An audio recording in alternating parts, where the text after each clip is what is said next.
Prologue. Ellison McAllister. I left everything behind. Everything. My possessions, my career, my friends, my past, my present, my future. I've traded my nursing clogs for rain boots, shorts and tank tops for jackets and scarves, sunscreen for an umbrella. I've been calling Bonnie, Scotland home for the last 9 months. I spent the first 5 weeks living in a bubble within my sister's domain where the criminal world known as the Fellowship didn't exist. I believed Blue and Sin were a normal husband and wife, expecting not 1, but 2 babies to go along with the precious baby girl they'd adopted. They were a beautiful family, a living and breathing fairy tale in my mind. He was her rich and handsome Scottish knight in a shining black luxury sedan. She was his beautiful, badass princess who carried a Beretta, but still needed saving. I envied the fuck out of them. And then the bubble burst. That was almost 8 months ago. Everything changed. I know about the Brotherhood's world of organized crime, or at least as much as any outsider can know without being clipped, burned, motov. I don't know what that word means, but I've heard Sin use it with an angry tone more than once when talking to a brother. I haven't asked, but I'm pretty sure it means somebody fucked up big time and they're about to get whacked. Fellowship 101. Lying, cheating, stealing, killing. That's just the short list. I got the Cliff's Notes version, but it didn't change my mind about staying in Edinburgh. Nothing will ever separate me from my sister or those precious babies. Sin's finally resigned to my choice to become part of the Brotherhood.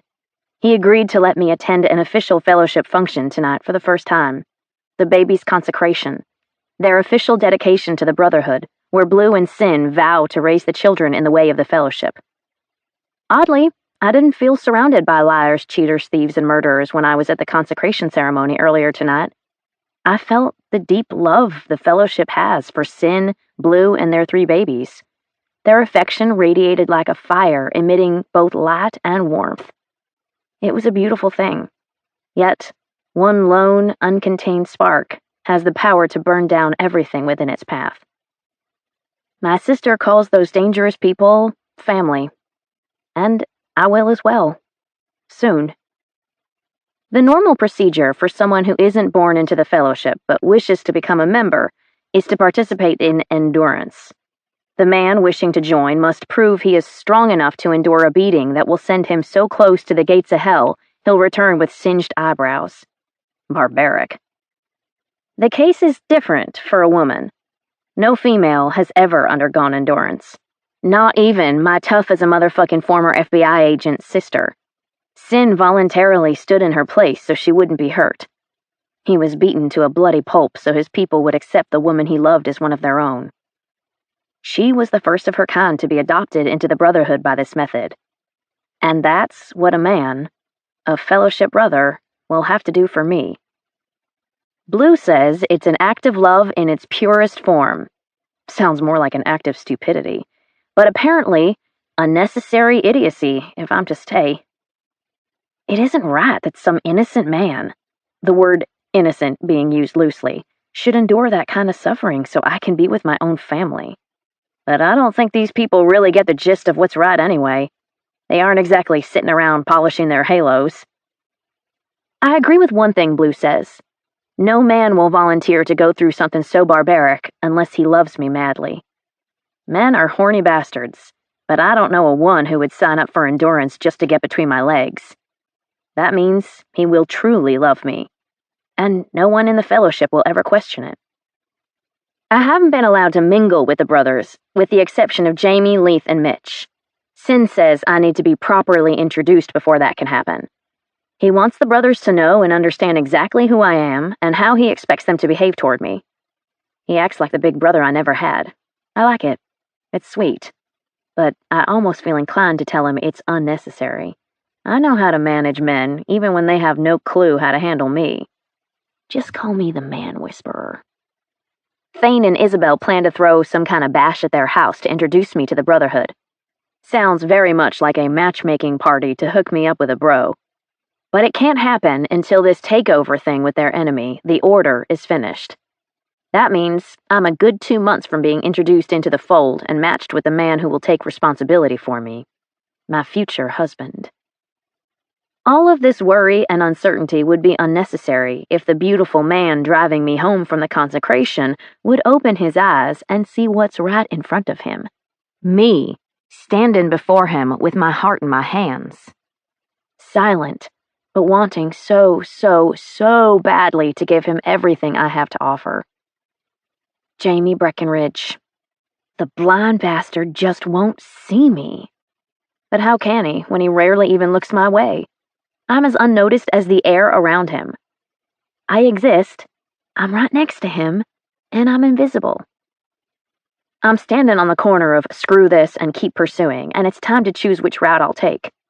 I'm leaning toward giving up, but it's killing me. I'm Ellison McAllister. A white flag isn't part of my repertoire. Normally. This is my life, and there are no do-overs. I can't accept any man who falls into my lap, or between my legs. I'm supposed to be introduced to the brothers soon. I'm nervous about being claimed. Jamie stares ahead as he drives, saying nothing. Zero response. Unless his lack of reaction actually is a response. I'm curious. What will happen after a brother declares me as his?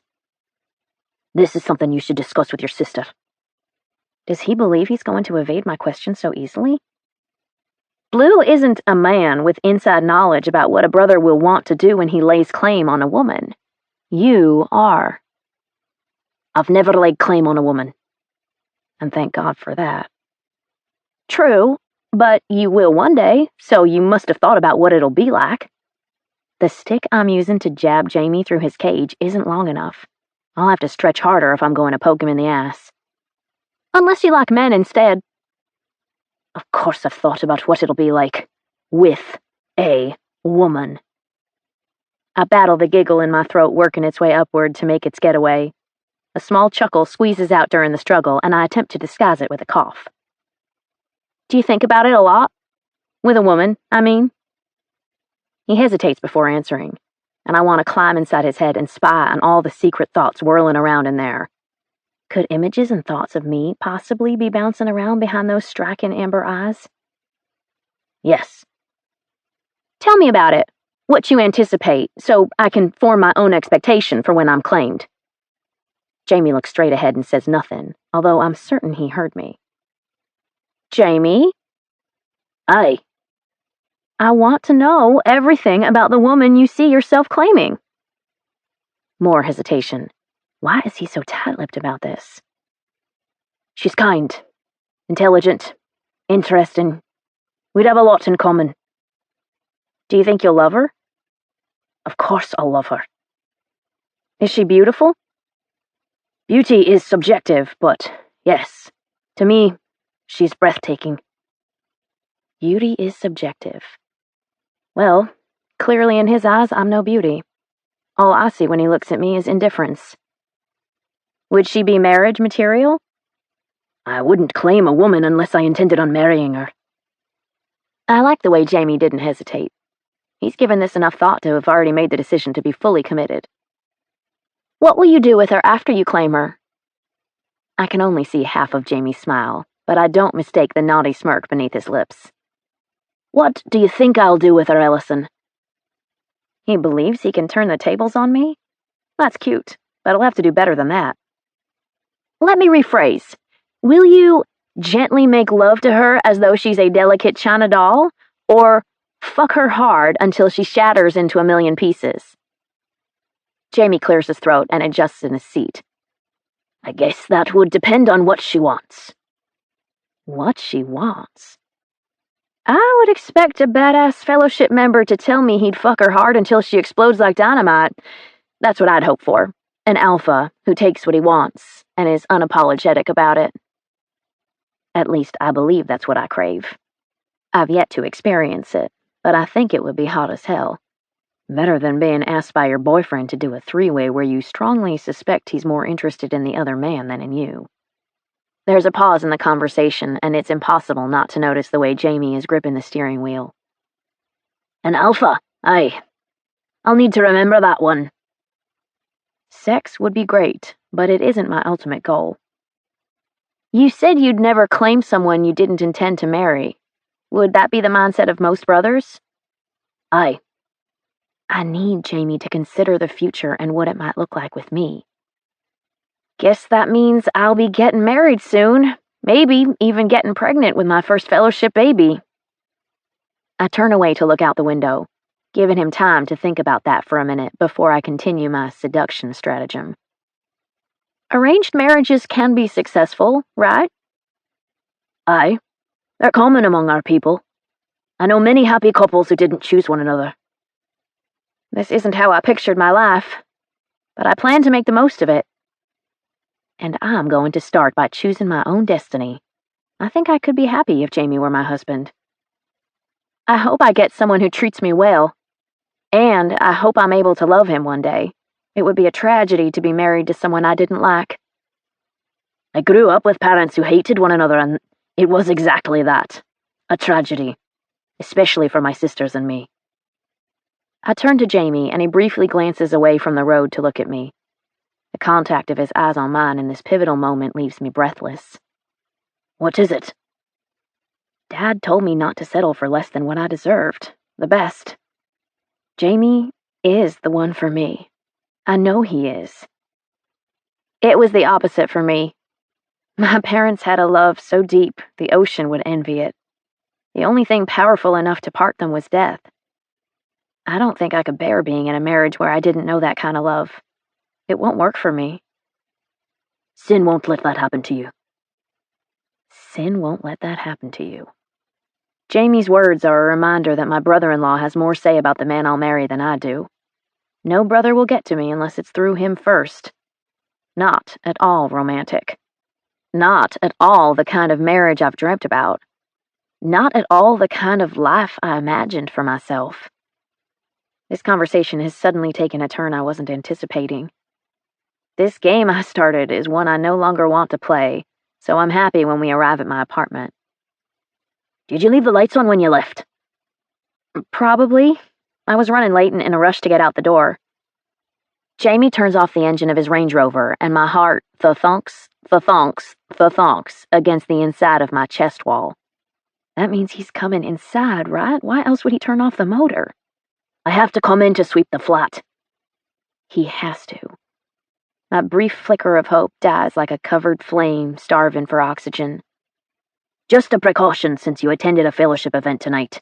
Don't be frightened. It isn't fear on my face. It's disappointment. I'm not. Jamie gets out, but I don't make a move to open my door. He was very clear when we got into the SUV that he would be the only one opening and closing the passenger door. I thought it was him being a gentleman, until he explained it was for my safety, per Sin's order.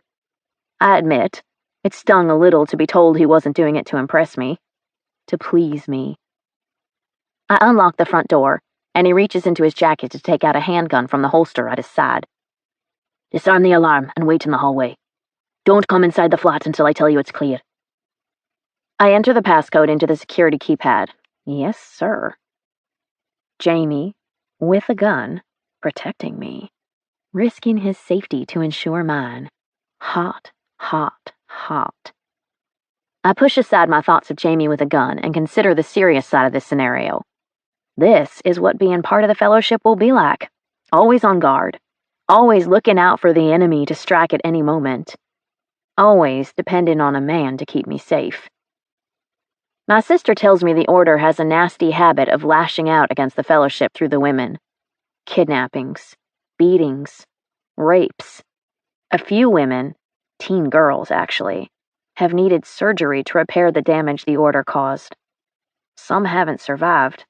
Many who do wish they hadn't. I'm going to become one of those at-risk women soon. I'll be like Hester Prynne, except I'll wear a red and white bullseye in place of a scarlet letter. I'm the sister-in-law of a fellowship leader. I won't be able to walk down the street without being in danger. The fellowship has had enough of the Order.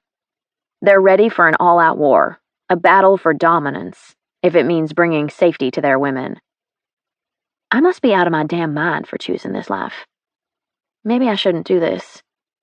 Maybe I'm not cut out for a mafia world. Maybe I should leave Edinburgh and go back to the States. Jamie opens and holds the door for me. All clear. I lightly brush against him as I pass. So gentlemanly. Are all the brothers so well-mannered?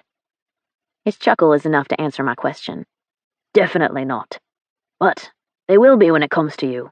Sin will have their balls if they don't treat you well. I suppose that should be reassuring. But I tend to be attracted to naughty bad boys. Nice guys bore the shit out of me. True story. I've always gone after the guy who was all wrong for me. Guess that's why I've never been in love. Jamie laughs again.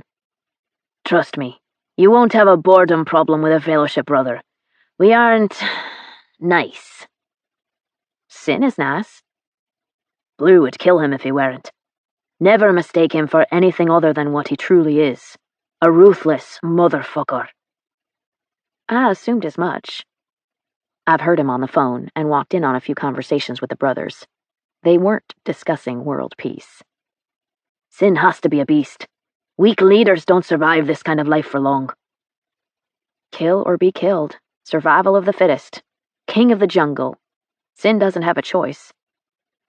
I knew he must be tough for my sister to find him attractive. She's not exactly a delicate flower. Blue's a total badass. They're a perfect match for one another. She's always been that way, even when she wore a tutu. And now she's someone's mom. 3 little someones. I drop my purse on the table in the foyer and hold on to it for balance as I kick out of my heels. I'm glad to get those off. They were killing my feet. I'm a good 4 inches shorter now, so Jamie towers over me nearly a foot. I love tall men, especially when they look and smell like him. Wanna come in for a whiskey? I have Johnny Walker Black Label. The bottle was left behind when Sin and Blue moved. I'm never going to sit around drinking it alone. Might as well use it as a way to get Jamie to stick around for a while. I appreciate the offer, but I have somewhere to be. He has somewhere to be. With someone who isn't me. More proof the guy's really not into me. I've been sending all the right signals for months and Jamie hasn't shown any interest. What I did tonight in the car borders on pathetic. It's time to take no for an answer. I'm done trying. Adios, amigo. Sure. I step around him to open the door. I appreciate the ride and the sweep of the flat. Makes me feel a little better about being here alone tonight. He stands unmoving while looking at me. There's the open door, pal. Your escape route. Bolt for freedom. Lock the door behind me and set the alarm. He continues standing there, his expression unreadable, and I feel the need to fill the silence with something. Will do. The windows. Didn't secure them. It's fine, Jamie. I know you're ready to get going. I can check them. There's only 8. Not like it's that big of a deal. No. I have to do it. Jamie inspects the 4 across the kitchen and living room, and then I follow him into my bedroom. There's no telling what he may see in there. I was slinging shit everywhere in my mad dash to get out the door on time for my first fellowship event. My cheeks heat when I see my black lace panties next to my bed. Shit. I never leave stuff like that on the floor, but I took them off at the last minute because of a visible panty line. And that's where they landed when I kicked out of them. He stills when he spots them on the floor. Geez, sorry about that. I wasn't expecting anyone in my bedroom tonight. Or any other night, unfortunately. I quickly bend down, fetch the pile of lace, and ball them into my fist behind my back. His eyes meet mine, and my body tingles. I'm pretty sure my temperature just spiked, judging by the heat in my cheeks. We stand in the center of my bedroom, eyes locked, the awkwardness growing with every passing second. I hate awkward silence. Last-minute decision to go commando so I wouldn't have a panty line. Fuck, Ellison, that was such a dumb thing to say. The words are barely out of my mouth when Jamie stalks toward me, shoving me against the wall, his mouth coming down hard against mine. He pins me with his hips, and I'm trapped. There's no escape.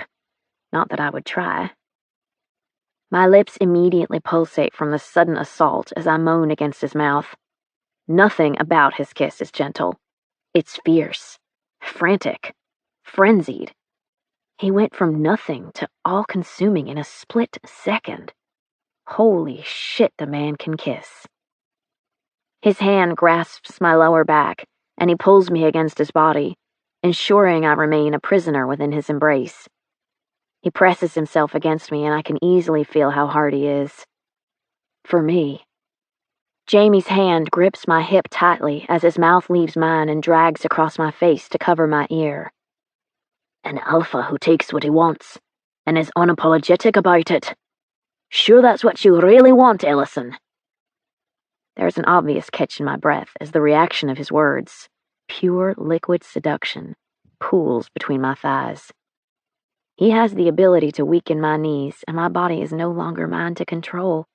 It belongs to him, to do with as he wishes. Yes. I don't know whose voice I hear, but it sounds nothing like mine. It's that of a desperate woman. I sense what's coming next. I feel it in my bones and my groin. I'm engulfed from the inside out. He's going to touch me there. I want it. I will it. I silently beg for it. Jamie's hand abandons my hip and glides down the front of my thighs, inching toward the spot where I crave his touch most. Yes, please, there. Don't stop. Jamie. The whispered word escapes my mouth softly, faintly, delicately, but his reaction to hearing his name on my lips isn't.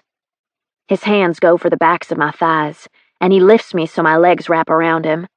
I squeeze his shoulders tightly as he carries me across the room toward the bed.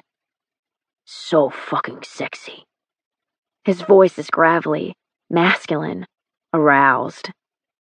He lowers me to the bed, and together we fall with my legs locked around him. He pushes my hair off one shoulder, presses his lips to the exposed skin on my neck, and trails warm, wet kisses down my shoulder. I can't hold back. I've tried so fucking hard, but I can't do it anymore. Can't do it anymore? Does that mean he's been fighting an attraction for me? Feelings?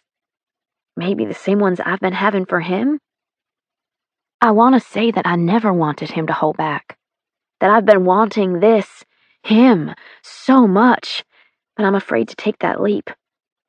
Jamie fists the hem of my dress and yanks it up so I'm exposed from the waist down. Fuck, Ellison. I'd have lost my damn mind if I'd have known you weren't wearing knickers tonight. His palm glides over one of my cheeks and the tips of his fingers dig into my flesh. Fuck. I shouldn't be here. Shouldn't be doing this.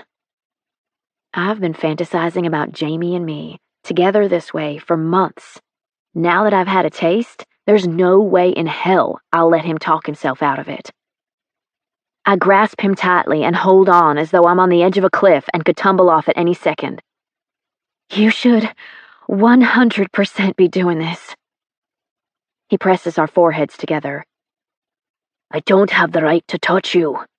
You aren't mine. He rolls away from me and I move with him. Maybe not, but I can be. I want to be. He pries my arms off his shoulders and moves to sit on the edge of the bed. No, Ellison, you can't. What the fuck? I don't understand. Putting my hands on you is wrong. It could hurt your chances for a good match if I taint you. Taint me? Sin took Blue's virginity. I'm certain he gloated to his best friends about being the first and only man to ever have her.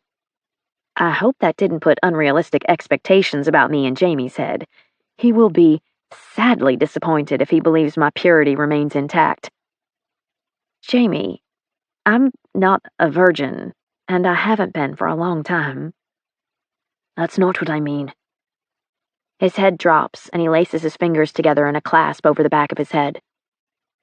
You're going to belong to one of my brothers. No, that's not what I want. Fellowship men are possessive fuckers when it comes to their women, and females fall into 3 categories: fuck-worthy, claim-worthy, marriage-worthy.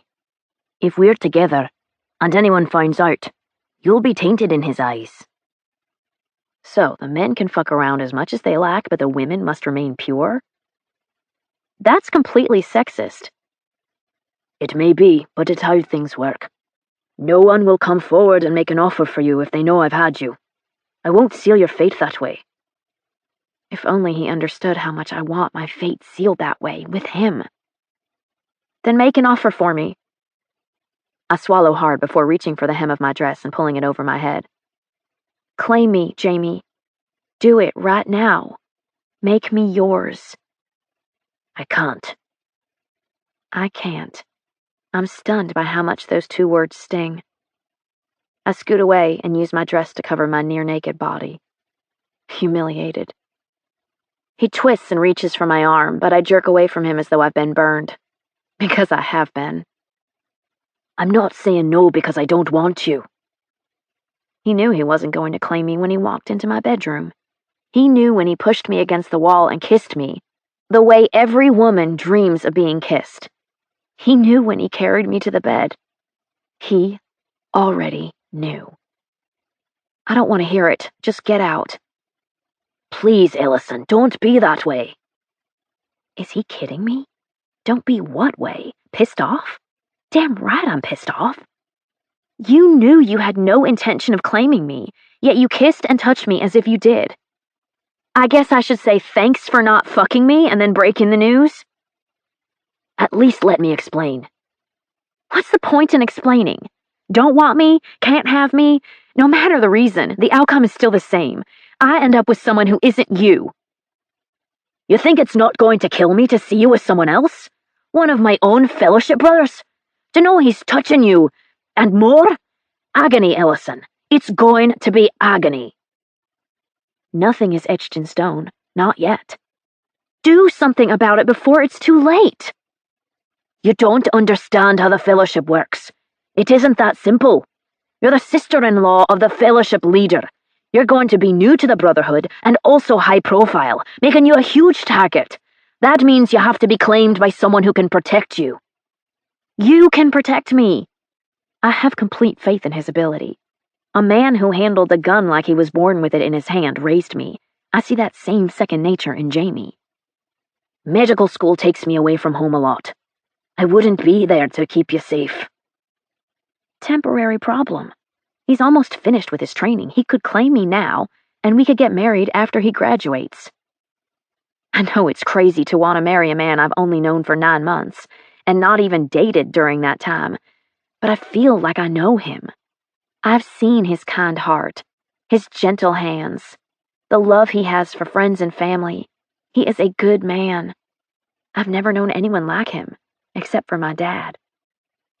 I'm in love with him. I would want him, even if the circumstances were different. Once I take my place as the full-time fellowship physician, I'm going to be called away in the middle of the night for hours at a time. I won't always be home to protect you.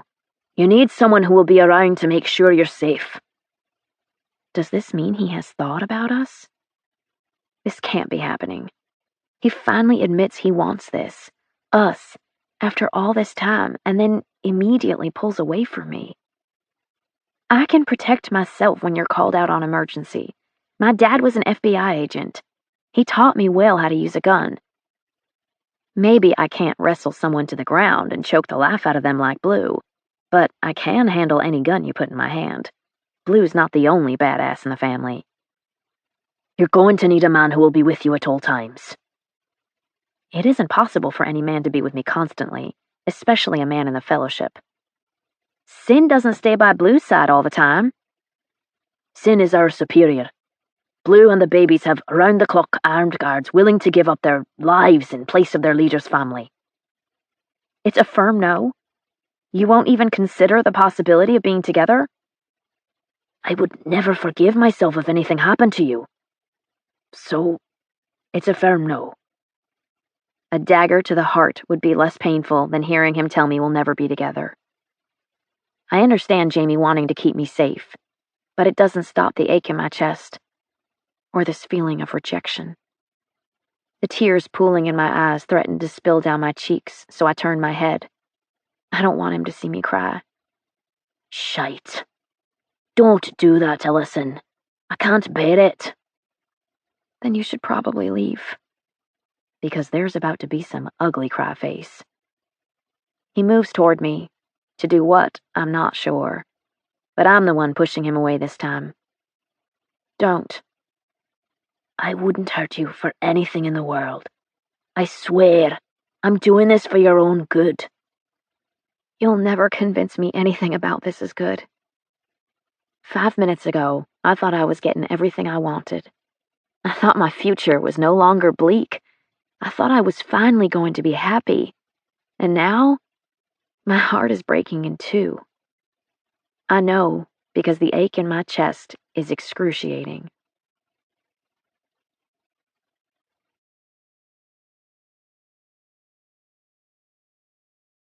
Chapter 1. Jamie Breckenridge, 6 weeks later. I knock against the open door of Sin's home office when he doesn't take notice of me standing in the entryway. Working on the weekend, Hell yeah. Henderson's case goes to court Monday, and the prick has worked me into a corner with his fuck-ups. Evidence is solid. It's going to be impossible to get him out of this shite. He'll do time. That's too bad. Douglas Henderson has a wife and 2 young children at home, one a bairn less than a year old. Fucking hardhead. He was told exactly what to do and how to do it, but he thought his way would be better. When are these wankers going to learn there's a reason they're given specific instructions? Sin motions with his hand for me to enter. I need some good news. Come in and tell me about this epiphany. I'm not sure it's fair to call it an epiphany. A scheme is probably a more fitting label. Well, the siege has been on my mind a lot lately. Almost constantly the last 6 weeks, but not for the reason it should be. I can't stop thinking about the event that's going to take place when it's over. Thane hasn't been well, so our takeover of the Order has been postponed. Can't go to war when your leader isn't in top shape. I'm not happy my uncle has been ill, but I'm grateful for the delay. The siege brings us closer to a final victory over our enemy, which is excellent for the Fellowship, but not good for the thing I want most in this world. Time to set my plan into motion. No matter how well the Fellowship prepares, there are going to be gunshot wounds and lacerations to treat during the siege. It's crucial I have a safe and suitable location away from the public eye to triage and treat our brothers. I'm going to need plenty of supplies, medication, and equipment. I think it's time we consider setting up a place for me to practice, not just for the takeover. A permanent location where I can treat the brothers, a Fellowship infirmary. Sin chuckles. Already tired of suturing and digging for bullets by flashlight?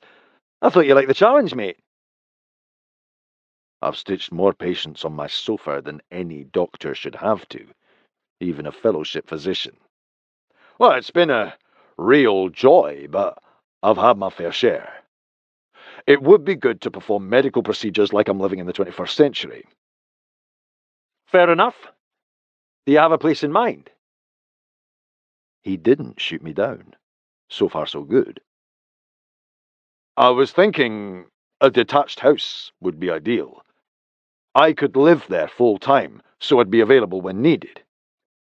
I hope Sin doesn't suggest a warehouse or commercial building. That makes sense. I like it. Sin fetches his phone from his pocket. Can you look at properties in the morning if Annie can work you in? Thank fuck, he's going along with my idea. Well, the morning will be fine as long as you make it after 10. I have plans. Like sneaking out the door before some Fellowship last weeks and wants you to stay and spoon. I wish. Except the woman I'd love to hold all morning isn't a Fellowship lass, at least not yet. I bet you do your fair share of spooning. Believe me, I try. But one of the bairns puts an end to it every time. Never fails. Sinclair Breckenridge is getting cock-blocked. Fucking hilarious.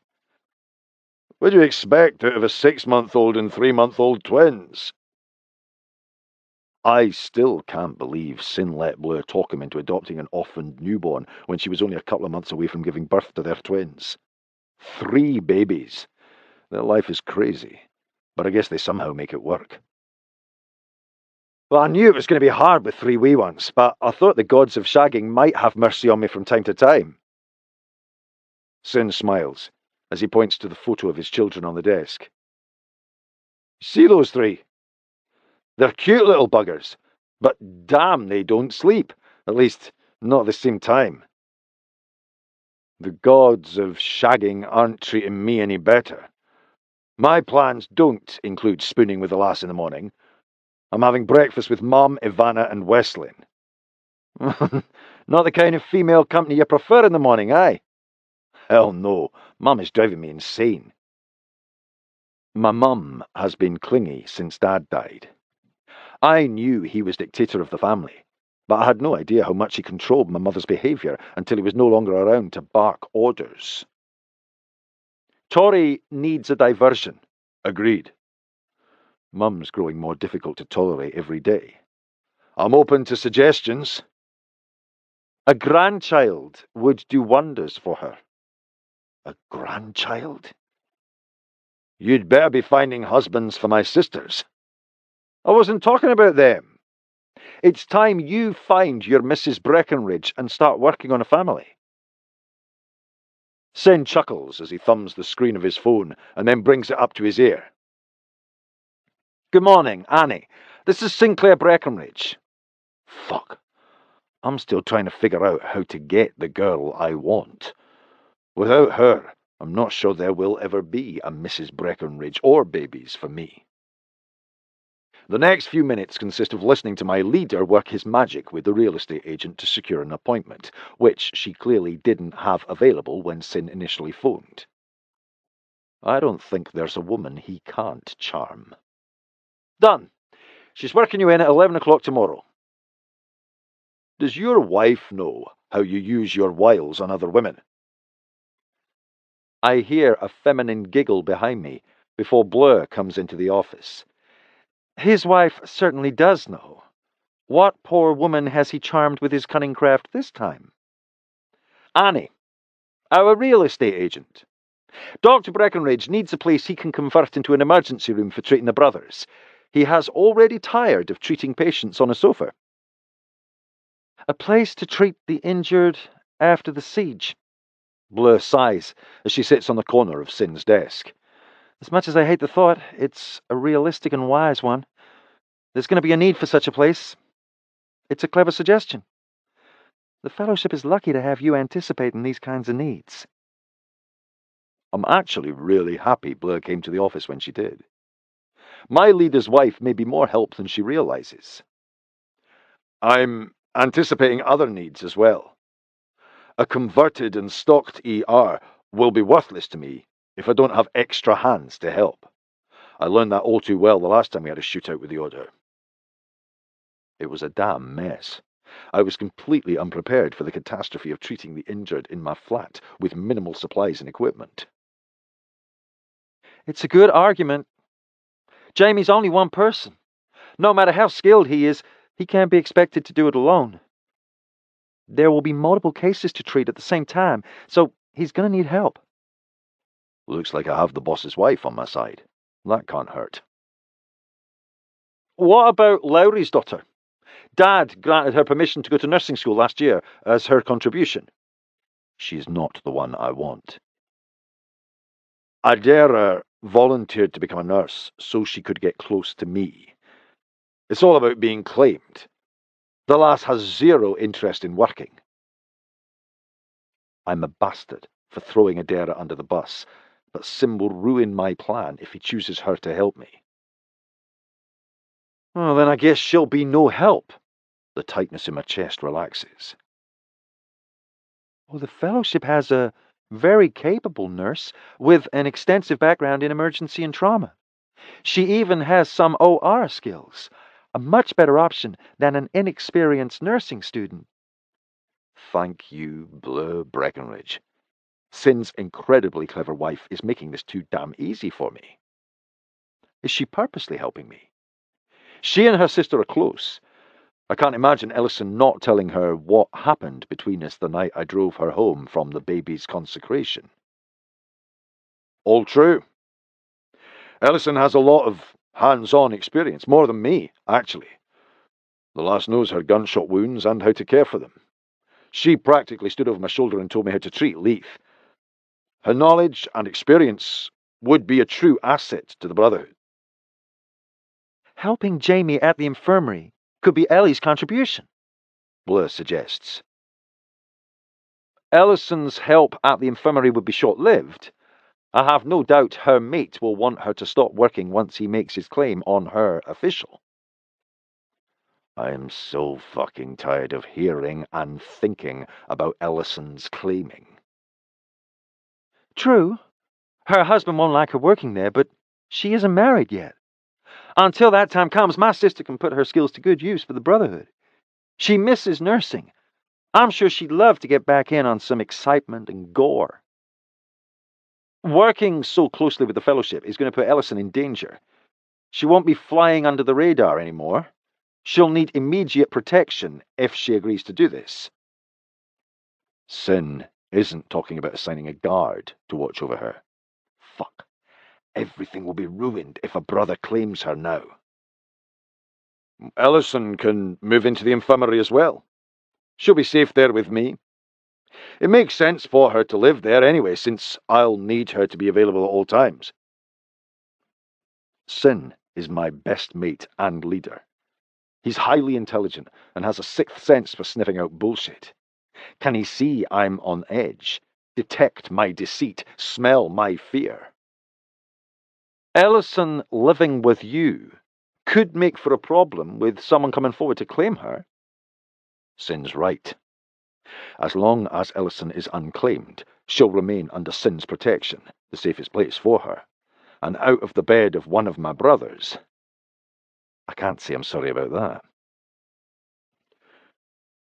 Ellison will be doing her job, the one her leader assigned her. No brother can hold that against her. I know the words are untrue as they come out of my mouth. The brothers respect Sin's orders, but each of them will want a marriage-worthy woman untouched by another brother as his wife. Fact. It's how we are. I don't see anything wrong with this arrangement. It's an honorable job to hold regardless of the living arrangements. Any nitwit can see that. And if he can't, I don't want him married to my sister. I swear I think FBI Blur is on to me and what I've planned. I think she's helping me. My wife approves. Looks like you're getting the house and the help you'll need to make this happen. Anything else I can do for you? No, I don't think so. I appreciate everything. Sin has no idea that this means everything to me. Blur's brow lifts, and she's grinning in a way that suggests she knows about Ellison and me. I, for one, think you and Ellison will make a great team. She and I will be great together, period. I think so too. Maybe Sin should call and tell her you'll be coming by to discuss it tonight. Not a bad idea. My visit would likely be more welcome if announced as a professional call by her leader. Aye. Talking Sin and Blur into going along with my plan was half the battle. Getting Ellison to agree may not be so easy after our last encounter. She was so hurt when I told her I couldn't claim her. She'll never know how badly I wish I would make her mine forever. I haven't seen her in 6 weeks. I have no idea how she'll react to being thrown together like this. My plan may leave her feeling ambushed, or she could be as desperate to see me as I am to see her. Ambushed versus desperation. Neither are ideal, but I swear, if she'll let me, I'll erase any trace of anger, unhappiness, and pain. She will know she's been loved. Chapter 2. Ellison McAllister. Damn it, Blue. Now is not the time to miss my calls. I'm dying to know what's going on and why Jamie is on his way to see me. Sin was so vague when he called, and he used his freaking fellowship godfather voice. It was weird to be on the receiving end of that tone. Frankly, it was a little unnerving. I can see why fellowship members sit up and take notice when he speaks. He only told me Jamie was coming over to discuss fellowship business. What the hell does that mean? I want to believe that Jamie has changed his mind about claiming me, but my gut says no. Our circumstances are no different than they were 6 weeks ago when he rejected me. Okay, it wasn't a true rejection. I realized that after I had a little time to think it over. It was more like an, I love you enough to let you go because I can't bear seeing you harmed thing. Which would be really sweet if it didn't suck so hard. And he didn't tell me he loved me. I'm not saying no because I don't want you. You think it's not going to kill me to see you with someone else? Agony, Ellison, it's going to be agony. I would never forgive myself if anything happened to you. I wouldn't hurt you for anything in the world. I swear I'm doing this for your own good. None of those words equate to an I love you. But it doesn't matter if you label it love or not. The epilogue of our story is still the same. We are not together. No happily ever after. Only the end. Blue's phone goes to voicemail after the 5th ring. Again. You have to call me. Right now, I'm freaking out and I'm positive you know why Jamie is coming over. Call me. Shit, I can't believe she's leaving me hanging like this.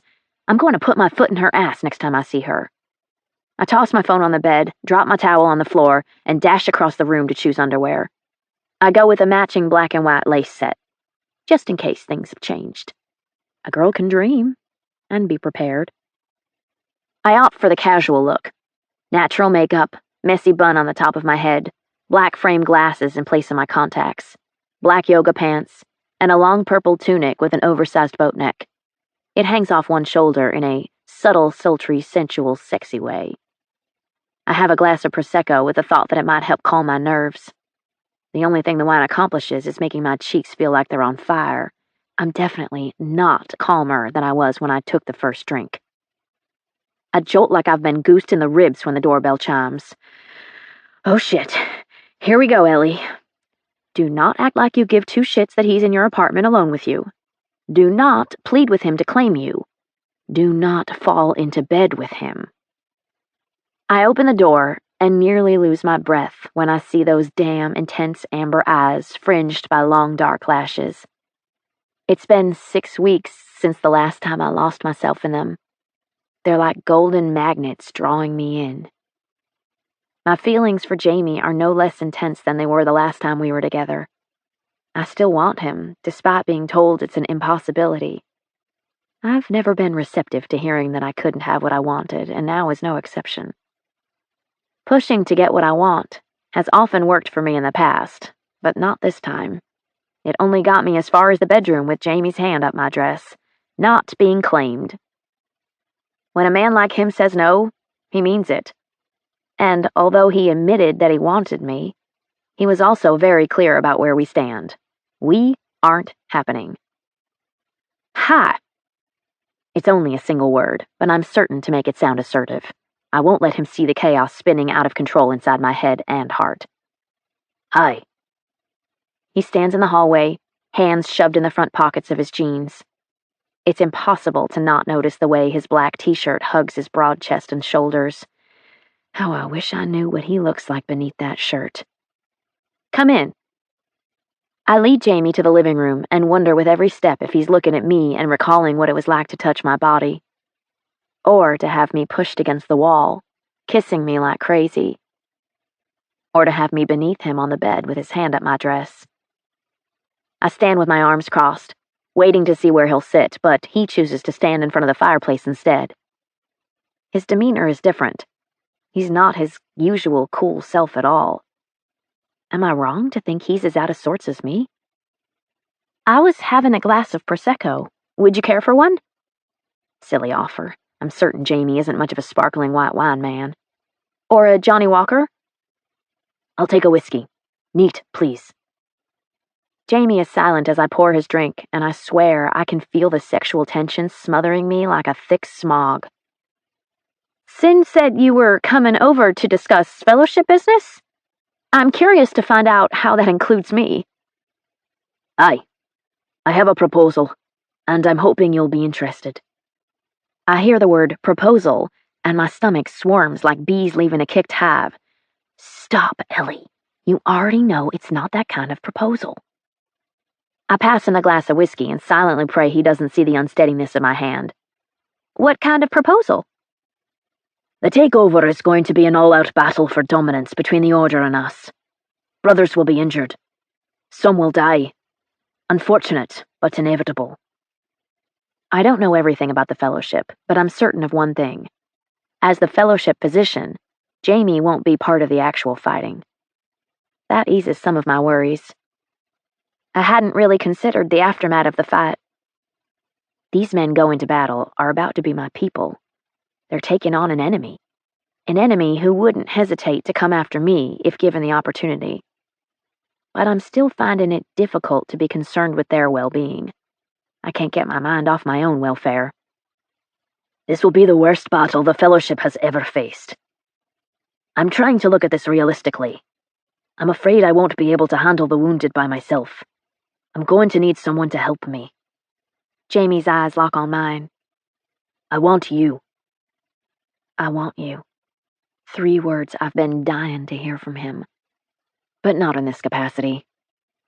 I smile, a camouflage so he won't see the disappointment hiding behind my expression. Yeah, of course. I'm happy to lend a hand. I'm relieved you're willing to help, but you should probably hear me out entirely before making a final decision. Okay.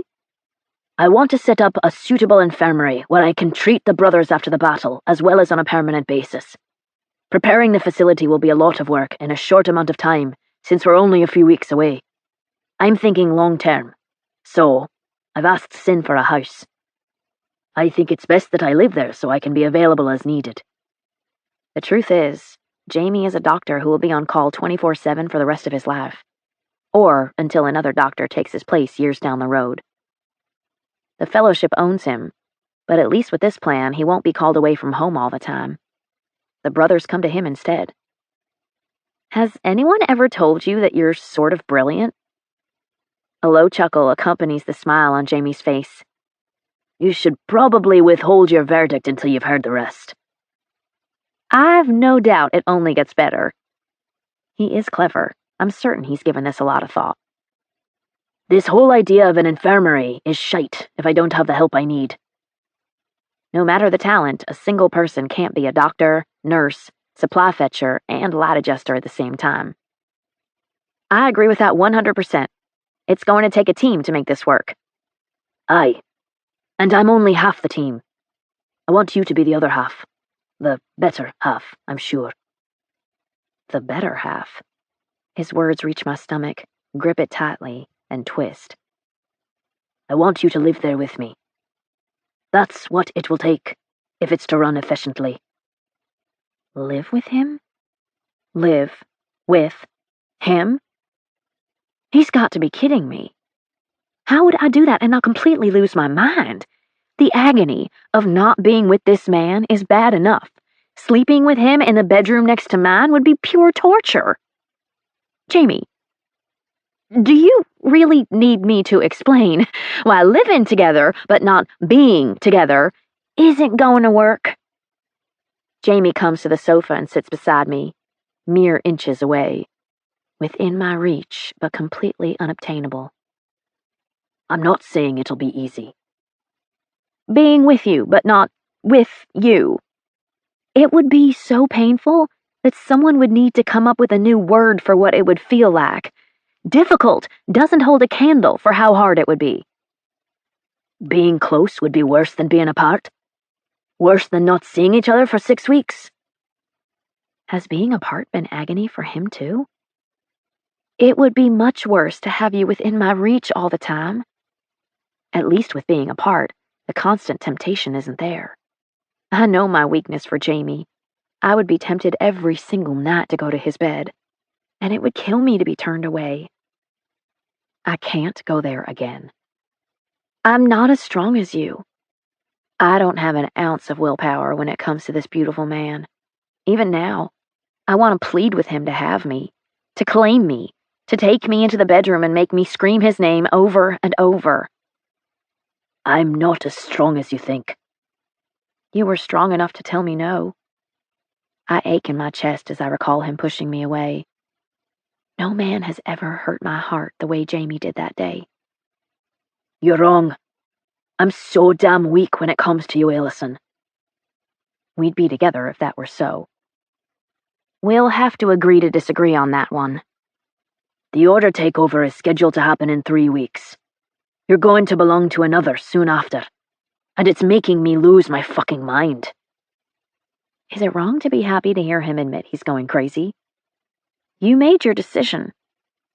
What if I don't want to live the rest of my life not knowing how you look when you wake next to me in the mornings? Or how you feel in my arms at night when we fall asleep? Or how you smile in your sleep when you're dreaming of happy things? He didn't mention a word about claiming or marrying me. That means I fall into the third category of females in his precious fellowship. Fuckworthy. You said you wouldn't taint me. You won't be considered tainted in the eyes of the brothers if they don't know we've been together. It would have to be our secret. We'd be hush-hush, keeping everything we share in the dark, like it's dirty, like it's wrong, like it's depraved. So what? When we're over, I have to watch him hop from one fellowship whore to the next because he can never have a wife? I have to pick up my broken heart and simply move on with my husband? I don't work like that. It's not in my makeup. I deserve better. You deserve the best. My chest tightens when Jamie repeats the words my father spent years instilling in me. You think sneaking around with you behind the backs of the brothers is what I deserve? I want Jamie, but not that way. It's all I'm able to give you right now. But I want more. I want his body. But more than that, I want his love. I want his forever. My feelings are stronger than ever, so what happens when our time together ends and I can't give him up? A month with the man I love versus never knowing what it feels like to have him inside me. Never knowing what it feels like to wake with him beside me. Never knowing what it feels like to have him hold me while I fall asleep. It should be a no-brainer. Except I know me. I'll fall so deeply in love with him that letting go will wreck me. A month together, and then we part ways. It's just not that simple. It would be excruciating to mourn the loss of him in my life. You won't question how hard you've been loved when I'm done. When I'm done. I hate those words so much. Don't you see? That's the thing. I don't want to be done, and a month together is only going to solidify that for me. I don't want to be done either. If I could give you the kind of protection you'll need, I would claim you today and give you my forever. But I can't do that, Ellison. It isn't what's best for you. And I'd rather not have you than place you in danger, because I'm selfish and want you for myself. I shouldn't be forced to decide between a month or never with you. It's not fair. I know. But you are who you are. I am who I am. Neither of us can be changed. I've given my life to the fellowship. I'm committed to serving my brothers as a physician. My contribution. It isn't possible to go back on my vow. I can't make this decision right now. I need to think about the consequences of saying yes. When do you need my answer? Soon. I'll have some backtracking to do with Sin if you decide against it. Backtracking? One of the fellowship women entered nursing school a year ago so she could become my assistant. I told Sin her motive wasn't to help the Brotherhood or me. I convinced him she was becoming a nurse to get close to me so I'd claim her. The thought of Jamie claiming another woman makes me feel like I've been punched in the gut. Twice. Is that true? Is she doing it because she wants you? He shrugs. Maybe. I don't know. I hate the thought of another woman getting close to Jamie. Despise it. Would you claim this woman? Marry her? You already know I'm not in a position to do either of those things right now. Right now doesn't mean he won't one day.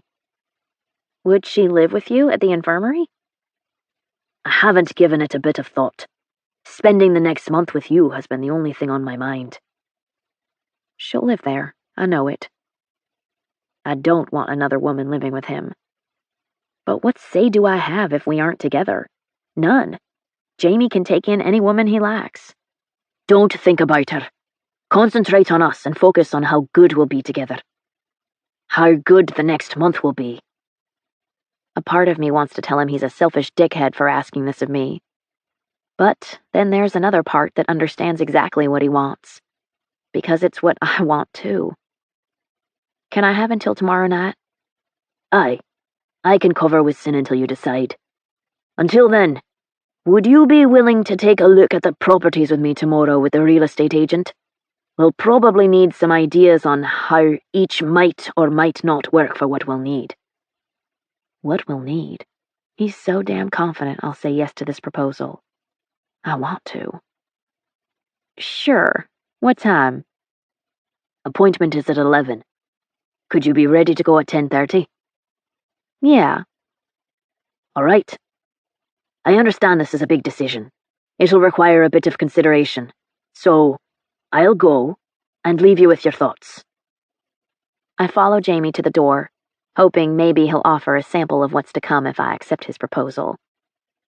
His hand goes for the doorknob, but then retreats. I think you could use a bit of friendly persuasion. I don't have time to respond before my back is pressed firmly against the wall. I think he likes doing this, trapping me so I can't escape his embrace. His mouth comes down on mine forcefully as his hands move to grip my hips. The tips of his fingers dig into the flesh of my skin, almost painfully through my yoga pants. He's so aggressive. God, he would be a beast in bed. My arms wrap around his shoulders as one of his hands glides around to grasp my ass and pull my leg upward so it's wrapped around his waist. He dry humps me, grinding his hard cock against my crotch, as his mouth leaves mine to travel down my neck. I'll make it so good for you, Ellison. You won't regret our time together. I swear. And that's the problem.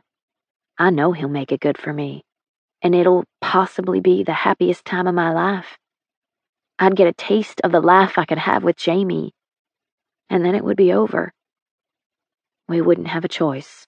When it's over, it's over. But I crave him. Emotionally, physically. I want so badly to blurt out that I'll do it. So tempting. But I don't. This man will consume me. Burn me. Destroy me. And what's worse, I may let him. Don't even think about trying to stop me. I blow past Blair and Kyle, my sister's armed guards, and barge into Sin and Blue's house. Hey, what the hell is so important that you can't take one of the 50 calls I made to you in the last 2 hours? Blue is sitting in Sin's recliner rocking her daughter. Shh, not so loud. I'm an adult. I hate being told to quiet down, but I'll do it for my niece. You knew I'd want to talk to you when Sin called to tell me Jamie was coming over. You left me hanging, Blue. I'm sorry. Lourdes rolled off our bed right after he called you. I've been too upset to do anything but hold her. It's only now that I notice Blue's eyes are red and swollen. I feel sort of bad for all the names I called my sister on the way over here. Oh, is Peanut okay? She seems to be all right.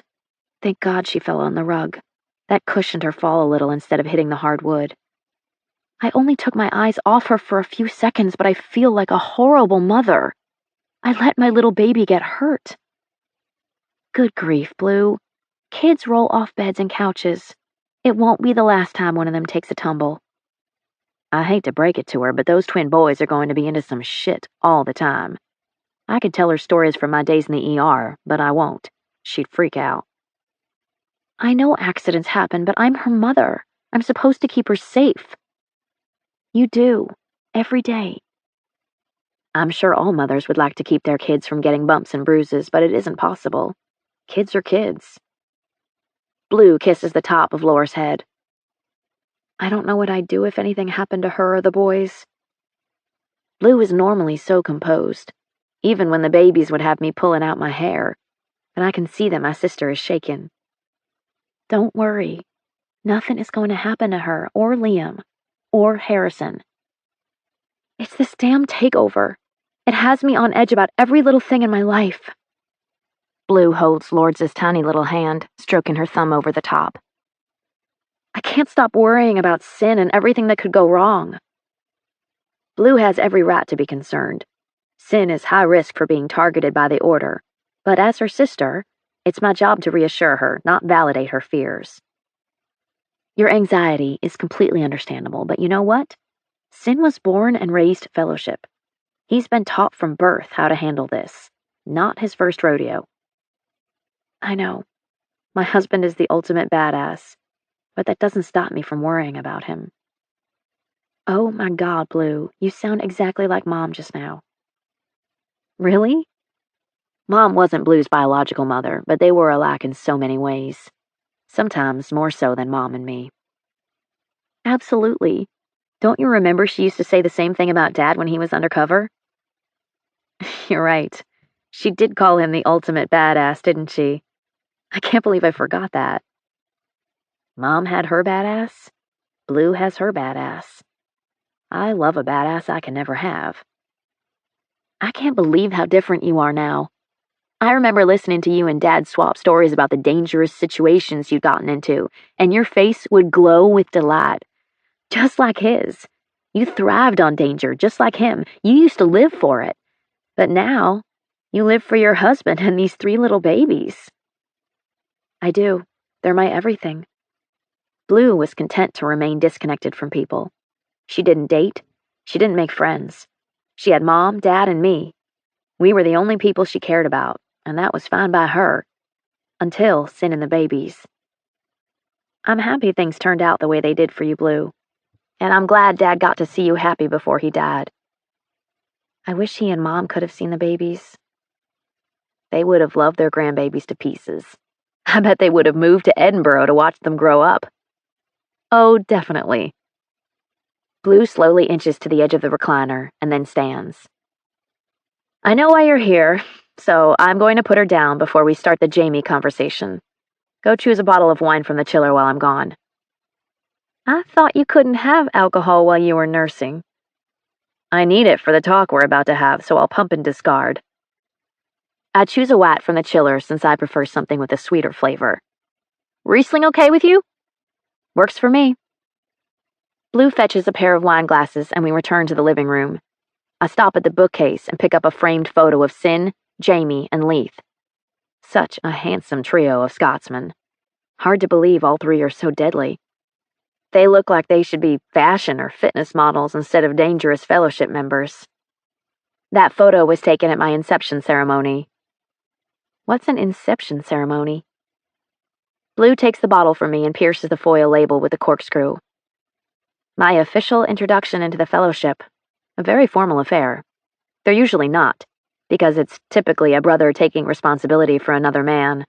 But mine was elaborate, like a wedding reception. Isabel was determined to go all out. She wanted Sin and I to end up together. It's just a reception? No, it's far more than that. Blue fills both glasses with wine and then holds up her hand. Sin dragged a dagger across my palm. The bastard gave me 0 warning he was about to cut me. She giggles as she traces the scar with her finger. He pierced his own hand, and we laced our fingers together while we bled. He took an oath to accept responsibility for me, while I vowed to never betray the secrets of the Brotherhood. I gotta tell ya, it was hot as hell. There was definitely some sexy time after that. More Fellowship weirdness. Getting cut with a dagger doesn't sound hot or sexy to me. My sister grins behind her wine glass. Trust me, it is, and you'll think so too when you and Jamie bleed together while you say your Fellowship vows. Blue keeps saying we're going to end up together, but she's wrong. Not gonna happen, sis. You just think that. He's going to come around. I mean, hell, he's building this infirmary so you can live together. He's doing it because he wants to fuck. I'm sure he does. I'm not saying that in general. He asked me to be his nurse, live there with him, share his bed, in secret, until I'm claimed by another man. It sounds so much worse when I say it aloud. Blue laughs. I knew it. I told Sin that Jamie was up to something besides building an infirmary. It's not funny, this is my life. I pick up a pillow from the sofa and throw it at my sister's head. I love him, and he wants me to be his whore until my husband comes forward to claim me. Do you know how that makes me feel? Oh, Ellie, you're being a little dramatic, don't you think? How can she ask me that? No, I don't think I'm being dramatic at all, considering the circumstances. Stop and think. See this for what it truly is. I'd love for Blue to explain what she sees, because from where I sit, I only see it as me being with the man I love for a month and then letting him go forever.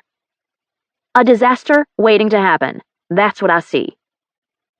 Dear sister, Jamie may say, and even believe, this relationship will only last for a month, but there's no way he's going to let another man have you after you've spent this time together. I don't care what rationale he gives you as an excuse for not claiming you. Won't happen. Hide and watch if you don't believe me. I wish Blue was right, but she wasn't there when Jamie pleaded his case for why he won't claim me.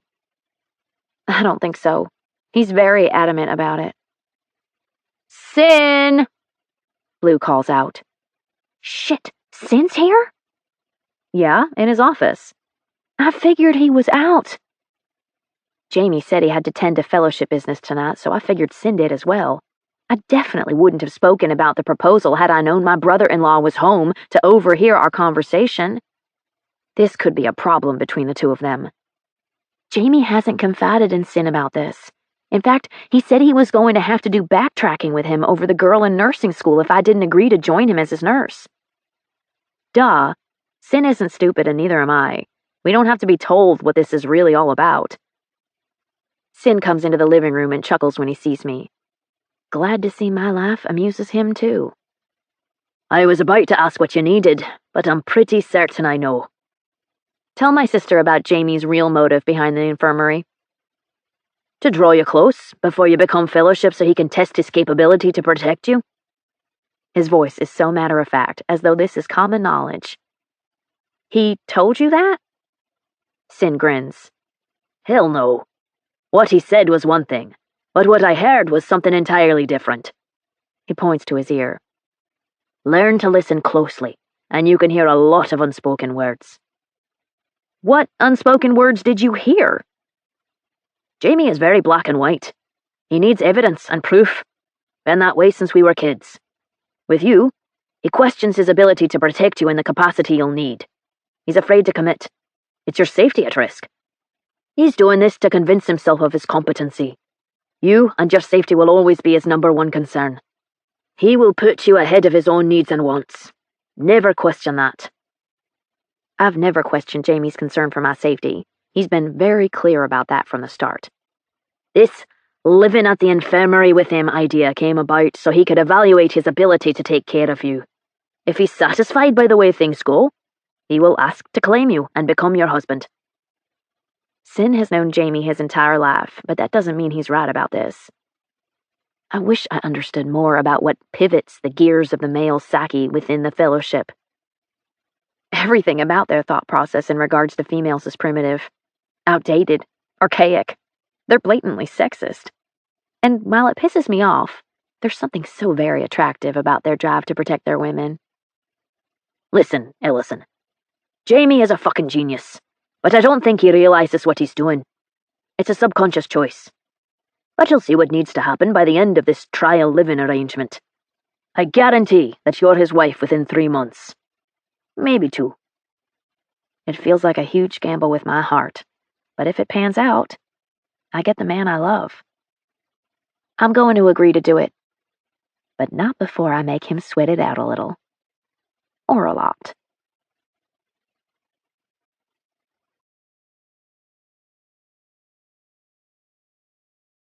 Chapter 3. Jamie Breckenridge. Annie unlocks the front door of the first property she'll be showing us and leads the way. When is the wedding? Ellison looks at me and then back at Annie, a huge wrinkle forming across her brow. I'm sorry? Sinclair told Annie that Ellison and I were getting married and needed a place to live ASAP. Not exactly an option to tell her we're searching for a property to convert into an infirmary where I can treat medical conditions deemed reportable to the authorities. The wedding is in 2 weeks, but my flat's lease is up on Friday. Mac moved here with her parents several years ago and still lives at home with her mum and dad. Ellison grins.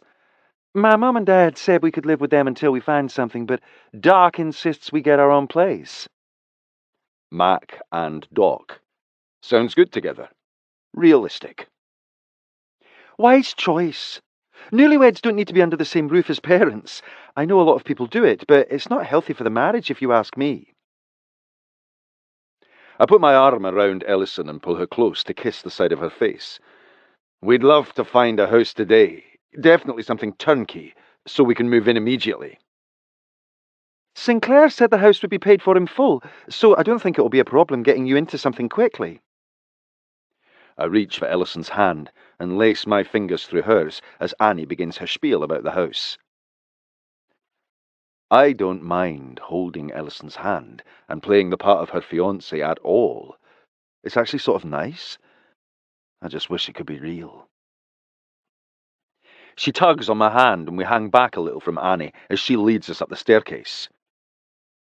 Your bullshit is magnificent, Doc. You almost convinced me that we were getting married. Learn from the best, babe. Abram Breckenridge was the master of deceit, until he wasn't, and it all came crumbling down around the bastard. My father was a narcissist who cared only about himself and his own well-being. He wanted me to rise to the top of the fellowship ladder because it was a reflection upon him. He taught me a lot from a very early age, but the biggest lesson I learned was that I didn't want to be like him. I have wanted to be a doctor my entire life. Most parents would be incredibly proud of a child with that kind of goal. Not my father. He was furious when I approached Thane about going to medical school as my contribution. He thought Abram Breckenridge's son was above that. My dad was a total arsehole, and he doesn't deserve a minute of my thoughts. And this is the master suite. Very spacious. I think it would easily accommodate a king bed if you like something a little bigger. My fiancée definitely likes bigger. She prefers a king size. Had to say it. Couldn't resist. Ellison's eyes widen and she squeezes my hand as she mouths, "Stop." It's impossible to contain my laughter. Come on, love, you know you do. You're right, dear. And I also like them firm. Soft just doesn't do it for me. Oh, this woman, she is cheeky. Fellowship women are different. I don't know one who would go toe-to-toe with me in a battle of wits. Ellison will. She doesn't hesitate, and I adore that about her. Annie moves to the window and pulls back the drape. Stunning view of the loch from here. I need to be alone with Ellison so we can speak openly about the house and whether it fits our needs. Could we have a minute to look around on our own? Absolutely. Explore as long as you like. Find me in the kitchen when you're finished. Thank you. Ellison playfully punches me in the arm after Annie is gone. Jerk. What did I do? I shrug and act as though I have no idea why she's perturbed. I like bigger. I prefer king size. She giggles like a schoolgirl as she repeats my words. I can't believe you said that in front of the real estate agent. Am I wrong? We aren't here to discuss my preference in cocks, especially in front of Annie.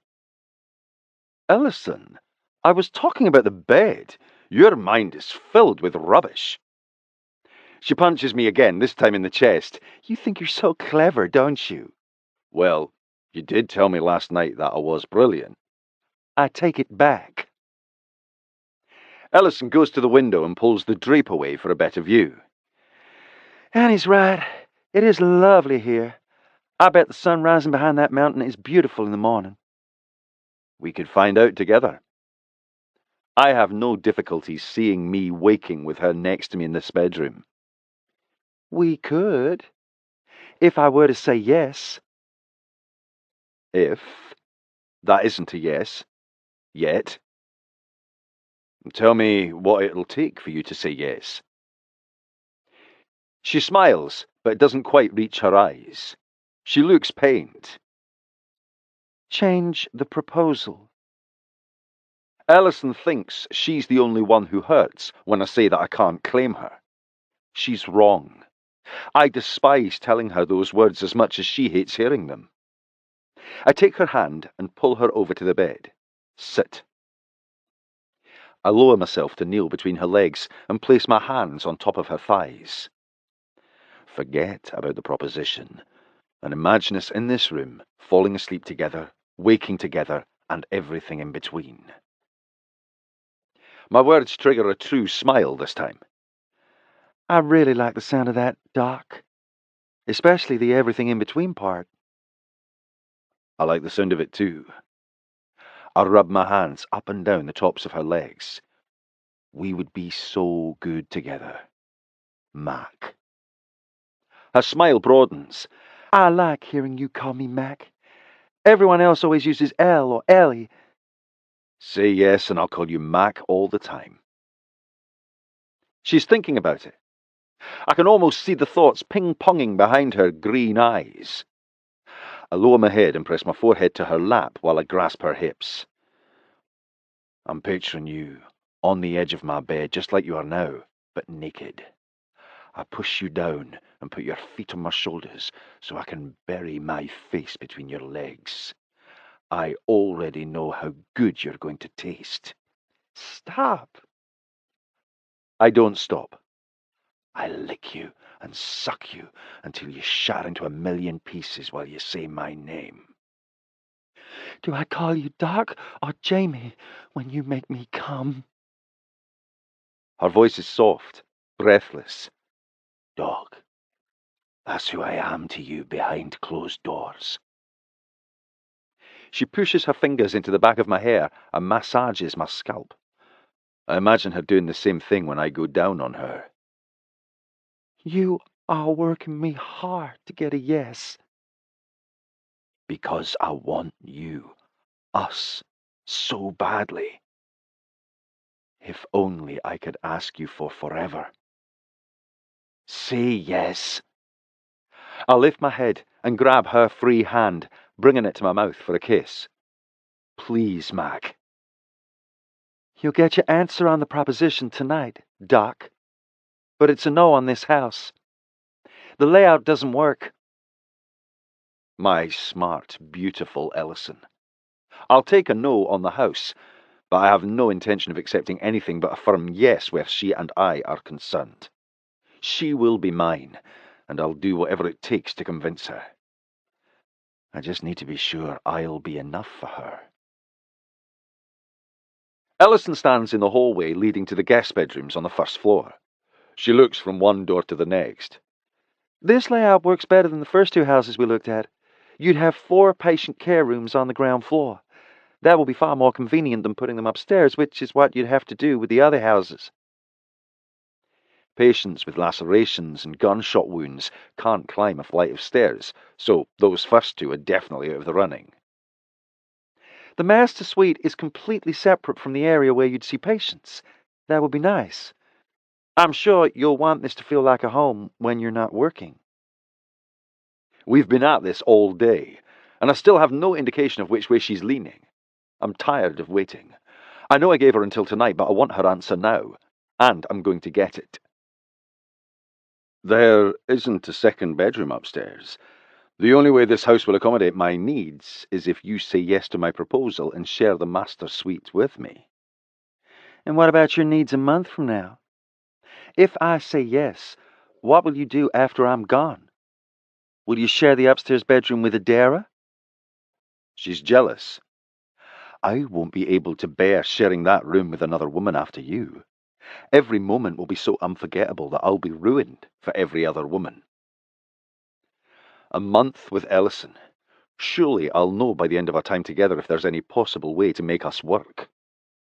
Wow, your bullshit just keeps getting better and better today. It's not bullshit, Mac. I look at my watch and note it's after 5 o'clock. Technically, she has a couple more hours, but I'm done waiting. Your time is up. It's a huge decision, one I'm not taking lightly. I'm still weighing the pros and cons. Let's go upstairs and have another look at the master suite while we discuss your pros and cons list. I follow Alison up the winding staircase, watching her arse sway back and forth with each step. I think she's doing that shite on purpose. I love it. I grasp her hips and guide her to walk backward until I've pinned her against the wall. Has your list of cons gotten longer since we spoke last night? Perhaps. All right. I have a challenge for you. If you're game.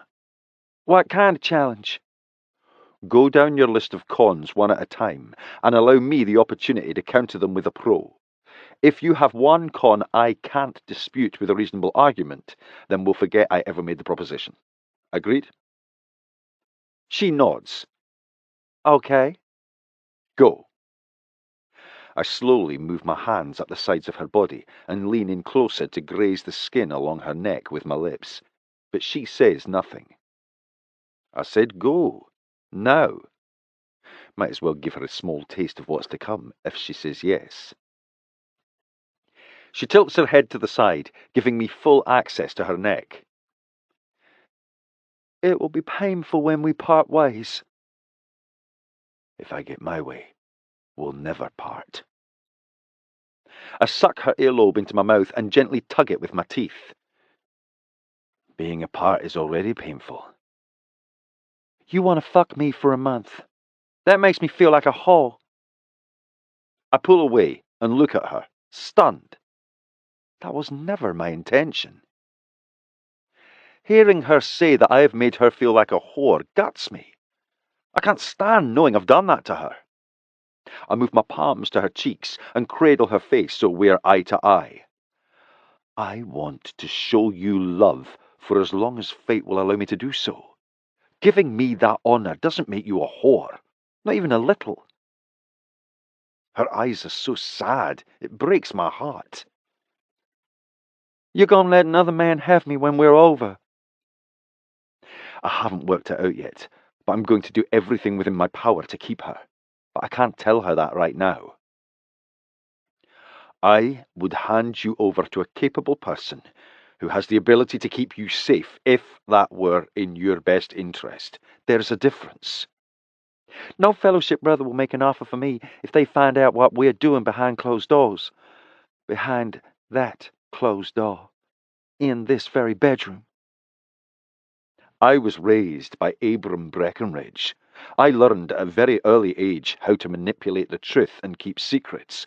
No one will find out what we're doing. She hesitates, and her brow wrinkles, as though she is struggling to come up with another con. She knows I'm having fun with her. I can see it in her eyes. Yes, I want her here with me, but no, her decision won't be swayed by this game of ours. Keep 'em coming, baby. I can do this all day long. You won't win this challenge. Want to bet? I think we already have. We'll have a lot of sex. I lean in so close our lips are nearly touching, but aren't. And you'll have lots of mind-blowing orgasms. I wasn't finished. And I was wondering why you were listing that as a con. We'll have a lot of sex. An unplanned pregnancy is always a risk, regardless of how careful we are. The little vixen thinks she's won this pro versus con challenge, but her mischievous grin gives her away. She's trying to trip me up. Not happening. Well, then I guess Lords Liam and Harrison get a cousin. Actually, a double cousin. How cool would that be? You are so full of shit. We both know a baby is a con you can't turn into a pro. I believe I just did. So I've successfully countered every one of your cons. I win. So your answer to my proposition is yes. You're mine. It didn't matter what I came up with. You were going to counter with a pro, legit or not. Aye. and I was going to declare myself the winner, no matter what. I was going to say yes anyway. Thank fuck. I know. No, you didn't. You're right.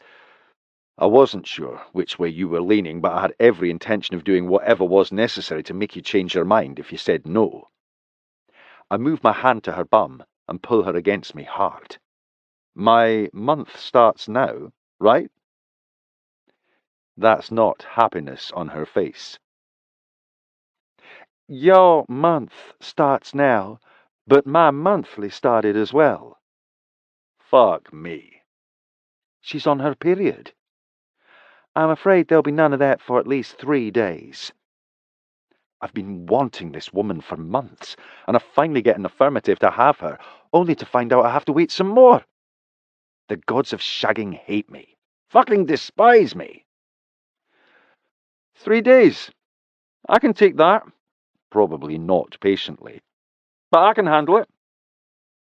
We'll distract ourselves with the work of establishing the infirmary. That'll keep us so busy we won't even have time to think about how we're not spending our first 3 days in bed having crazy monkey sex. Fuck my life.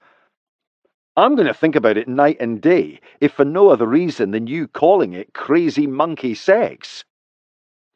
Ellison strokes her hand down my cheek.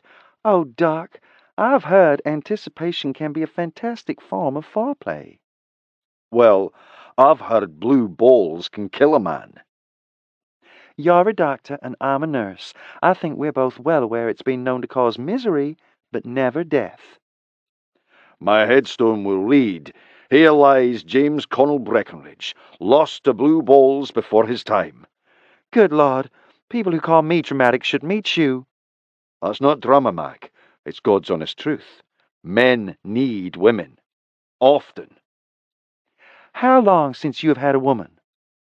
How long since you've had a man? I asked you first. How long have you been in Edinburgh? Nuh-uh. You're not doing the math and figuring out how long it's been for me. I'm not asking for you. Ellison giggles. What? Haven't wanted another woman since you laid eyes on me? It's fucking pathetic, and I definitely wouldn't tell any of my brothers, but no woman has interested me since Ellison's arrival. I've been obsessed with her like a motherfucker. I may have become well acquainted with my hand while I held out for you. No way. You're shitting me. I shite you not, Mac. Then we have both gone through a substantial dry spell. I haven't been with anyone since before I got here 9 months ago. But you already knew that, I'm sure. I hoped. I had no real way of knowing Ellison hadn't hooked up with the guy on one of her girls' night outs with Westlin and Lorna. Westlin was such a shite every time I asked about Ellison. She wouldn't tell me a damn thing. You should probably talk to Sin tonight about our agreement. Why? You didn't fool him with the whole I need a nurse right now strategy. He knows you want me living there so we can have crazy monkey sex. He went along with your plan to pacify you. Well, fuck. I thought I was cool when I presented my case. Guess he and his sixth sense saw straight through me. I should probably go for a visit and smooth that over. I don't want it to be a problem between us. I don't think it's a problem. He seemed on board, but even I know it's probably not the best idea to lie to your fellowship leader and trick him into getting what you want, even if you are cousins and best friends. I was willing to risk his wrath so we could be together, even if only for a brief time. Sin is your cousin and my brother-in-law, but I also recall you telling me he was a beast and a ruthless motherfucker. He can never appear weak to the fellowship. Letting his cousin and best friend bend the rules to have what he wants could be construed as weakness. It's another reason we have to be super careful. I don't want this to come down on any of us. It won't end well. No one but Blur, Sin, you, and I are going to know about us, Mac. Swear. And Leith and Lorna and Westlin. We can't keep this from our best friends. Still having a look around up there? Annie calls out from downstairs. We've been up here a long time. I'm sure she's wondering what's going on. Can we tell her we're taking it? Aye. I kiss her quickly and reach for her hand as we leave the suite. I think we got carried away discussing how we'll arrange the furniture. Oh? The pitch of Annie's voice rises. Does that mean you're taking this one? Yes. My fiancée and I want to move in as soon as possible. Annie looks at her watch. It's a little late in the workday, but I'll have my assistant start the paperwork so we can make that happen for you, Dr. and Mrs. Breckenridge. Mrs. Breckenridge. I'm surprised by how much I like hearing Ellison called that. Sin is sitting in his recliner, holding one of the boys when I enter his living room. He's been a father to Lourdes for 6 months and the twins for 3, but I'm still not used to seeing him hold a baby. Fellowship men don't do that kind of stuff. He's second in command of our brotherhood. He's supposed to produce sons and then leave them with their mother until they're old enough to be trained as the next generation of leaders. But Sin has chosen to break fellowship tradition. He takes care of the babies nearly as much as Blur, and has vowed to not remove them from her care when they reach leadership training age. Wise choice. I'm certain she would kick his arse if he tried to take her children from her. Which one is that?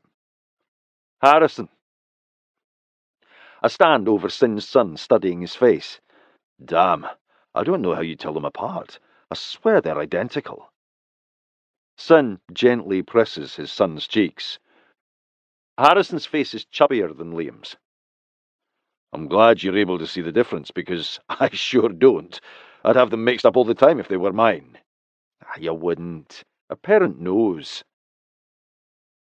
Sin and Blur had in vitro done, and she became pregnant with identical twins. 2 babies weren't unexpected, but identical ones definitely weren't anticipated. You need one of your own. Maybe one day. I would love nothing more than to marry Ellison and have children with her. But a baby can't happen right now. I need to figure out how I'm going to protect her before I can even consider a family. How'd the house hunting go today? Couldn't have gone better. Found the ideal setup. 5 bedrooms with 4 on the ground floor. Perfect location. Annie says she can have us in soon, maybe by the end of the week. Glad to hear it went well. We could be ready to start converting the bedrooms as soon as Friday, if Annie comes through for us. Ellison and I are going to take the next few days to work on gathering medical supplies and equipment. I bet supply gathering won't be the only thing you work on the next few days.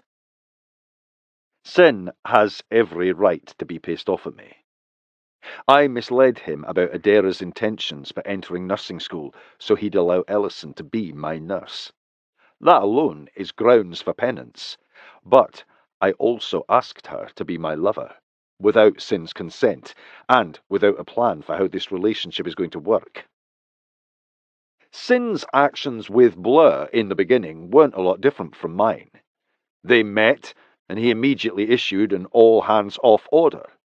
He blocked every brother from putting a hand on the American, but that wasn't enough for him. He moved Blur into his flat and put a stop to her working at Duncan's whiskey bar. He wanted her all to himself and ensured no other brother could touch her. Claiming her in secret, although he knew he risked the wrath of Thane and the Brotherhood. Searching for her after she fled. Suffering endurance to ensure her acceptance. Marrying her so she'd be protected by the Fellowship decree. I understand everything he did. We both know what I've done, and I'm not sorry. I would do it all again, even risk atonement, so we can be together, even if only for a short time. I should be furious. I would be if you were anyone else. But I'm not, because I understand it all. Like you, I once risked everything for my wife. And all of that risk paid off, just like I hope this does. Every fucking thing is against us. Well, you think circumstances were ideal for Blur and me? Hell, I risked everything to be with her. You risked the wrath of your father and the Fellowship. I risk Ellison's safety by pursuing a relationship with her. Big difference. You think Blair's safety wasn't in question? Come on, Jamie. She had a fucking hit out on her. There's one enormous variation between Sin and me. You had the manpower to protect Blair. I don't have my pick of brothers to guard Ellison 24/7. I refuse to leave her safety to chance. I'd give her up before I'd put her in danger. That tells me more than you know about how deeply you already love her. Tell me how I sit back and watch you dangle her in front of our brothers until a taker comes forward to make her his wife. I want to punch my fist into the wall thinking about it.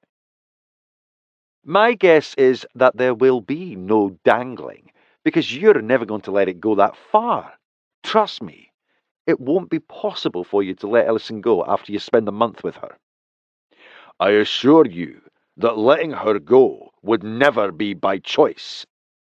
Love gives you the drive to figure out how to make things work. I wish the answer would come to me, because I don't know how to let another man have her. I've never been so desperate to hold on to something destined to slip through my fingers. Then don't. Hold on to her.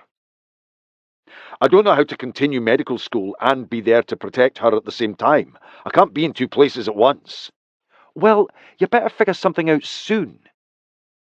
She is my responsibility. What you're doing with her could destroy her chances for a good match. A good leader and brother-in-law would put a stop to what you're planning to do with her. I could catch some serious hell for turning my head, but I'm doing it because my wife believes you belong together. I hate putting you in that position. It's one of the reasons I didn't confide in you from the beginning. You'll never know how much I appreciate you turning your head. Thank fuck he has. I'd hate to go against my leader if he told me to end my relationship with Ellison. I'm not happy you went behind my back, but I understand. So do us both a favour and figure something out. Soon.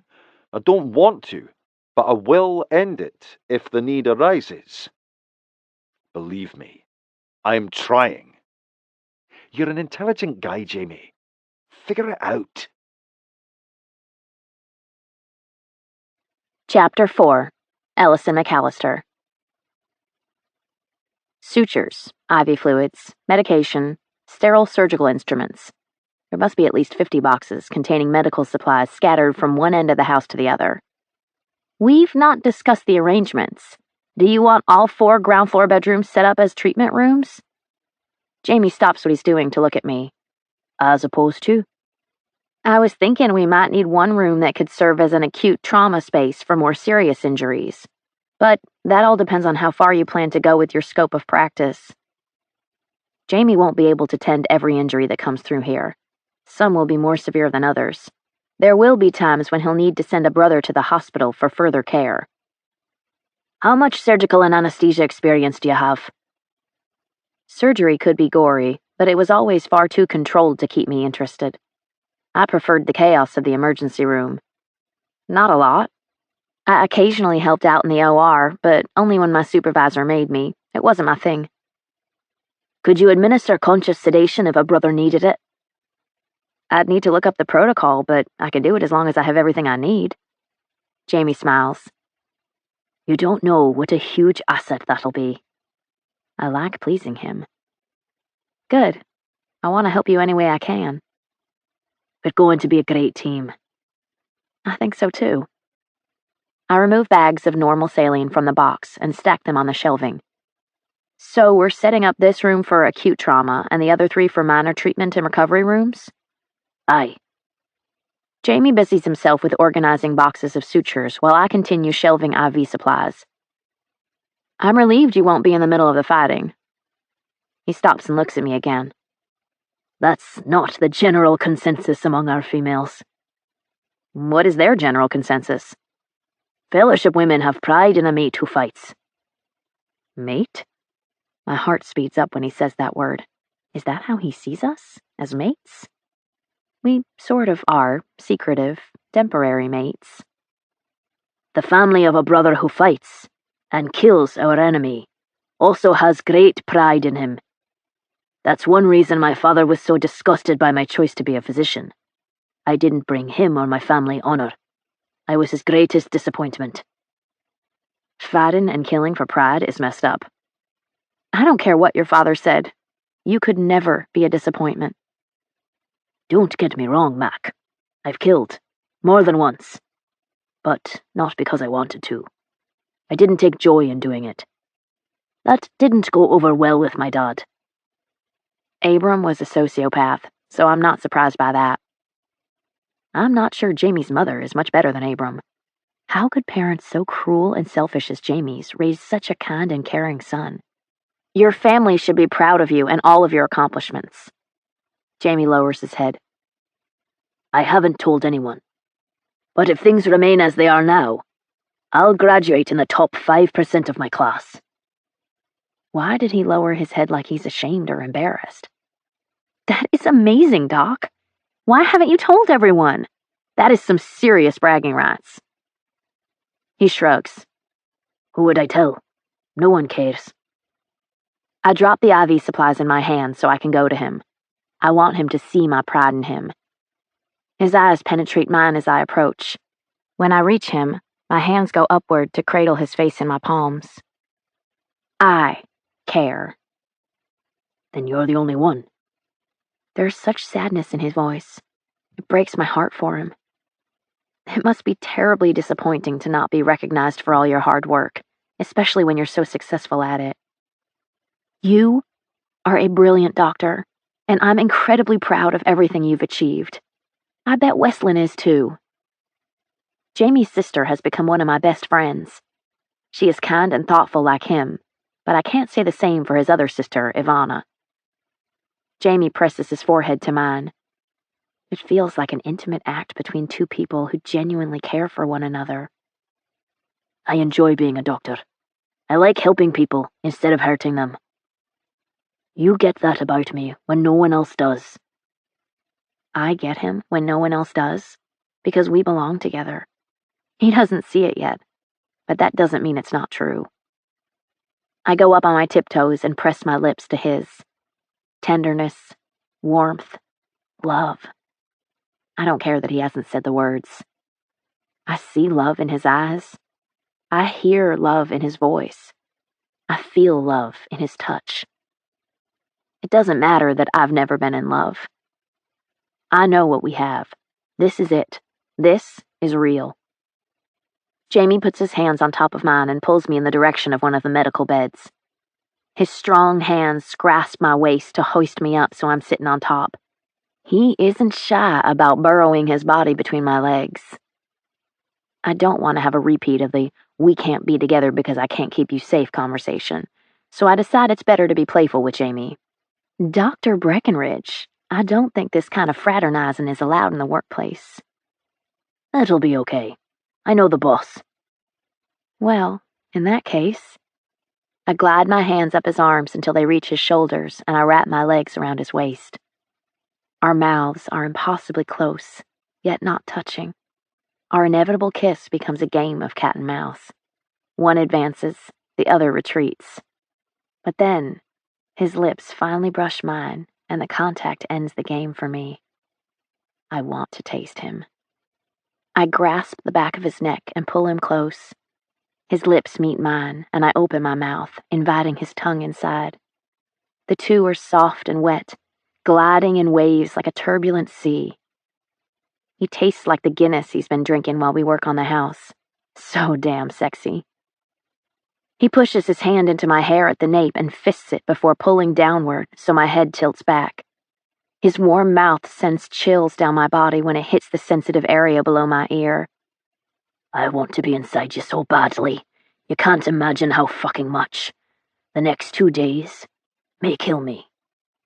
His voice is deep and growly, saturated with aggression and sexual frustration. I know the feeling. I wish I could turn my head and put my mouth on Jamie, but I can't. He's holding me in place so I can't move. He's going to take control in the bedroom, and I'm going to love it. I can't wait to feel you inside me. Jamie kisses my mouth hard before releasing my hair. His hands move to the hem of my t-shirt and push it up and over my head. Damn it. I wasn't expecting to make out, so I put on one of my plain bras. He tugs downward on my simple bra and makes both of my breasts fall out of the top. Oh, Mac, these are some gorgeous tits you have here. I lace my fingers through the back of his hair when he lowers his head to suck one of my nipples into his mouth. Oh, Jamie. I'm Doc to you behind closed doors. Remember? Yes. Doc, how could I forget?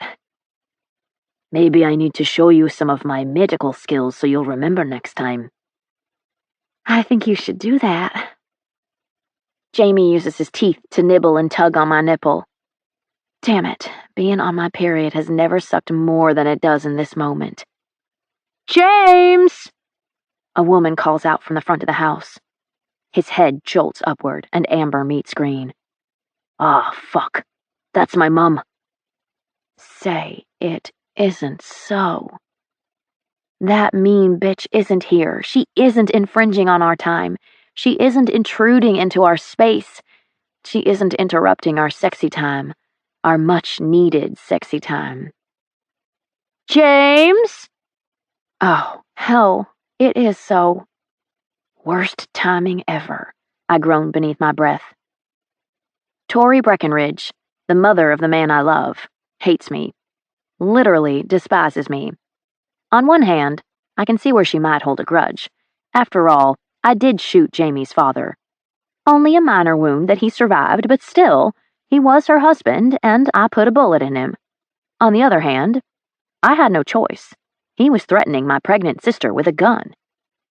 Jamie kisses me quickly as he grasps my waist to help me off the bed. I really hate to see something so beautiful go back into hiding. I grin and shimmy, making my boobs shake. They'll be happy to come out and play later. I'm counting on that. He fetches my shirt from the floor and holds it out for me to take. Come say hello to my mum when you're done straightening your clothes. Can't wait. Will do. Jamie adjusts the crotch of his jeans. See what you did to me? I want to do that to you a whole lot more. Jamie rolls his eyes and groans. You can't say stuff like that while I'm trying to get my cock to go down. It's counterproductive. He gives his dick one last adjustment. Coming, Mum! I push my arms into my shirt and carefully pull it over my head so I don't mess up my hair or get makeup on the neck. Not that Jamie took all that much care when ripping it off me. Awesome. Bet this will be more fun than a barrel of monkeys. I sneak across the hall to the bathroom so I can check my hair and face. There's no room for error here. Don't even want to think about the hell I'd catch if I greet Jamie's mother wearing the evidence of a recent makeout session. I'm sure she'd be all too happy to start the fuckworthy rumors about me with the brothers. I'm fluffing my hair at the roots, and it's impossible not to overhear the conversation between Jamie and Tori. Don't do this, James. James. I don't like Tori at all, but it's kind of cute that she calls him that. This is the path I chose for my life because it's what I want, Mum. You've chosen to be a servant. That's not who you are. Not who you were intended to be. This is my contribution to the fellowship. But you're a Breckenridge. Your role is to lead the brothers. Leading the Brotherhood isn't for me, Mum. It never has been. I fulfill my place on the council only because it is my duty to do so. I didn't realize Jamie had a leadership role in the fellowship. He's never mentioned that. You'd make a better leader than Sin. Just like your father was a better leader than Thane. That's not true, Mum. Thane and Sin are fine leaders. Why do you think the brothers respect them so much? Why do you think the Brotherhood is so successful in everything we touch? It should be you sitting at the head of the council table. It's not my place. And it's not what I want. I enjoy medicine. I love being a doctor. This silly notion of being a doctor was fine while your father was alive, but things are different now. Your sisters and I need you to step into a leadership role so we don't lose our footing. Ah, there it is. She's afraid of losing her position. I fulfill my job as council member. There is no other role for me in leadership. You should be fighting in the siege and proving you're capable of taking Sin's place. Sin's position isn't mine to take, and I don't want it. You're bringing shame to your sisters and me by doing this. How will Wesley and Ivana find good matches when you bring this kind of embarrassment on our family? I can't believe she would ask her son to give up what he loves and risk his life in a siege so he can challenge his best friend for a leadership position he doesn't even want, just to make her look better, just to bring so-called honor to their family, just so his sisters achieve good matches in marriage. It's so archaic, backwards. What kind of mother asks that of her child? A self-centered, self-absorbed, self-obsessed bitch. That's it. I'm no longer listening to Tori use Jamie's love for his family as a way to guilt him into doing what she wants, rather than what makes him happy. Hello, Mrs. Breckenridge. Lovely to see you again. The contempt I'm swallowing would choke an elephant. I don't mistake the expression on Tori's face for anything but disgust. Boy, if looks could kill, I wouldn't just be dead, I'd be decomposing in a ditch somewhere. What is she doing here? Ellison is my nurse at the infirmary. The woman who shot your father is going to be your nurse? She is. I chose her because she's highly experienced and has a lot of trauma skills. She has skills in causing trauma. Oh, that was a clever one. Can't deny it. Don't go there, Mum. My drive to defend Jamie is much stronger than the need to justify my own actions against Abram. The infirmary is a brilliant idea. You should be very proud of your son. Why would I be proud my son has chosen to be a servant instead of a leader? The laughter behind her words isn't amusement. She's scoffing. How mature, bitch. Serving people is honorable and demonstrative of a leader. He's going to save people's lives, brothers' lives. I guess you would think being a servant is honorable, since you chose to make a living out of giving baths and cleaning shite from bedpans. Tori throws her hands upward. I don't know why I'm trying to explain this to you. You aren't fellowship. I'm not, but I'm going to be. Amusement tugs at the corners of her mouth. All the brothers know you shot their leader. Do you really think any of them will be eager to take you for a wife? It's loyalty above all else. Doesn't matter how pretty you are, dear. They won't soon forget what you did. And if they do, I'll be around to remind them. So, good luck with finding a brother to marry. Shit. I hadn't considered that. Tori is a total bitch, but her argument has merit. Ellison is here because she wants to help, not hurt. The Brotherhood will see that. So I think we're done with this conversation. Jamie and his mother swap arguments about the infirmary for a while longer, but I'm deaf to all of it. My thoughts are consumed by what will happen if Tori is right. What will I do if Jamie doesn't come around? If he doesn't claim me? If he doesn't marry me? Mac. The wheel spinning in my head slows, but doesn't completely stop when Jamie says my name. What? Don't fall victim to her game. It may be a game, but I don't think she's wrong. This is exactly what she wants. To get in your head so you'll worry. But she's right. There might not be a brother to come forward for me because of what I did. If that happens, then what? The Fellowship isn't going to let me leave here alive. Not when I know so many of their secrets. Jamie comes forward and takes my hands in his. You shot my father to protect your leader's pregnant wife, who was carrying the next generation of leaders. Fellowship code says we aren't to harm another member. But any brother can see your action was necessary to protect Sin's children.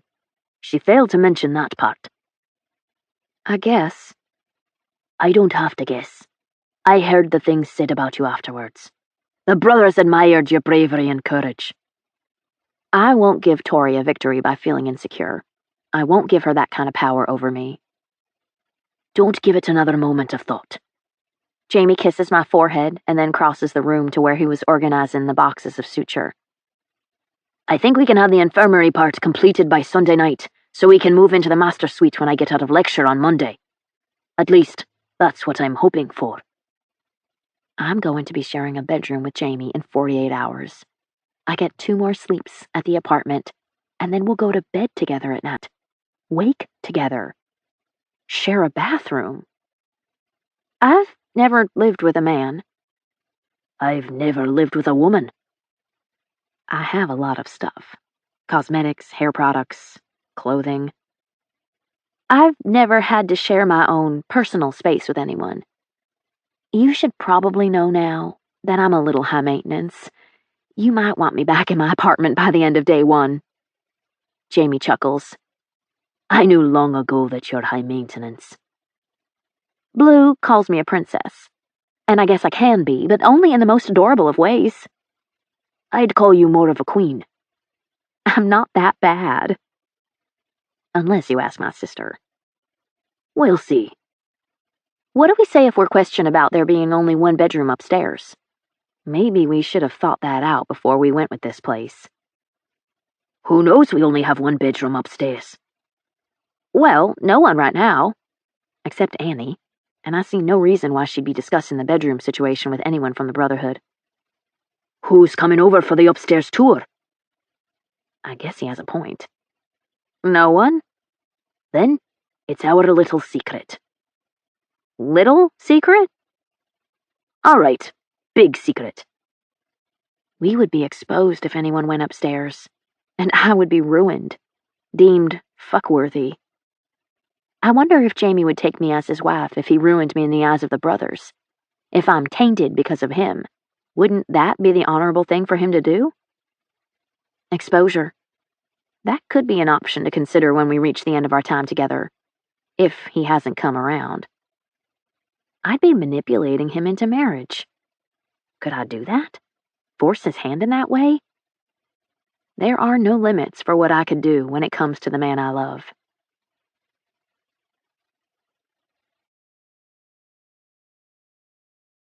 Chapter 5. Jamie Breckenridge. I look at Ellison's belongings, covering almost every square inch of the room, and one thought comes to mind. How is it possible any one person could need this much shite? She spins around and glares at me. Not a single item here is shit, and it's not a lot. Most of my stuff is still at the apartment, since I thought it would be silly to move it here for such a short period of time. Such a short period of time. It's a reminder I have to make the most of this month together in the event things don't go our way. Ellison could be moving her things from this temporary place with me to another man's home when she leaves. I don't want to think about that right now. I can't. I don't mind your stuff being all over our bedroom, and our bathroom, and the hallway leading from the staircase.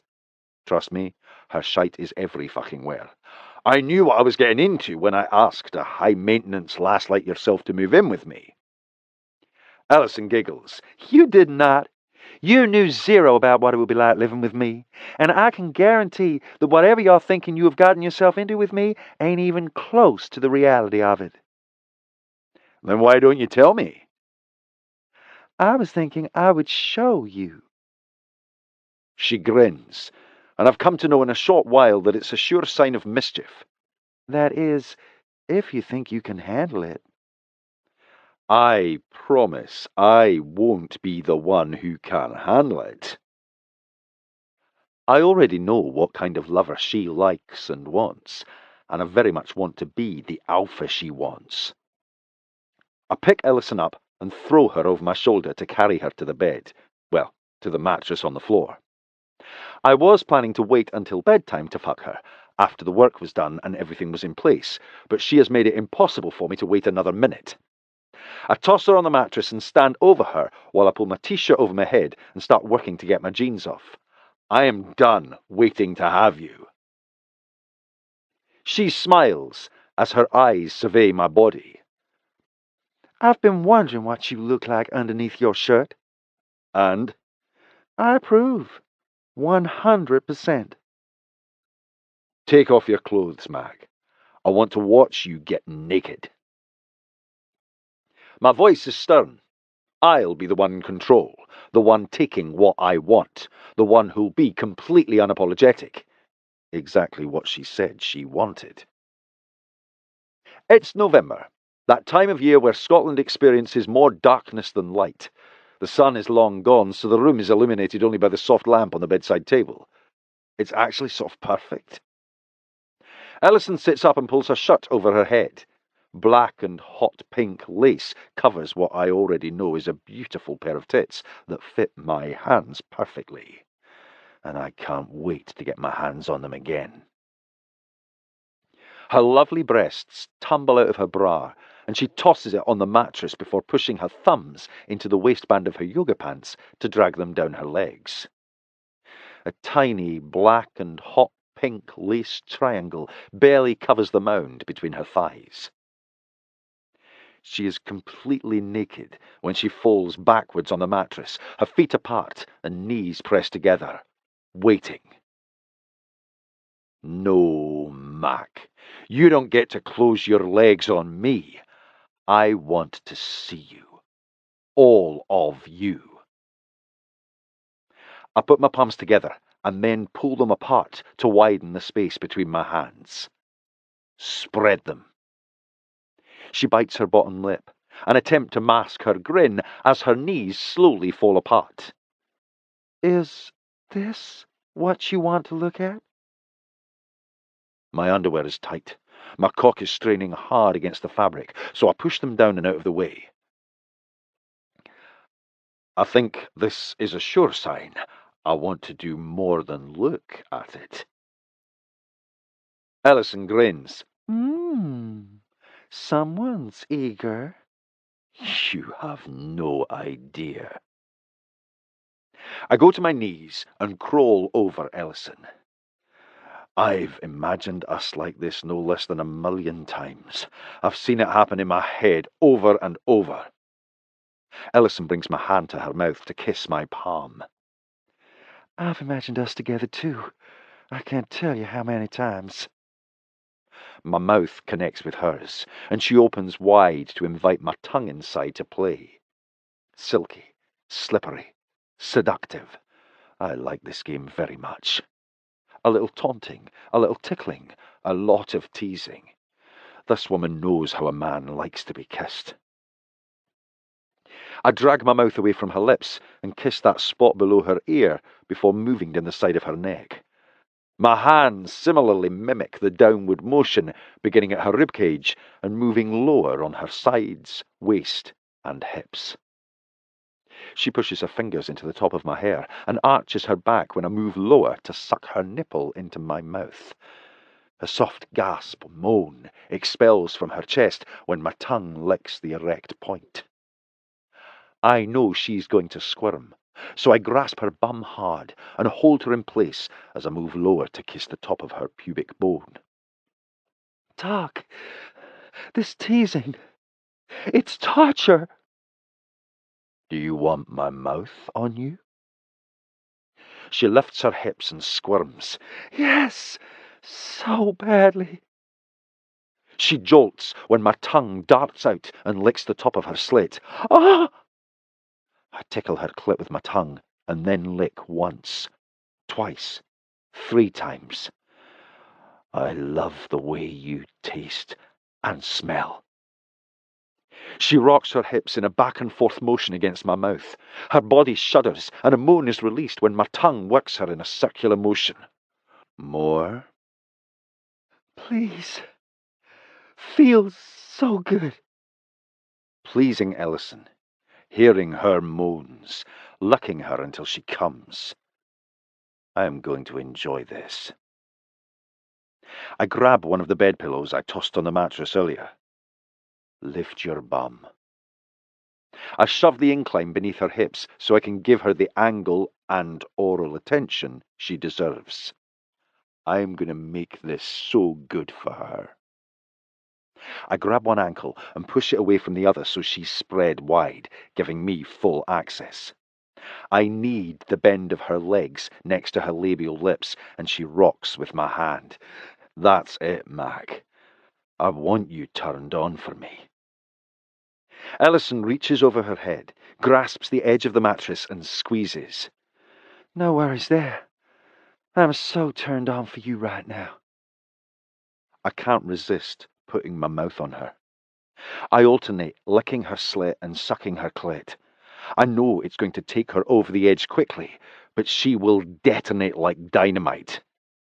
That's what she said she wanted, so I think I'm obliged to deliver. Oh, Doc! One of Ellison's feet comes up and lands on my shoulder, with her toes digging into my skin. Don't stop! Don't stop! Fuck! Don't stop! I would love to reassure her I have no intentions of stopping, but that would require me stopping. So instead, I suck her harder. So hard, I'll probably leave a mark there for days. I alternate sucking and licking, while her hands delve into my hair and fist the top. She squirms and contorts her body to bring her pussy closer to my mouth. Don't stop! I'm coming! So hard!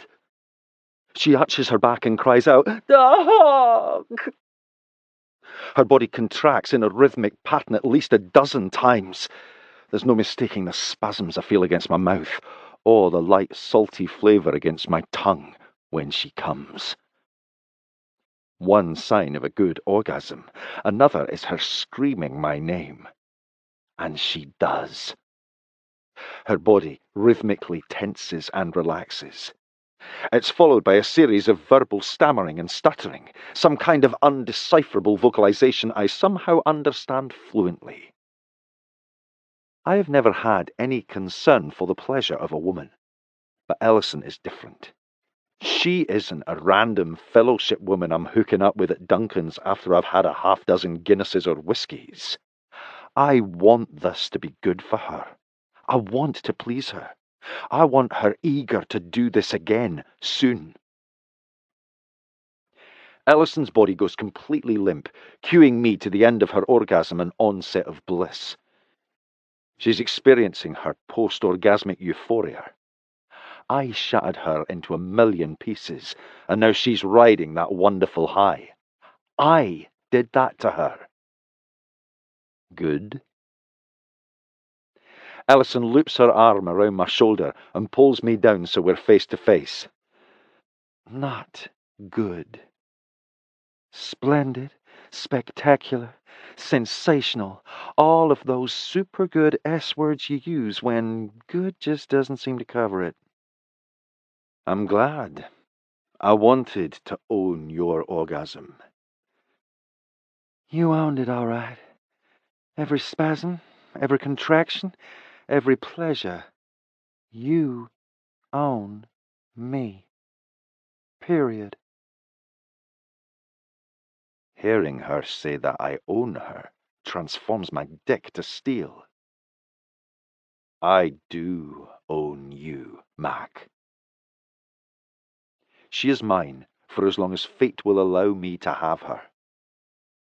I grasp her chin and hold her face. Beg me to put my cock inside you. I'm dying for you to put your long, thick cock inside me. Ellison reaches between us and grasps my dick. I hiss through gritted teeth when she grips tightly and strokes me from base to tip, up and down. Please, Doc. I want to feel you moving inside me. I can't think of anything I want more than you. I'm yours. Every part of me, if it's what you want. Ellison lightly bites my bottom lip and tugs. Fuck me, please. I told her to beg me, and she did. But she is still freely and wholly offering herself to me, and it's sexy as fuck. Ellison lifts her hips so she can rub her slick centre against the tip of my cock.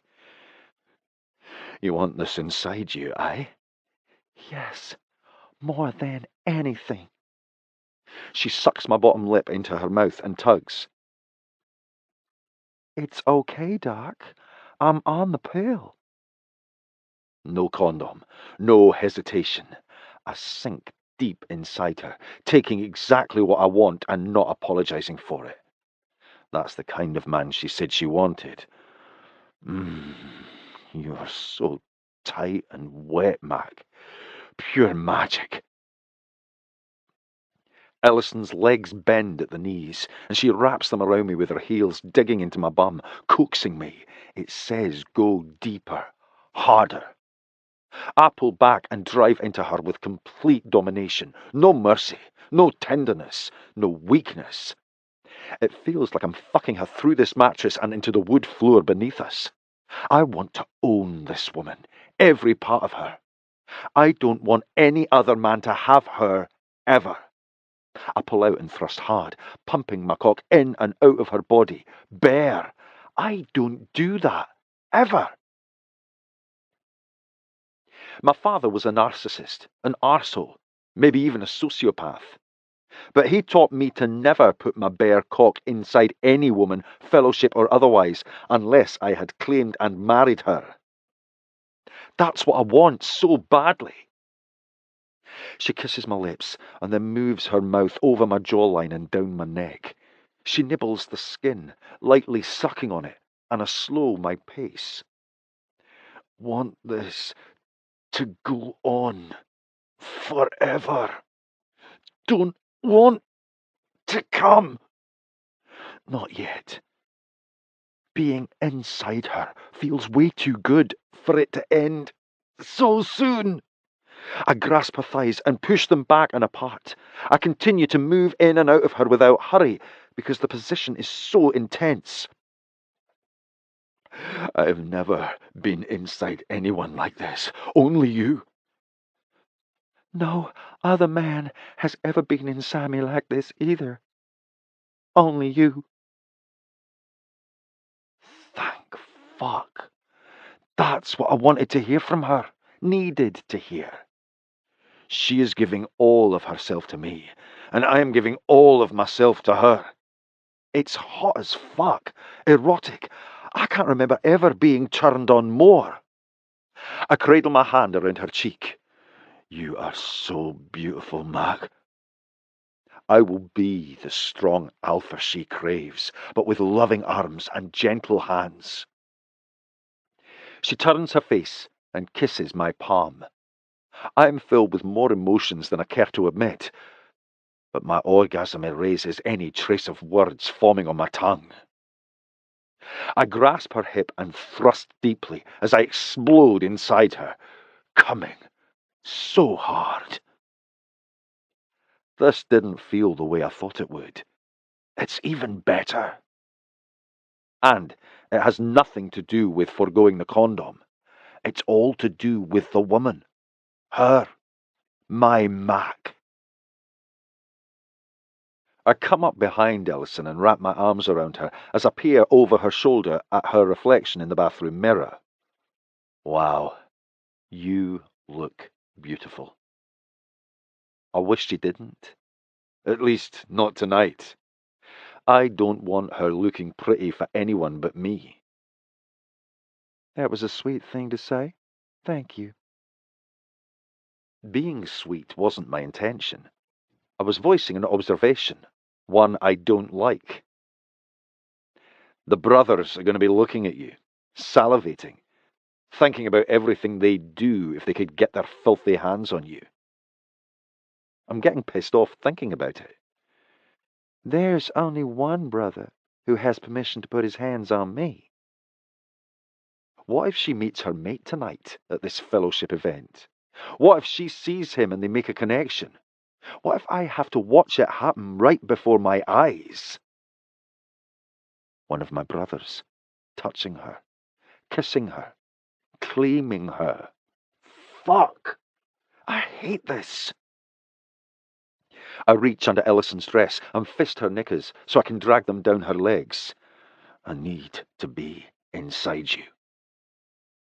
She grins at me in the mirror. Jamie, you have been inside me 4 times in the last 24 hours. It's not enough. I can't help it, Ellison. I want you to smell like me. I want you sore every time you move tonight, so you'll think of me and remember who just fucked you raw. It's time to go. We'll be late. I don't care. I kiss the bare skin of her shoulder. Please, Mac, I need this. I need you. I push black lace down her hips, and she doesn't stop me. She steps out of the knickers when they land on top of her high heels. So that's as good as a yes in my book. She holds her dress out of the way as she leans forward and tilts her hips so I can guide my dick into her from behind. I'm in deep when I pull out almost all the way and then thrust my cock in so hard my balls slap against her. No one has ever felt this good. We fit together perfectly, like we were made for each other. I start slow at first, increasing my pace. I reach full speed with Ellison grinding against me, matching my every stroke. I'm gonna come inside you. I need to know you have a part of me in you when you're with the brothers tonight. Ellison's body jerks with every thrust as she watches my reflection fuck hers in the mirror. My balls tighten, and I empty myself inside her as I press my forehead to the bare skin of her shoulder. Oh, fuck! Fuck! Fuck! I press my forehead into the back of her hair and savour the feel of her body squeezing my cock before pulling out and grabbing the hand towel to clean the semen running down her legs. You're wearing my brand tonight. And although the brothers won't know, I will. I will know she's wearing my brand. I clean myself when I finish with her and toss the towel into the hamper. Ready? Ellison is looking at me with anger in her eyes. Oh, baby, I'm sorry I didn't make you come. That was selfish of me. I pushed my hand between her legs. Come here, and I'll take care of you. We don't have time. We'll make time. Ellison fetches her knickers from the floor, steps in, and yanks them up. Filling me with your cum so you can feel like you have marked your territory was unnecessary. You own me, Jamie. All of me. I don't know what part of that you don't understand. Shit. She is fuming, and I have fucked up big time. Ellison leaves the bedroom without another word, and I find her waiting in the Range Rover. I get in and grip the wheel as I search for the words I need to say so I can fix this. I fucked up, Mac. I'm so sorry I let a streak of jealousy get the better of me.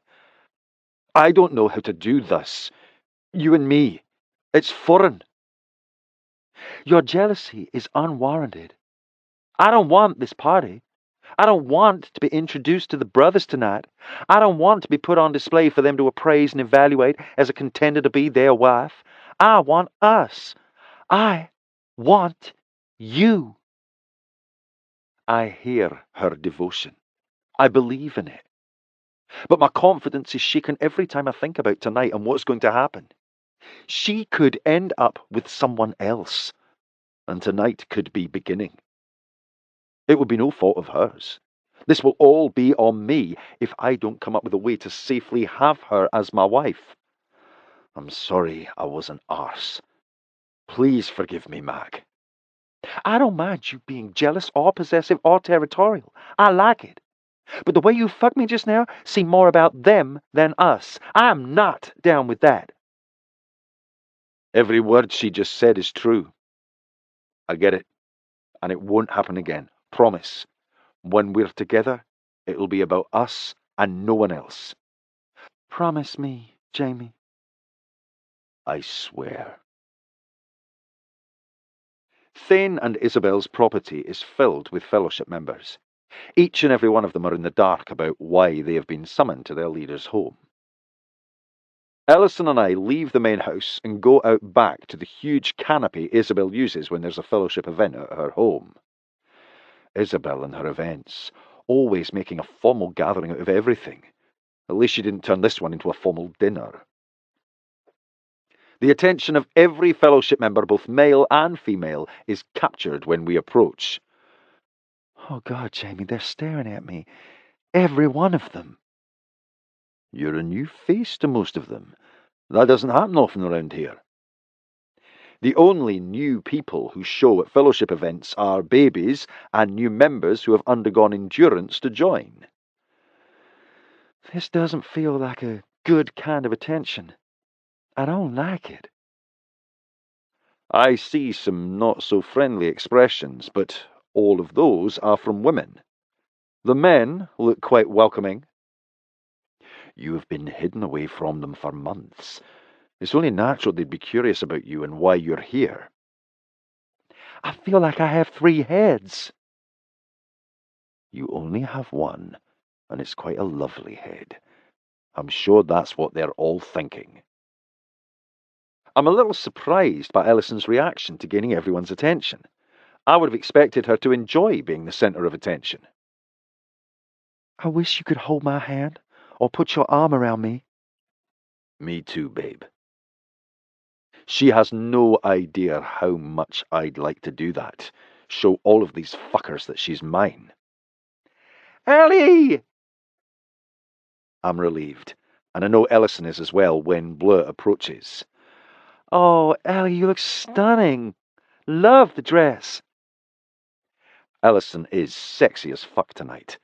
That isn't helping with the way I feel about Son introducing her to the Brotherhood tonight.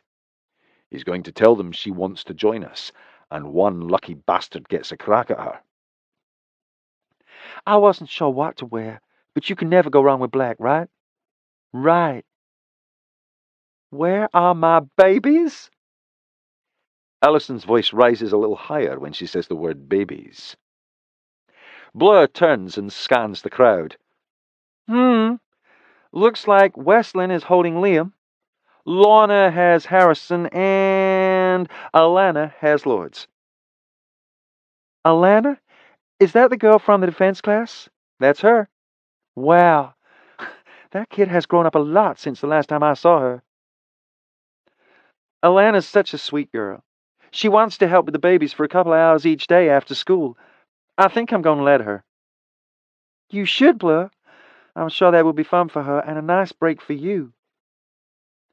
Ellison touches my arm, wrapping her fingers around it, an intimate gesture exchanged between lovers.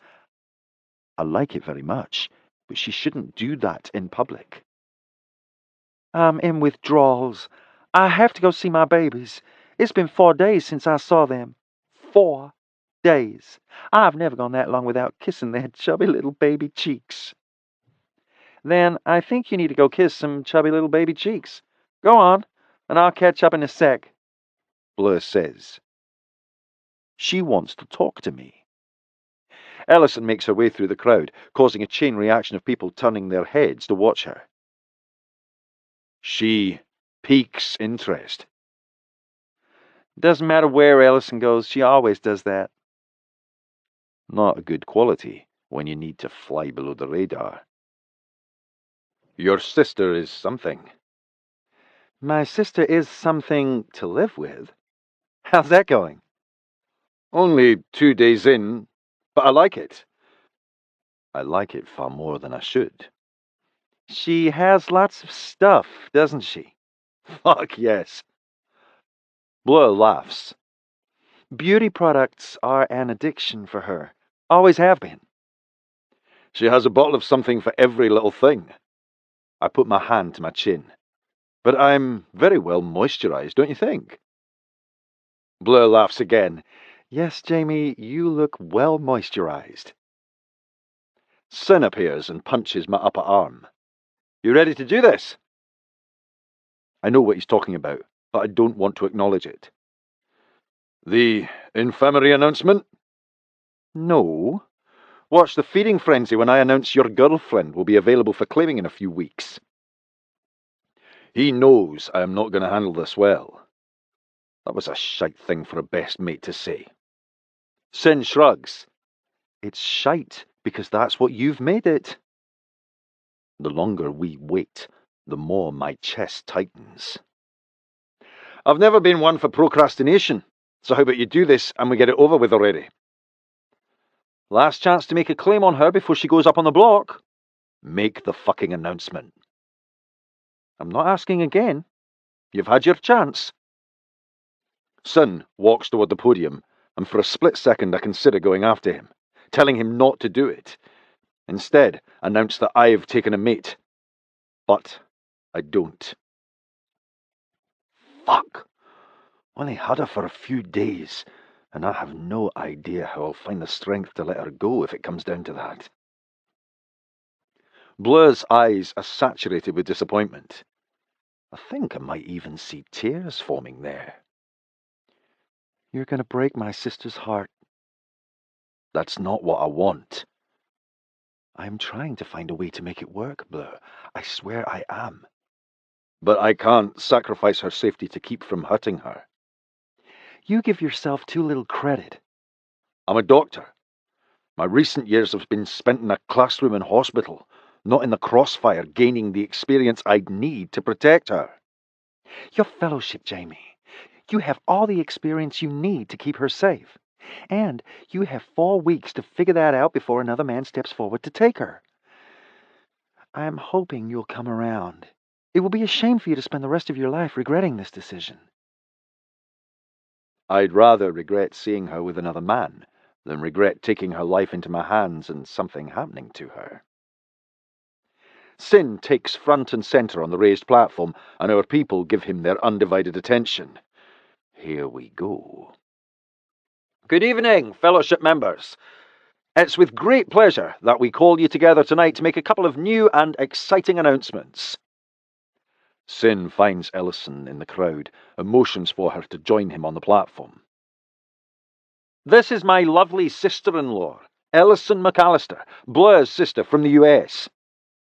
A soft murmur spreads across the crowd, and it's impossible to not make out some of the comments around me. She's beautiful. She's so bonny. She doesn't look like Blur at all. She's fucking hot. I'd love to get between those legs. Would you take a look at those tits? I spin around to see who made the last few comments. A trio of young wankers with big gobs. I bet neither have more than 3 hairs on their balls. Keep your fucking comments to yourself and listen to your leader. The trio goes silent and stares ahead, gobs shut. Sin continues. You may or may not know that Ellison has been living among us for the past 9 months. The murmurs around me grow louder, but at least this time there are no fuck comments made. She was unaware of the fellowship's existence until several months ago. Blur and I had every intention of keeping the Brotherhood secret, but that proved impossible one night when a situation presented in our home while Ellison was there. Since talking about the night Leith was shot, that was the first time Ellison and I worked on a patient together. It's when I recognised how much stronger my attraction had grown for her since our first meeting. There was no going back from that moment. Following the incident, Blur and I spoke in depth with Ellison about the fellowship. She had already expressed interest in staying in Edinburgh permanently, so I wasn't surprised when she made the decision to become one of us. The multiple female voices around me buzz with displeasure. Great, just what we need. A shiny new toy for the brothers. And one with a face and body like that. No one tried to put up a fight for Blur because she belonged to Sin, but the brothers are going to fight over this one, no doubt. Payden is so close to claiming me. I hope this doesn't change his mind. I want to tell the grumbling women around me to ease up. Their men aren't going to make a claim on Ellison if I have a say about it. We have a battle approaching. I need every able-bodied brother fighting, so I can't allow anyone to stand in Ellison's place for endurance until after the takeover. Will you allow me to claim her now and postpone endurance until after the takeover? What the fuck? I turned to the brother who just called out to Sin from the back of the room. Logan Breckenridge, our second cousin, grandson of our grandfather's younger brother, a Breckenridge by blood. He actually has more claim than me toward a seat on the council, but he has never made a commotion. Yes, he hasn't been interested. But he is interested in the woman I love. I've never known Logan to be a drunkard or brawler. He'd probably make a fine mate, but he's already proven he doesn't have what it takes to protect his woman against the Order. He doesn't have what it takes to protect someone like Ellison. No, I don't trust him to ensure her safety. Sin looks at me in the crowd and then back at Logan. Ellison's official claiming will be postponed until after the takeover as well. Cousin, I'd like to make my interest and intent known now publicly for all to hear. I plan to claim her. Grumbles about Logan's announcement grow louder, and at least a dozen brothers voice interest in claiming Ellison. I want to choke the fuck out of all of them. I'm sure my sister-in-law would like to meet and become acquainted with any brother vying for her. You're welcome and encouraged to introduce yourself tonight, but formal intentions won't be considered until after the takeover.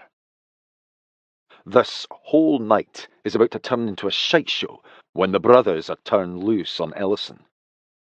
Now for the second part of the announcement. There will be injured brothers when the takeover occurs. It's an unfortunate aftermath of war, but we are fortunate enough to have a skilled physician who will be on hand to treat the wounded. I go to stand front and centre between Sin and Ellison when he motions for me to join them on the platform. Jamie is going to tell you about his proposal. I take the microphone from Sin, and without any thought, pace the platform from one side to the other, just as he does when he speaks. I have concerns for long-term following the takeover. I have proposed a fellowship infirmary, something along the lines of an emergency room, where I can treat you and have the needed supplies and acceptable equipment on hand, like a medical bed instead of my sofa, and you'll have a proper nurse assisting me with your injuries. Ellison is a highly experienced emergency room and trauma nurse, so I feel very lucky she will be joining me at the infirmary. She and I have spent the week converting a house into the Fellowship's new clinic. I'll be living there full-time, so I'm available to you when needed. Do I also announce that Ellison will be living there with me? Doing so could cause problems with suitors. Ellison will be living at the clinic full-time as well, so we are able to provide the best possible care for you. I smile on the inside, knowing I just caused everyone to wonder what will be going on between us behind the closed doors of the clinic. Sorry, not sorry. I return the microphone to Sin. That concludes tonight's announcements. Eat, drink, and have a great time. Ellison reaches for my hand, and I help her down from the platform. You announced to everyone that we're living together.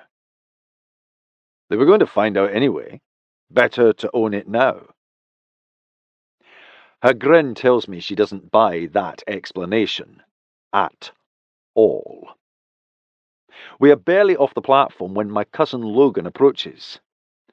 Good evening, Jimmy. Would it be all right if I stole Miss McAllister away for a moment? We both know he has no intention of returning her to me. He'll hold her captive until the next brother mans up and comes along to ask if he can steal her away. It's how this game is played. I'm not in a position to say no, or act like this bothers me. She's all yours. Fuck. I hate those words. I hate those words. I hate that one day I might say them and never get her back. This night is definitely about to go to shite for me. There's only one hope for not losing my mind. The bar. Chapter 6. Ellison McAllister. I'd like to make my interest and intent known now publicly for all to hear. I plan to claim her. Wow. I wasn't expecting anyone to publicly express interest in me. And I sure wasn't expecting a brother to ask if he could claim me now. The man knows nothing about me. Why would he do something like that? Miss McAllister, I would like to formally introduce myself. I'm Logan Breckenridge. Breckenridge? I'd never heard Blue mention Breckenridges beyond the ones I've met. Logan must not hold a powerful position in the Fellowship. Yes, Sin and I are second cousins. I'm attempting to sort out the different options of how that lineage might fall when he answers my unspoken question.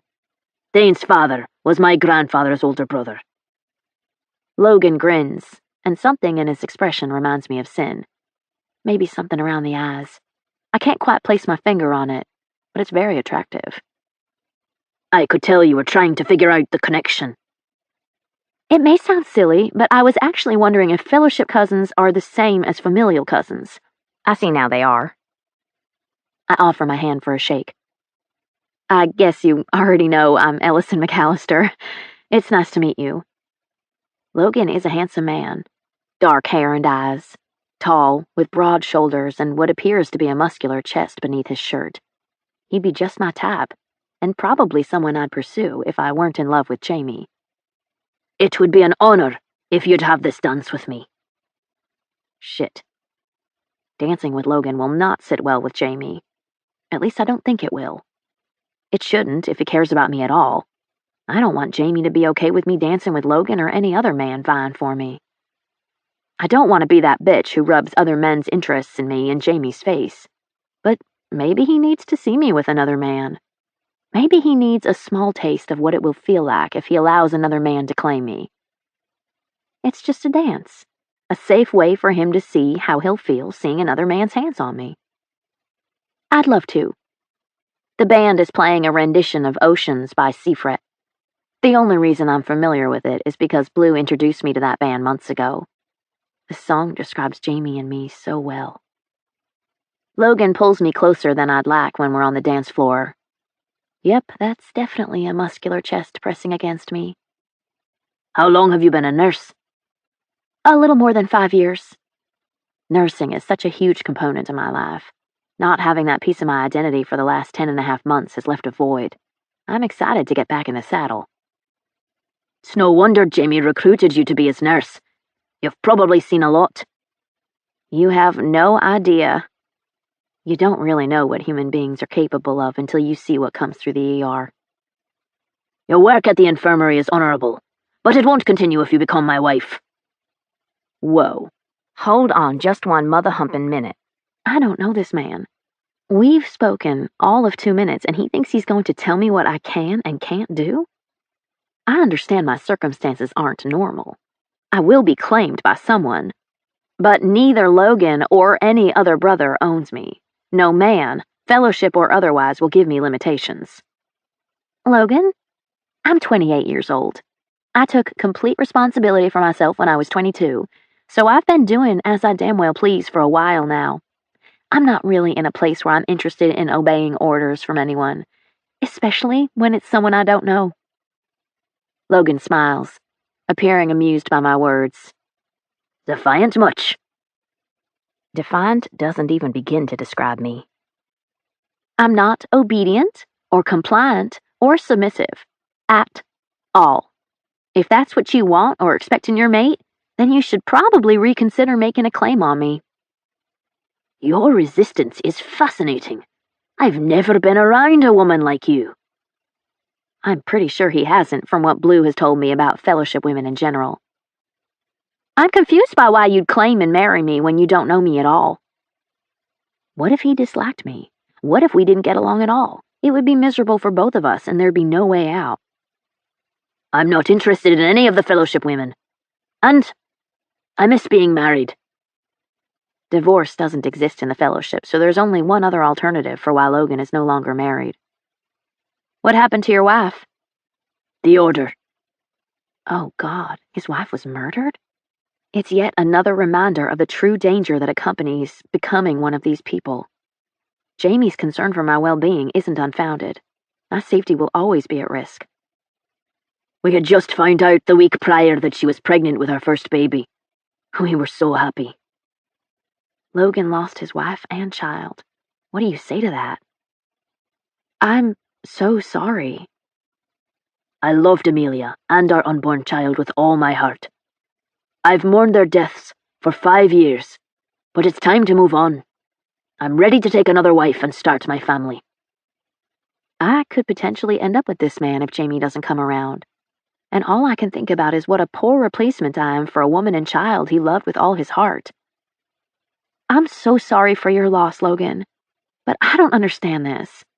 By your own admission, you were married to a woman you loved with all your heart. Why would you be willing to settle for a marriage with someone you don't know?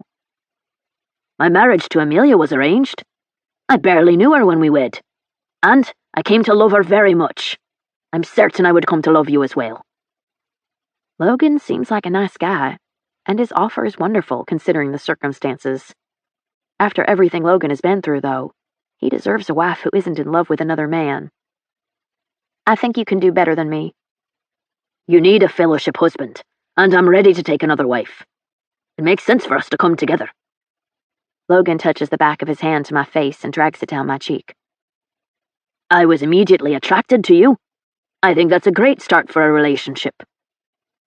Everything about this feels wrong, but I can't tell Logan I'm in love with someone else. Logan returns his hand to my lower back and pulls me closer. Do you want children? Yes. I've proven I'm able to father children, and I'm ready for a family. We wouldn't have to wait to conceive, unless that's what you wanted. Holy shit, conceiving a baby? Are we really having this conversation 3 minutes after meeting for the first time? I'm sure you'd make a wonderful father. Claiming, marriage, babies. Every word coming out of Logan's mouth is so archaic. What surprises me, though, is how this type of primitive language is actually becoming less and less strange the more I hear it. The song comes to an end, and another brother is standing at my side waiting for his turn to dance with me. Logan isn't shy about giving him a glare I interpret as, forget it, because I've as good as claimed this one. Thank you for the dance, Ellison. Logan brings my hand to his mouth and kisses the top. I look forward to making my claim official. I might not know a lot about Logan, but he has made one thing very clear. He is possessive of his woman. And I'm guessing his next wife will never leave his side after the end his first one met. I recall this brother speaking up to voice an interest in me after Logan made his public announcement and intent to claim me. May I have the next dance, Miss Ellison? Damn it. I wanted a minute to myself so I could search the crowd for Jamie, but it's clear that isn't going to happen anytime soon. In fact, I'm guessing I don't get a moment of peace without some brother bugging me about a dance or a conversation. Of course. This brother doesn't pull me close like Logan, and I'm grateful. I'm Alan Douglas, the pit boss at the casino. Ah, he's the replacement for Todd Cockburn, Blue's biological father. It's nice to meet you, Alan. Are you enjoying Edinburgh? I am. The wet weather is a bit of a change for me, but I've fallen in love with Scotland.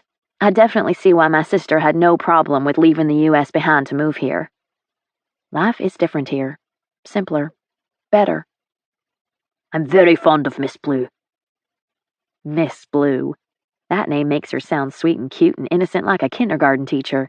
She's anything but sweet and cute and innocent. Becoming fellowship was a good move for my sister. She fits in perfectly, much more than she ever did with people in Tennessee. No doubt her smooth transition into the brotherhood is because it's in her blood. I've never met a stronger woman than your sister. She's her own brand of an amazing lethal weapon. She has the ability and skills to kill a man with her bare hands. I highly doubt I'll ever fit into the fellowship as well as her, but I'm going to try. Don't worry. You're going to fit in with us just fine. I hope so, because there's no getting out if I don't. Miss Blue has been teaching my sisters how to defend themselves. I've been impressed with the way her strength and fierceness has rubbed off on them. She's proven to be a true asset. Yes, she is passionate when it comes to protecting the women of the Brotherhood. She saw a problem and spearheaded a crusade to make the women stronger, more resilient, more driven to be something besides a claimed woman who hid inside her home so she didn't risk being attacked by the Order. She has given many fellowship women the strength they didn't have before. She's respected and beloved by all. This guy likes talking about Miss Blue a little more than I'm comfortable with. My sister is pretty lovable. Alan is going on about how much of an asset Blue is, when I look over his shoulder and catch a glimpse of Jamie at the bar, with a woman by his side. A pretty blonde, who appears intent on gaining his attention, judging by the way her hand is petting his arm. What the actual fuck?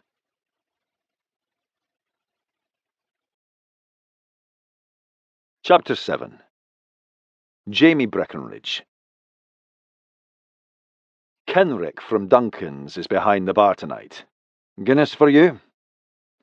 Kenrick has been serving me drinks for years and knows I'm typically a Guinness man, but I'm not in a stout mood. I need something stronger to get me through what I'm forced to endure tonight. Whiskey. Coming right up.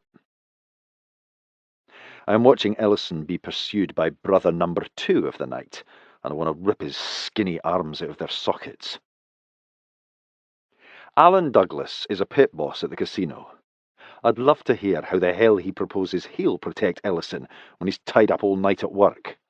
I'd also like to know if he plans to break his dirty habits, cocaine and cocktail waitresses, if Ellison becomes his wife. Fuck no. She is not marrying a man who snorts coke and fucks any woman who will spread her legs for him. I've been inconspicuous while watching Ellison. Controlled, restrained, careful to not appear angry, careful to not look too long, careful to not appear interested. But I swear to God, if Alan moves his hand any lower on her back, I'm going to go over and break it off his arm. Everything about this is fucked up. I can't stand watching Ellison with my brothers. But not looking would be so much worse. Jimmy, can I have a minute? Fuck. I know that voice, and I don't have time to deal with her right now. I turn around, and I'm right. Good evening, Adera. What can I do for you? Could we go somewhere away from the crowd so we can talk? Motherfucker. I know Ellison will be safe, but I still don't want to leave her with these horny bastards. We can't talk here. I was hoping to have a word privately. I can predict with 100% accuracy that this conversation will include her asking me to choose her over Ellison. She doesn't understand that will never happen. I take the whiskey Kenrick has poured for me. Fine, but make it quick. Aye. I sound like an arse, but it's impossible to be nice when she is taking me away from Ellison at this pivotal moment. Adera leads me away from the canopy toward the guest house. I suspect this conversation is about more than a job, and, truth be told, it isn't about a conversation at all. I stop when I see her intention is to take me into Thane and Isabel's guest house. I think this is private enough. We can talk here. The only reason I'm in nursing school is so I could become your assistant. You knew that, but you chose her. She's not even fellowship. Neither Adera nor her father approached me to ask if I wanted or needed a nurse. They went straight to Thane with their plan. Thane approved her request to go to school, but my uncle has never told me I have to take her as my assistant. I owe them nothing. I'm sure you'll make a fine nurse when you finish school, but I need someone with experience at the infirmary. I can't waste valuable time teaching you how to be a nurse. I need someone who already knows what they're doing. I have experience, lots of it, and I know exactly what I'm doing. This conversation is going in the exact direction I expected. This is about the brothers and their well-being. Ellison was a better choice because she has worked in a busy emergency room where they had a high rate of gunshot wounds and trauma. I need someone with that kind of experience. You're a first-year nursing student, and although I'm sure you're doing well, I don't have time to train you. Adera steps forward, and her hands go straight for the button and zipper of my pants. I'm a fast learner, Jamie, and I give a quality blowjob. You'll like the kind of skills and knowledge I have. Promise. A year ago, I'd have let this girl suck me off, and I'd have probably fucked her afterward. But not today. Not after Ellison. I push her hand away. Damn, I don't think I've ever turned down a blowjob. No. Adara laughs. Well, hell, she's been helping you less than a week and you're already fucking her. We aren't fucking. What Ellison and I are doing is far more than that. I don't believe that for a second. And those horny fuckers out there squabbling over your girl's pussy are dumbasses if they believe you aren't fucking her. Adara takes my whiskey from my hand and downs it before returning an empty glass. Just so you know, I didn't want to blow you anyway. I'm into girls. What the hell? Not what I was expecting from the lass who just tried to undo my pants. Why did you try to suck my dick if you're into pussy? My dad's health isn't great. He's convinced he's going to die soon, so he's trying to push my sisters and me into being claimed and married as soon as possible. He wants to know he's giving us over to husbands who will protect and care for us after he's gone. Bruce Lowry has 6 daughters.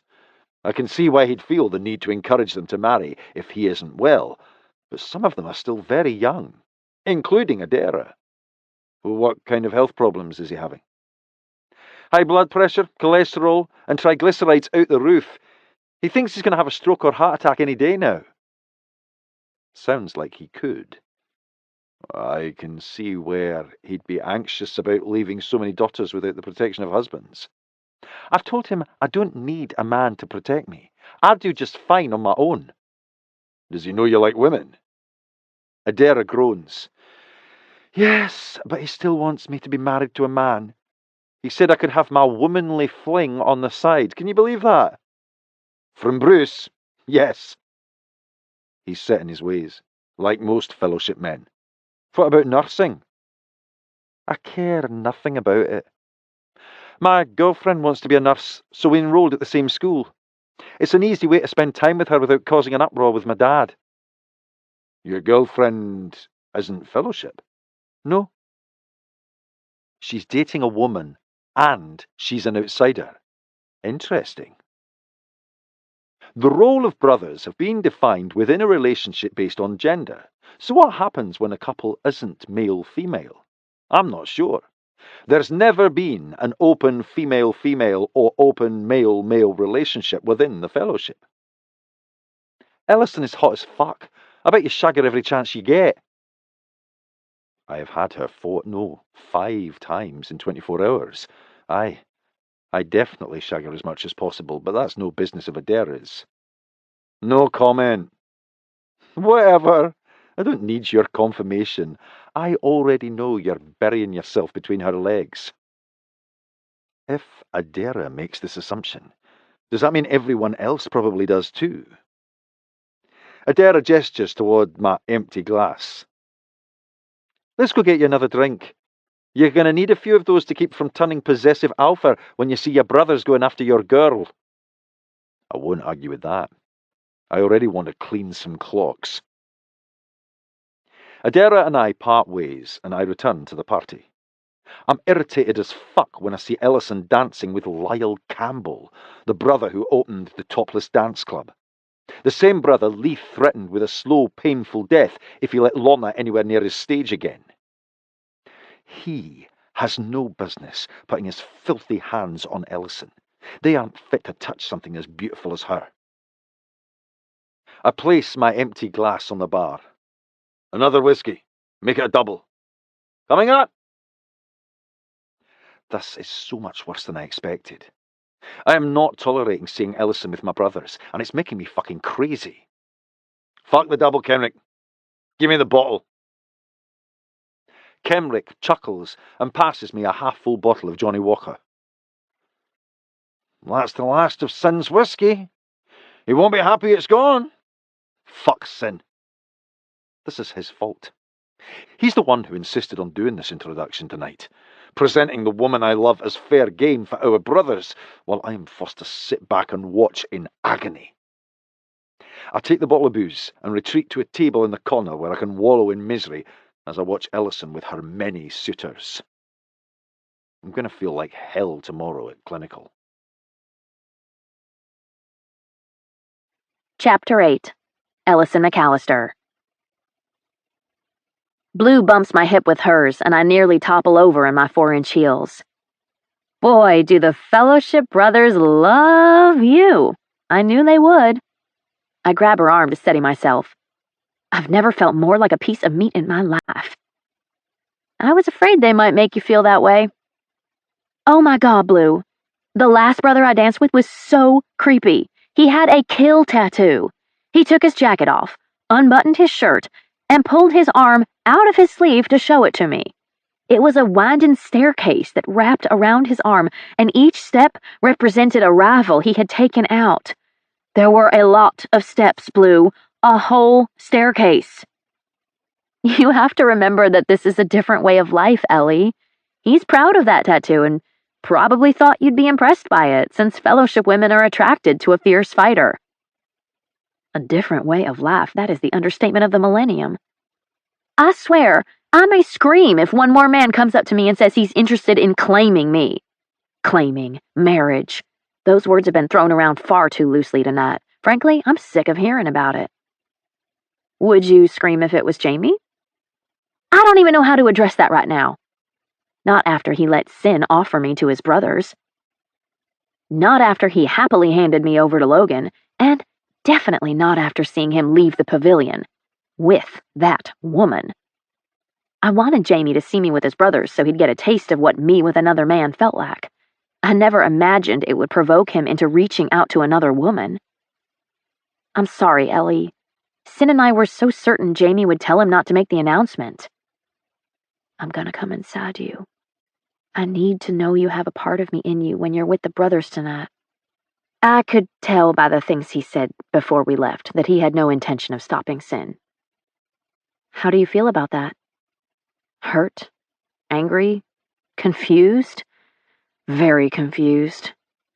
I lower my voice and lean in to whisper to Blue. We've been together.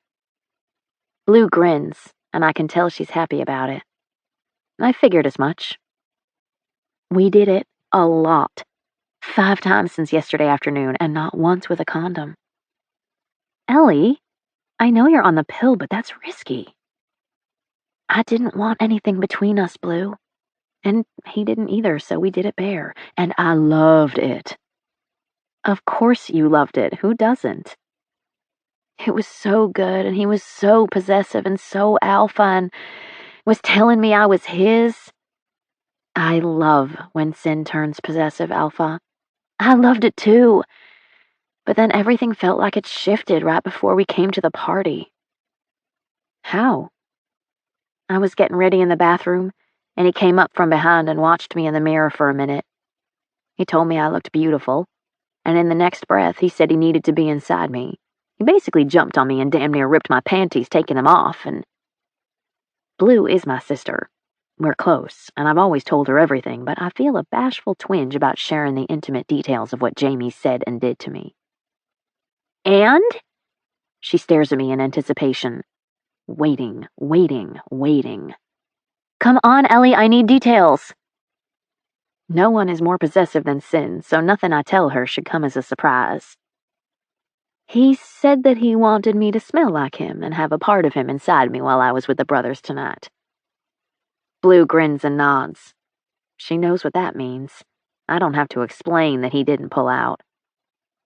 It felt like he was marking me, which was hot, but it ended up feeling like he did it so he could have the satisfaction of knowing he'd just fucked me right before I was to meet the brothers. You're wearing my brand tonight. I could tell that he loved me coming here with that still inside me. Wow, he has it bad for you. But not bad enough to stop Sin from making that announcement. I spoke with Jamie earlier. I could tell he was hurting and didn't want the announcement to happen. And yet he didn't stop it. I think he truly believes letting you go is in the best interest of your safety. I'm sick of hearing about the best interest of my safety. How about we consider what's in the best interest of my happiness?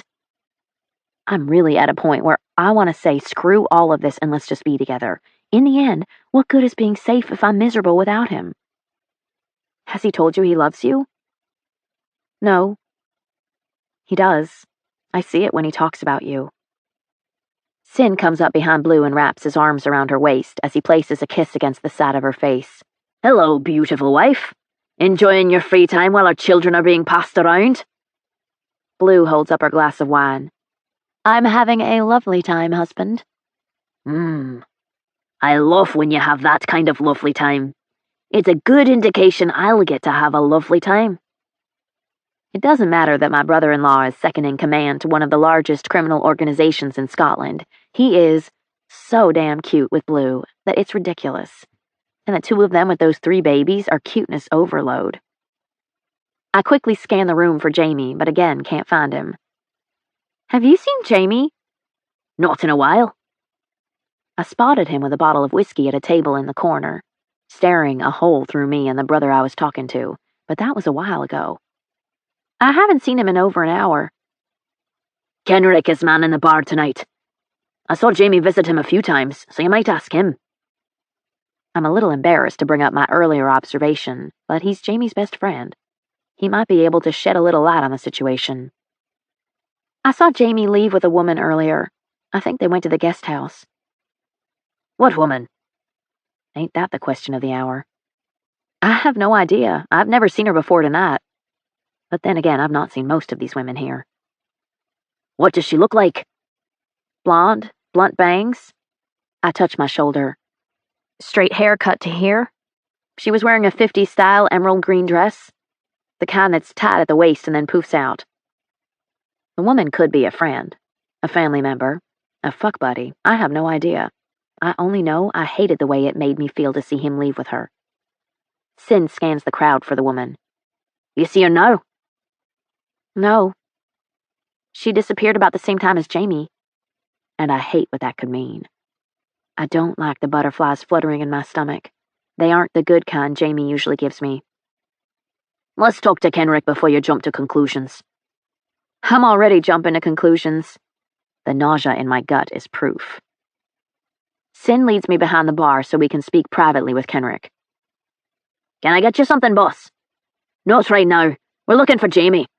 I haven't seen him since he had me give him a half-full bottle of Johnny Walker a couple hours ago. Jamie and a bottle of whiskey. The fucker has gone and passed out somewhere, probably in his car. Then that's where I'm going. Sin catches my upper arm as I turn to leave. You're at an event on fellowship property. It isn't safe for you to go without an escort. I can't go to Jamie with an escort. Our secret relationship would be exposed. I really need to find him. Will you take me to his rover? Of course. I hug Blue and kiss the side of her face. I'll call you tomorrow. Please do. I'm anxious to know how Jamie handles seeing the brothers compete for you. I'm anxious to know, too. A bottle of whiskey doesn't sound like the best way to deal with this situation. Sin's gun is in his hand, and he's never more than a few feet from me as we walk to Jamie's vehicle. I've seen security everywhere tonight, so I'm a little surprised he feels the need to be this cautious. But what do I know? Has there ever been an attack here? No. But we just learned that the Order has taken a new leader. Since he's new to power, he'll be looking to prove himself. With Greaves, it was a given that they'd attack below the belt against our women. This is a particularly precarious situation because we don't know the course this new leader will take. Unpredictability must be a complication. Unpredictability is another reason Jamie is hesitating with you.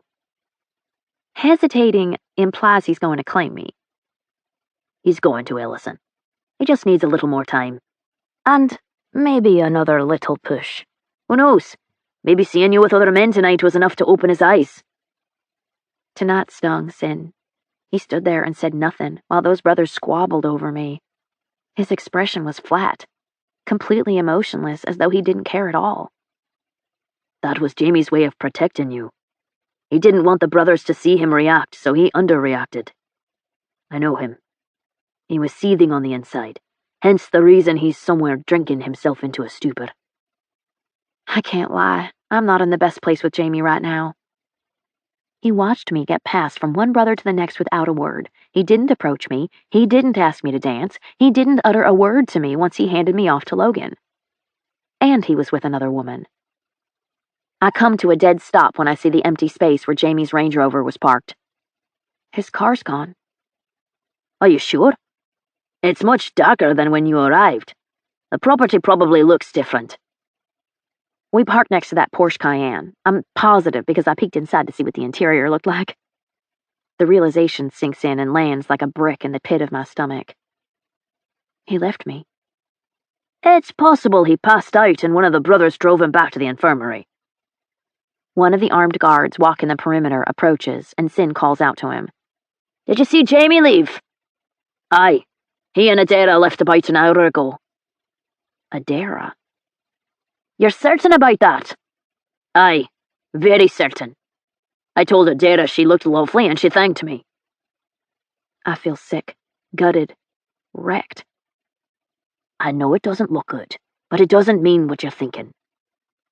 The whole scene appears pretty cut and dry until I consider the last few days with Jamie. I do own you, Mac. I can't think of anything I want more than you. I've never been inside anyone like this, only you. You are so beautiful, Mac. Please, Mac, I need this. I need you. When we're together, it'll be about us and no one else. The last few days with Jamie have been wonderful. It's hard for me to believe that he'd have gone to all this trouble to work out spending the month together only to throw it away by getting drunk and fucking around with another woman. Doesn't make sense to me. My father was a sensible man. He taught me not to jump to conclusions. And I'm not. But I am going to figure out what the hell is going on. Will you have Sterling drive me home? Done. Would you like me to call Blue to come ride with you? No, I need time to myself. Sin phones Sterling, and the black SUV quickly appears in front of us. Please tell Isabel the party was lovely. Sin opens my door and assists me into the back. You know I have to tell Blue about this, so you should probably expect a call. I have no idea what's happening, or what I'm about to walk in on at the infirmary. Whatever it is, I don't feel like hashing it out with my sister tonight. Please ask her not to. I'll call her first thing in the morning. I'll tell her, but you know your sister. That doesn't mean she'll listen. Sin pats the back of Sterling's headrest. Do a complete sweep.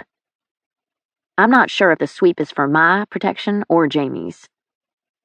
You don't have to send Sterling in to stop whatever's going on between Jamie and Adara. I can take it.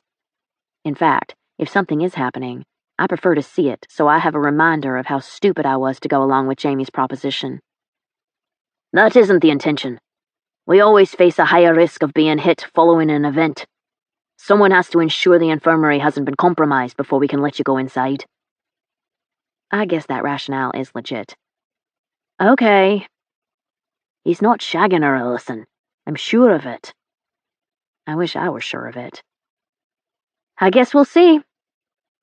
The vehicle pulls away from Thane and Isabel's, and my mind spins out of control with all the what-ifs.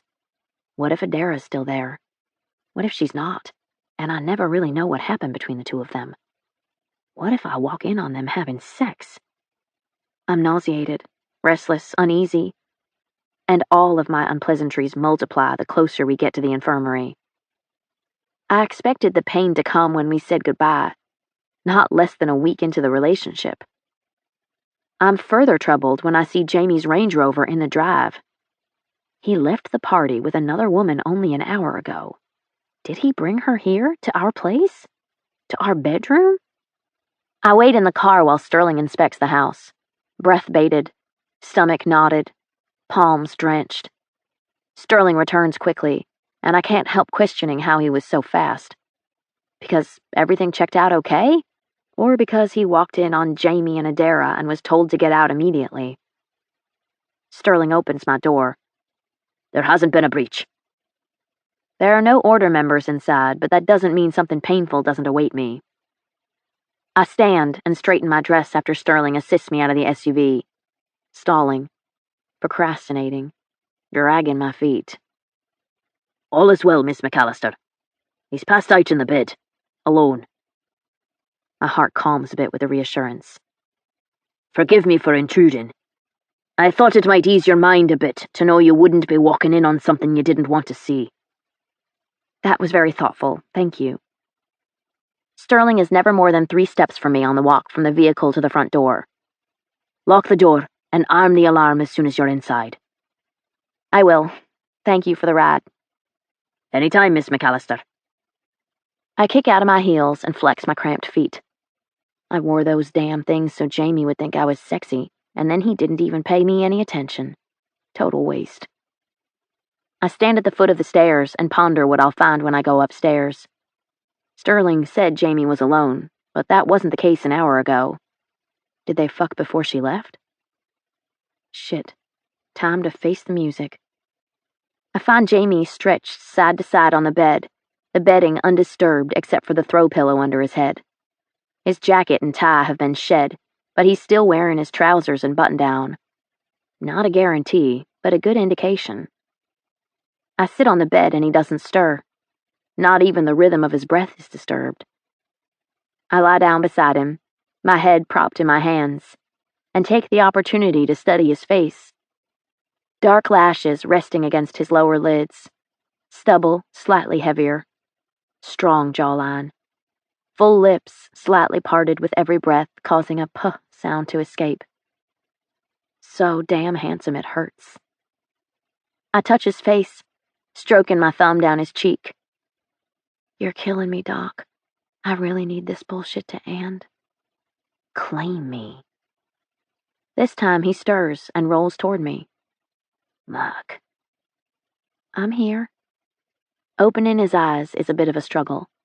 Focusing on my face proves a more difficult feat when he reaches out and clumsily grabs my face. Mark. I put my hand on top of his. You ditched me. Jamie blinks hard and doesn't reply. You didn't say a word. You just ran off and left me there at Thane and Isabel's house. Couldn't handle seeing you with them. Was making me crazy. I knew everyone would see right through me if I didn't get the fuck out of there. I know you shouldn't try to have a serious conversation with anyone after they've been drinking, but I think I'll lose my mind if I don't hear him tell me nothing went on between him and Adara. I saw you disappear from the party with Adara, and then you took off with her. What am I supposed to think? She wanted to talk privately. He's badly mistaken if he thinks I'll settle for that explanation. You disappeared with her. I saw you go toward the guest house with her, for quite a while, and then you left the party with her. She took me to the guest house so she could suck my dick.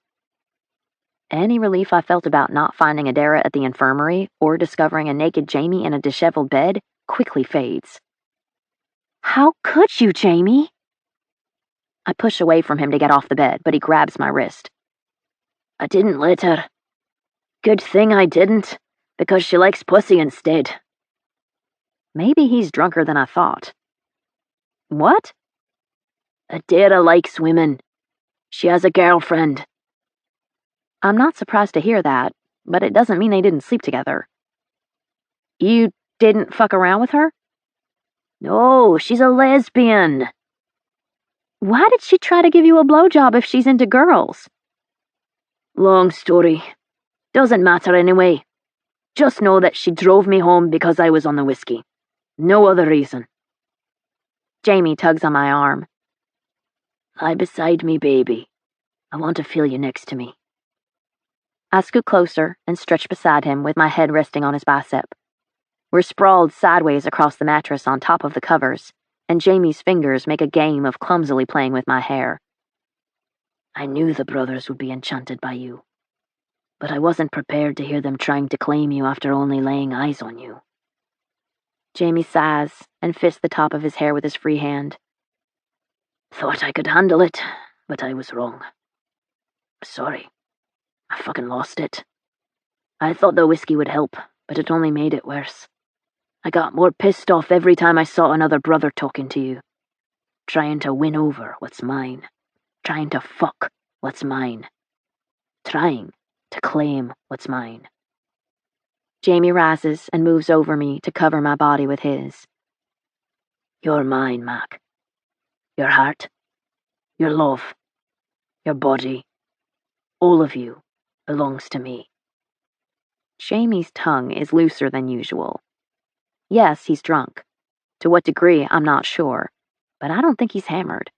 He woke too easily and is making too much sense to be entirely wasted. Either way, I like what I'm hearing out of him. I want to hear more.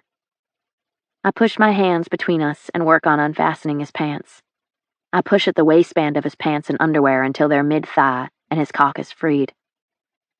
I am yours, Jamie. All of me. Take what belongs to you. And he does.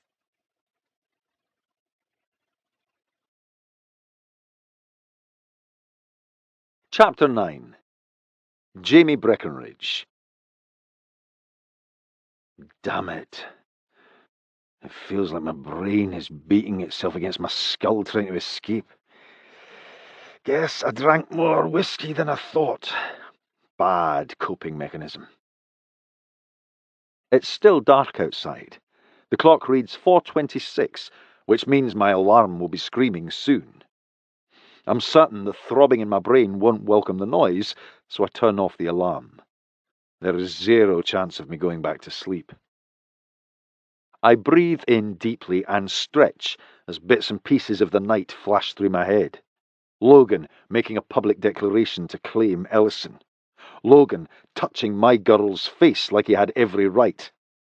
Adara telling me she could give a quality blowjob. Adara trying to unzip my pants. Grabbing a bottle of JW from Kenrick. Oh, fuck. I reach down and feel my naked cock about the time the mattress dips and shifts next to me. No, no, no. Please, please, please don't let it be Adara lying beside me. I slowly lift my head and peek over at whoever is in my bed, but all I see is a shadow. I can't make out anything about the woman. No body shape, no hair colour or style, nothing. I stretch for my phone on the nightstand because I plan to use the flashlight, but it isn't there. Just my fucking luck. I take a chance and reach out in the darkness to feel for Ellison's belly button piercing. I breathe a sigh of relief when I feel the dangling piece of jewellery over her navel. To be 100% certain it's her, I slide my hand lower to check for the short, thin, rectangular strip of hair over the centre of her pussy. Thank fuck that's what I feel. Did you not get enough of that already? A stretch, moan, and yawn follow her words. I don't know. Did I? I use a teasing tone, but I have no idea if I got enough or not. I can only recall flashes of this and that after I downed the Johnny Walker. My memory is spotty, but I fully recall my brothers competing for Ellison's attention. She danced with at least a dozen of them, but Logan pissed me off the most. The way he held her, the way he touched her, the way he looked at her as though she was already his. I hated every second of seeing them together. Everything about last night's party was shite. Pieces of the puzzle present, and I recall waking to my girl in bed with me last night. I remember being happy she didn't stay to enjoy the attention she was receiving from my brothers. She chose to come home to me instead. Ellison told me she was mine, and that every last part of her belonged to me. The rest is fuzzy, although I have a vague recollection, very much like déjà vu, where I hear myself telling Ellison that I love her and I'll die before I let another man have her. I have no idea if it really happened or if it was a dream, and I'm not sure which I'd like it to be. I love Ellison, but making the move to tell her so would be a bad move at this point. It'll only complicate things between us. I scoot closer and drape my arm over Ellison's stomach. I have clinical today. Ellison rubs her hand up my arm. Are you sure you should go? I'd love nothing more than to stay in this bed with her. Don't get to skip clinical because I'm hungover. I'm not talking about a hangover. I'm pretty sure you're still drunk. It's only been about 6 hours since you downed a bottle of whiskey. Only half, I correct. Whatever. You're still drunk. I'm definitely not feeling my best, but I'm not steaming. I'm all right. Plus, it's the first day of this rotation. I'll mostly be observing. What kind of rotation? Obstetrics and gynecology. You're going to be looking at other women's vaginas all day? I'm not sure how I feel about that. No worries. I slide my hand between her legs and squeeze. Yours is the only one I'm interested in seeing or touching.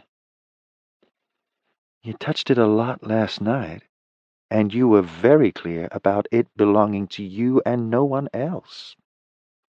Especially Logan. I have no memory of that conversation, but I don't doubt telling you that he pissed me off. You told me there was no way in hell you'd let him have me. Logan had a woman and fucked up. He has proven he isn't capable of protecting a wife. I won't let him repeat that same mistake with you.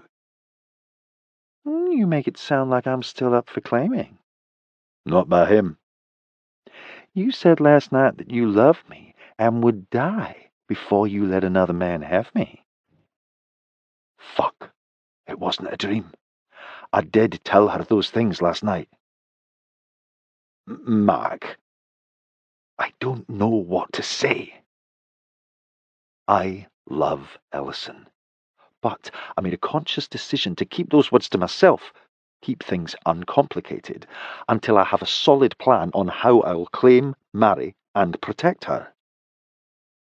I believed you when you said you loved me, and I belong to you forever. But it was all drunk talk. No, baby, it wasn't. Please don't say that. Then say it again. Right now. Tell me you love me. Tell me I belong to you. Tell me you won't let one of your brothers have me. I consider it. Saying I love you. Telling her she is mine and no others. But I can't. At least, not until I figure out how to say it and know for a fact that everything is going to fall into the right place. It isn't that simple. We aren't a normal couple who decides to date for a while and then get married. You and me together, we're complicated. She flips over so her back is to me. I am such a stupid woman. That's not true. I don't know what else to say. I fucked up with her again. I don't know how to fix this with her. Damn it. I hate that I've hurt her. Again, I'm such a bastard. I'm sorry, Ellison. She pulls away, so I'm no longer touching her. I think we're done here. Done with what? This conversation? Or our relationship? I'm too afraid to ask in case she's telling me we're over. I've been dismissed, so I get out of bed to get ready for my day at the hospital. Getting vertical does nothing for my head but worsen the pounding pain. I deserve the pain for being such a dick. I clench my fist and fight the urge to punch the reflection staring back at me in the mirror. This should be the time of my life, being with the woman I love. But it's a mess, because I keep screwing everything up with her. I can think of nothing else as a shower and dress for clinical. Every other minute I consider stopping what I'm doing to go to Ellison. But I don't, because I have no idea what I'd say or do. I think we're done here. It's a good indication she doesn't want me to say or do anything. I go to Ellison's side of the bed and place one of my handguns and a new box of ammunition on top of the nightstand. I'm leaving you my Glock, just in case. The sun is rising, so I'm able to see she's still awake but choosing to not reply. I hate that she isn't speaking. I hate that she's angry with me. And I hate that I'm the cause of her pain. I lean down to kiss the top of her head, but she pulls away. I think I should move back to the apartment. Something inside me rips when I hear her say those words. She isn't leaving me. I am not giving her up. I flip Ellison to her back and pin her down with her hands restrained above her head. I lower my face to hers so we're eye to eye. No. One word, one command, one intention. I want to fuck her into the mattress. Need to, but don't have time. Wish I could say fuck clinical and stay in this bed with her all day. I'll be home at 7. Be in this bed, naked and waiting for me, because I am going to fuck you until you know exactly why moving back to the flat is the last thing you're going to do. Her breath hitches and she squirms beneath me while biting her bottom lip. She's getting turned on right now, and I'm going to use that to remind her why she's not going anywhere. I creep down her naked body, kissing her every couple inches. Be, kiss, in, kiss, this, kiss, bed, kiss, naked, kiss, and kiss, waiting, kiss. I reach her pubic bone and dig my fingers into her hips to hold her in place as I press a hard kiss there against her groin. Tell me where you're going to be when I come home tonight? In this bed. And in what manner will you be in this bed? Naked and waiting. Good girl. 'Cause my tongue is going to be all over your pussy when I get home tonight. I place one long, slow, hard kiss against the top of her slit. I have to go, baby, or I'll be late. Ellison releases a loud groan. That was cruel. Maybe. But at least I know you'll be here waiting to get what's coming to you. I flip her over so she's face down and smack her on the bum. And when I'm done with your arse, you'll never threaten to leave me again. The obstetrician I was assigned to shadow today is acting more like my shadow, standing behind me looking over my shoulder. You'll want to apply perineal pressure and control the delivery of the head to prevent her old scar from tearing. Fuck. I'm sitting on a stool between this woman's legs about to deliver her baby. I was not expecting to do anything like this today. Day 1 at other rotations is always set aside for observation. Like this. I position my hands as Dr. McCoy instructs at the same moment the patient yells that she has to push. Exactly. The expectant mother pulls back on her legs and crowns the baby with the next contraction. Oh, God! There's so much pressure! Oh, God, there's so much volume in her voice. Fuck, fuck, fuck! I'm about to deliver a baby! I have no business doing this. I am part of a criminal organization. We lie, we steal, we cheat, we kill our rivals. My hands are dirty. I am chest deep in filth. I have no right being part of something as special as bringing a baby into this world. If she pushes too hard, the head will deliver quickly and tear the scar. Put your hand over the top of the baby's head and control the speed. Slow it down for her. I apply gentle pressure to the top of the baby's head. That's it. The baby's head emerges, and the obstetrician walks me through suctioning the nose and mouth before instructing me on the delivery of the shoulders. A moment later, the baby's body is out, and he takes his first breath before the wailing begins. My hands are trembling when I cut the cords between the two clamps. I've assisted in all kinds of traumas, and my hands have never been this shaky. The cord's tough. That's what everyone says the first time they cut one. The obstetrician pats me on the back. No stitches needed. Good job, Dr. Breckenridge. I congratulate the patient and her husband, and then go to the locker room to change before leaving. I take a minute to sit on the bench and reflect on what I just did. I delivered a baby. It was the scariest and most amazing thing I've ever done in my life. I did a good job at it, and I may have even liked doing it. The patient's husband was so happy, beyond thrilled. He couldn't stop kissing his wife and telling her how much he loved her. Is it like that for everybody, even fellowship members? Did Son feel that way when Blair gave birth to their boys? Ellison's face is the only one I can see when I imagine being in the delivery room while she gives birth to our child as my wife. But that won't happen if Ellison gets away. She'll give sons and daughters to one of my brothers. I think about it the whole way home. Ellison as my wife, the mother of my children. And then I consider the alternative. Ellison as someone else's wife, the mother of someone else's children. Her claiming is only a few weeks away, but there's time to come up with a way to make us work. I have to, because the alternative isn't something I'll survive.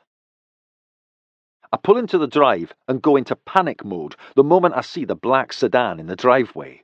Who the fuck is here? I jump out of my vehicle and run toward the house. Fuck! The front door is unlocked, which sends me into an even more frantic state. Ellison! In Trauma 1? Her voice is calm, but it does little for my anxiety. I bolt to the treatment room and come to a dead stop when I see Logan sitting on the side of the bed with Ellison standing between his legs looking at a wound above his eye. What the fuck is this?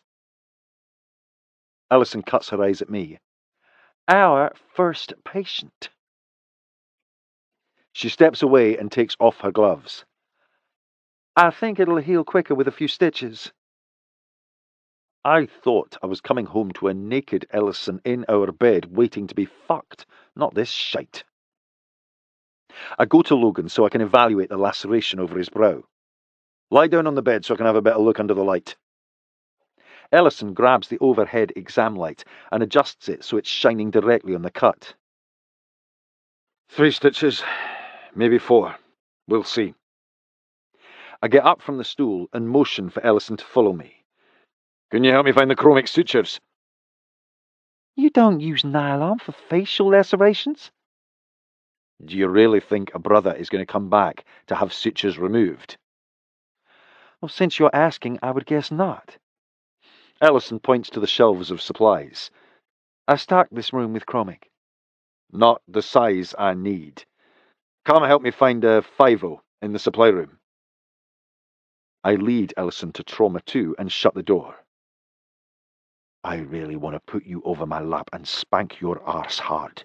You weren't supposed to open the door to anyone while I'm not here.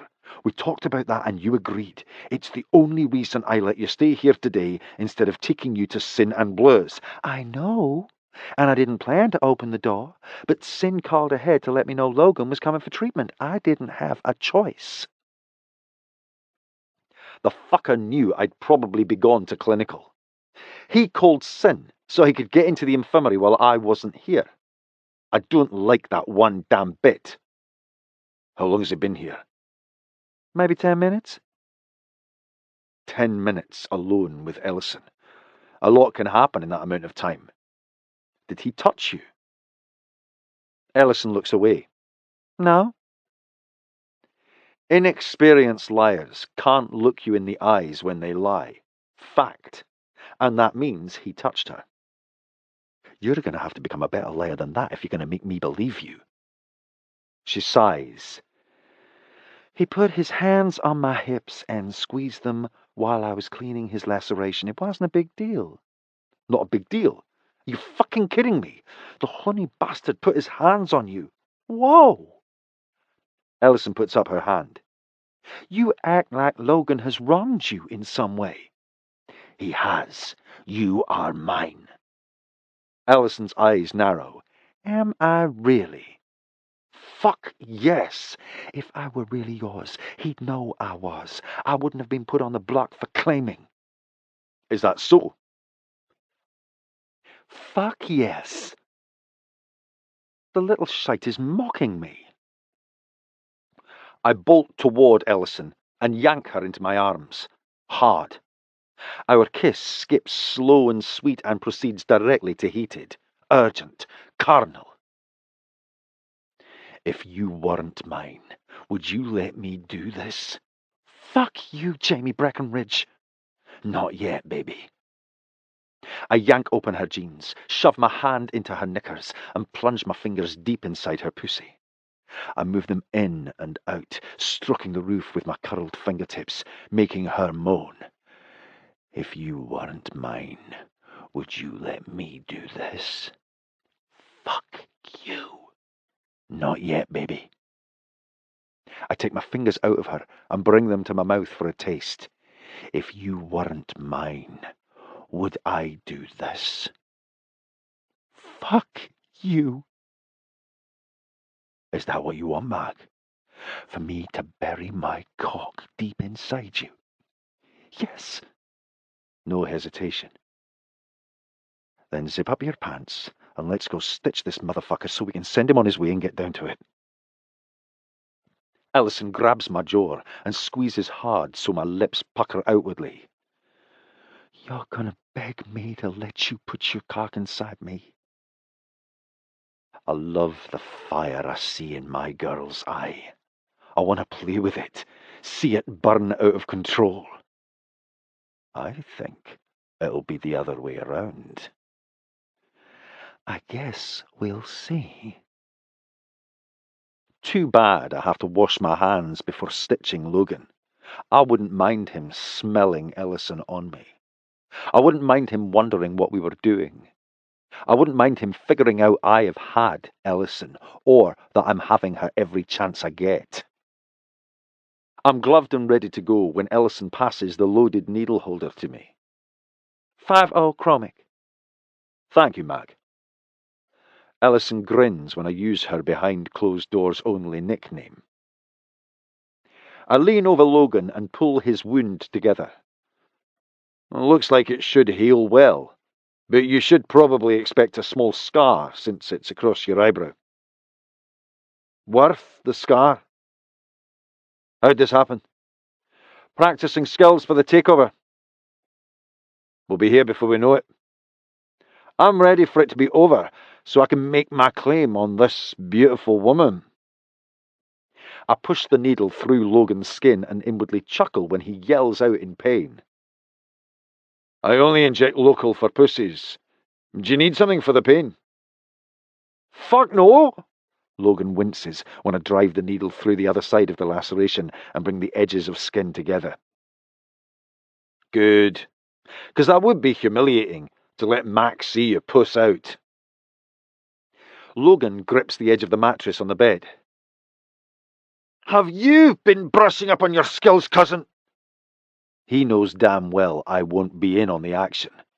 Bastard's trying to make me look weak in front of Ellison by pointing out that I won't be in on the fight. But he hasn't considered that she wasn't raised fellowship and doesn't share the same opinions as our women. She said she was happy I wasn't going to be in the middle of the fight. She doesn't see me as weak because I'll have a medical instrument in my hand instead of a gun. I've been playing doctor a lot lately. Does that count as brushing up on my skills since I'm the appointed physician? Ellison fights the grin tugging at the corners of her mouth by biting her bottom lip. She loses the battle and turns her face away from Logan. Are you okay, Mac? Ellison nods. Mm-hmm. Not getting queasy, I hope. She clears her throat. No, Doc, I'm fine. Blur's ringtone, The Devil Went Down to Georgia, plays from Ellison's pocket. I'm fine here if you want to step out to get that. You're sure? I can call her back after we're done. Aye, just a couple more stitches and we're finished. I'm wasting no time getting this done so I can get this bastard out the door. I am ready to have my girl. I won't be long. Logan flinches and grips the mattress when I introduce the needle into his skin for the next suture. Motherfucker, that hurts! I am enjoying this far more than I should. Almost done. I hope the fuck so! Don't rush me. You want to look pretty on your wedding day, don't you? I shouldn't bring it up. It's inevitable that he's going to say something to piss me off even more, but the part of me who considers Ellison all mine can't keep his mouth shut. I don't like it that my future wife is living in the same house as you. His future wife? He has known her all of 3 fucking minutes. He isn't allowed to have an opinion about any part of her life, especially where I'm concerned. I didn't know you had made a formal declaration. I made a public announcement and intent last night. Not the same thing, you arsehole, so stop acting like she's yours. I was there and heard what you said.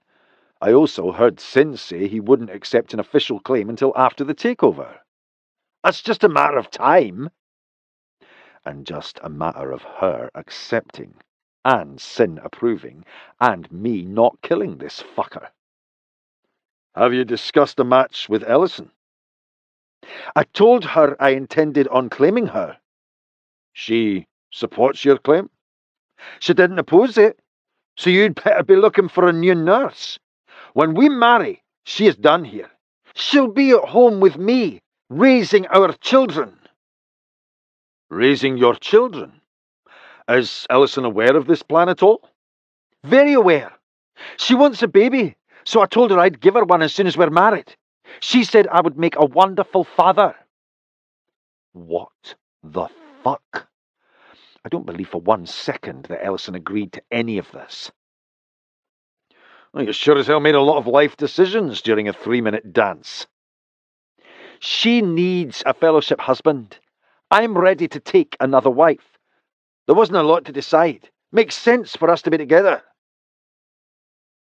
Logan isn't the man for my girl, and I think it's time he realises it. Ellison is the sister-in-law of a fellowship leader. Her safety is at risk, but the danger will be even greater when Sin takes Thane's place. She needs a husband who can keep her safe. I'm prepared to do that. I'm prepared to. Not good enough for Ellison. She deserves more. A man who will worship her, not add her protection to his list of jobs. Fuck that. I hate bringing up Amelia, but Logan needs to see this for what it is. Saying it and demonstrating it are 2 different things. I won't lose another wife to those bastards. She will always be safe with me. I'll never let her or our children out of my sight. I respect Logan's intention, but he needs to find a different wife. This one isn't for him. Ellison returns from taking Blue's call and stands behind me, looking over my shoulder. Almost done? Last one. Good. Because that was Sin. He needs us to come over as soon as possible to keep the babies. I think we'll be spending the night there, so I went ahead and packed an overnight bag for us. Did you get my charger off the bedside table? Yep, but I forgot mine. Be right back. Hey, grab my laptop and its charger while you're up there. I need to review some obstetric stuff before my next clinical. I finished the last stitch and clipped the end. All done. Sit up and let me have a look at you straight on. Logan sits up on the side of the stretcher. Oh, looks pretty damn good, if I do say so myself. You should have minimal scarring. What the hell is going on at this infirmary? What do you mean? I know exactly what he means. The conversation I just heard between the 2 of you doesn't sound anything like a doctor-nurse relationship. I think about the exchange of words Logan just witnessed between Ellison and me, and he is 100% correct. Our intimacy in the bedroom just blatantly carried over into the way we interacted with one another, for him to hear. I've known Ellison almost a year, not 3 minutes. We live in the same house. We work together as partners. You aren't the first patient we have treated together. We know each other well, so we have a rapport. Are you fucking her, Jamie? He knows. I see it in his eyes. Do you think I'm fucking her, Logan? I can't hide my smirk, and I don't want to. I am happy for him to suspect I am pounding my cock into her every night. That would put an end to this marriage nonsense. We're in full-on stare-down mode when Ellison comes back into the exam room. Bags packed. I think we're all set to go if you're finished. Logan gets up from the bed and gets in my face. This conversation is ending because our leader summoned you, but it's not over by a long shot. Back the fuck off me, Logan. Ellison pushes her way between us, her back turned to Logan and her hands on my chest. What is going on here? I think it's pretty clear what's going on here. Logan steps away and moves toward the door to leave. Enjoy fucking each other. The front door slams, and Ellison stares at me, mouth agape, before she grins and bursts into laughter. I think that means the wedding is off.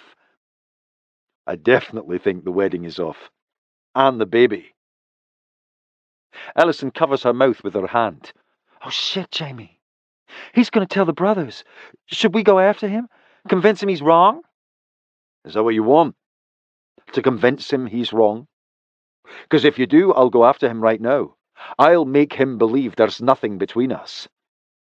No. She shakes her head. I know it's crazy and stupid and careless, but I don't want that. I pull my girl close and press my forehead to hers. It is crazy and stupid and careless. But I don't want that either. If I were smart, I'd go after Logan. But I'm not smart. I'm in love. Chapter 10. Ellison McAllister. Blue is lying in the fetal position on the couch, sobbing. That's not at all like my tough, badass sister. Physical pain doesn't make her cry. She grits her teeth and bears the discomfort. Been that way since we were kids. Even when she was 8 and had a compound fracture of her arm, she didn't shed a single tear. She's never allowed herself to display weakness or vulnerability. I sit beside her on the couch and rub her shoulder. What's going on, Kung Fu? I gave Blue that nickname when she started Muay Thai lessons. It's always brought a smile to her face, but not now. I'm having a lot of pain in my lower stomach. It feels like I did when I lost my ovary. Oh, hell. I still remember Blue's misery. It went on for days before she'd finally had enough and agreed to let the doctor remove her cystic ovary. How long have you been in pain? She doesn't reply, because she knows I'll give her hell for sitting on this. So I look to Sin for the answer. It started about the time we went to bed, but she's been in a lot more pain today. It's gotten much worse in the last hour or so. I've spoken to her twice today and texted multiple times. She didn't mention a word about being in pain. That's so Blue. What did her doctor say? Sin better have called her doctor, or I'm going to kick his ass. He's going to meet us at the hospital.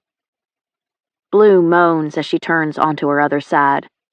I don't want them to take my ovary. I understand my sister's desire to hang on to her last ovary a little longer. She isn't ready to give up on having another egg retrieval in case they want more children after Lords and the boys are older. I get it. But that ovary is no good to her if it's filled with cysts. If that's the case, there's no point in her suffering. You have 8 embryos in cryo. Half of those will be viable for transfer if we're lucky. Then you have 4 more chances at another baby if you lose this ovary. Plus, the frozen eggs you have banked. I know they aren't as successful, but you still have them. It isn't hopeless. I know. Bonnie, we have 3 beautiful, healthy children. This isn't the dire situation we were in a year ago. If your ovary needs to come out, then I want it out. I can't stand seeing you in this kind of pain. I'm happy to hear Sin tell her he wants the ovary out if it's causing her pain. She doesn't need the added stress of feeling like he wants her to keep it so they can continue trying for more babies.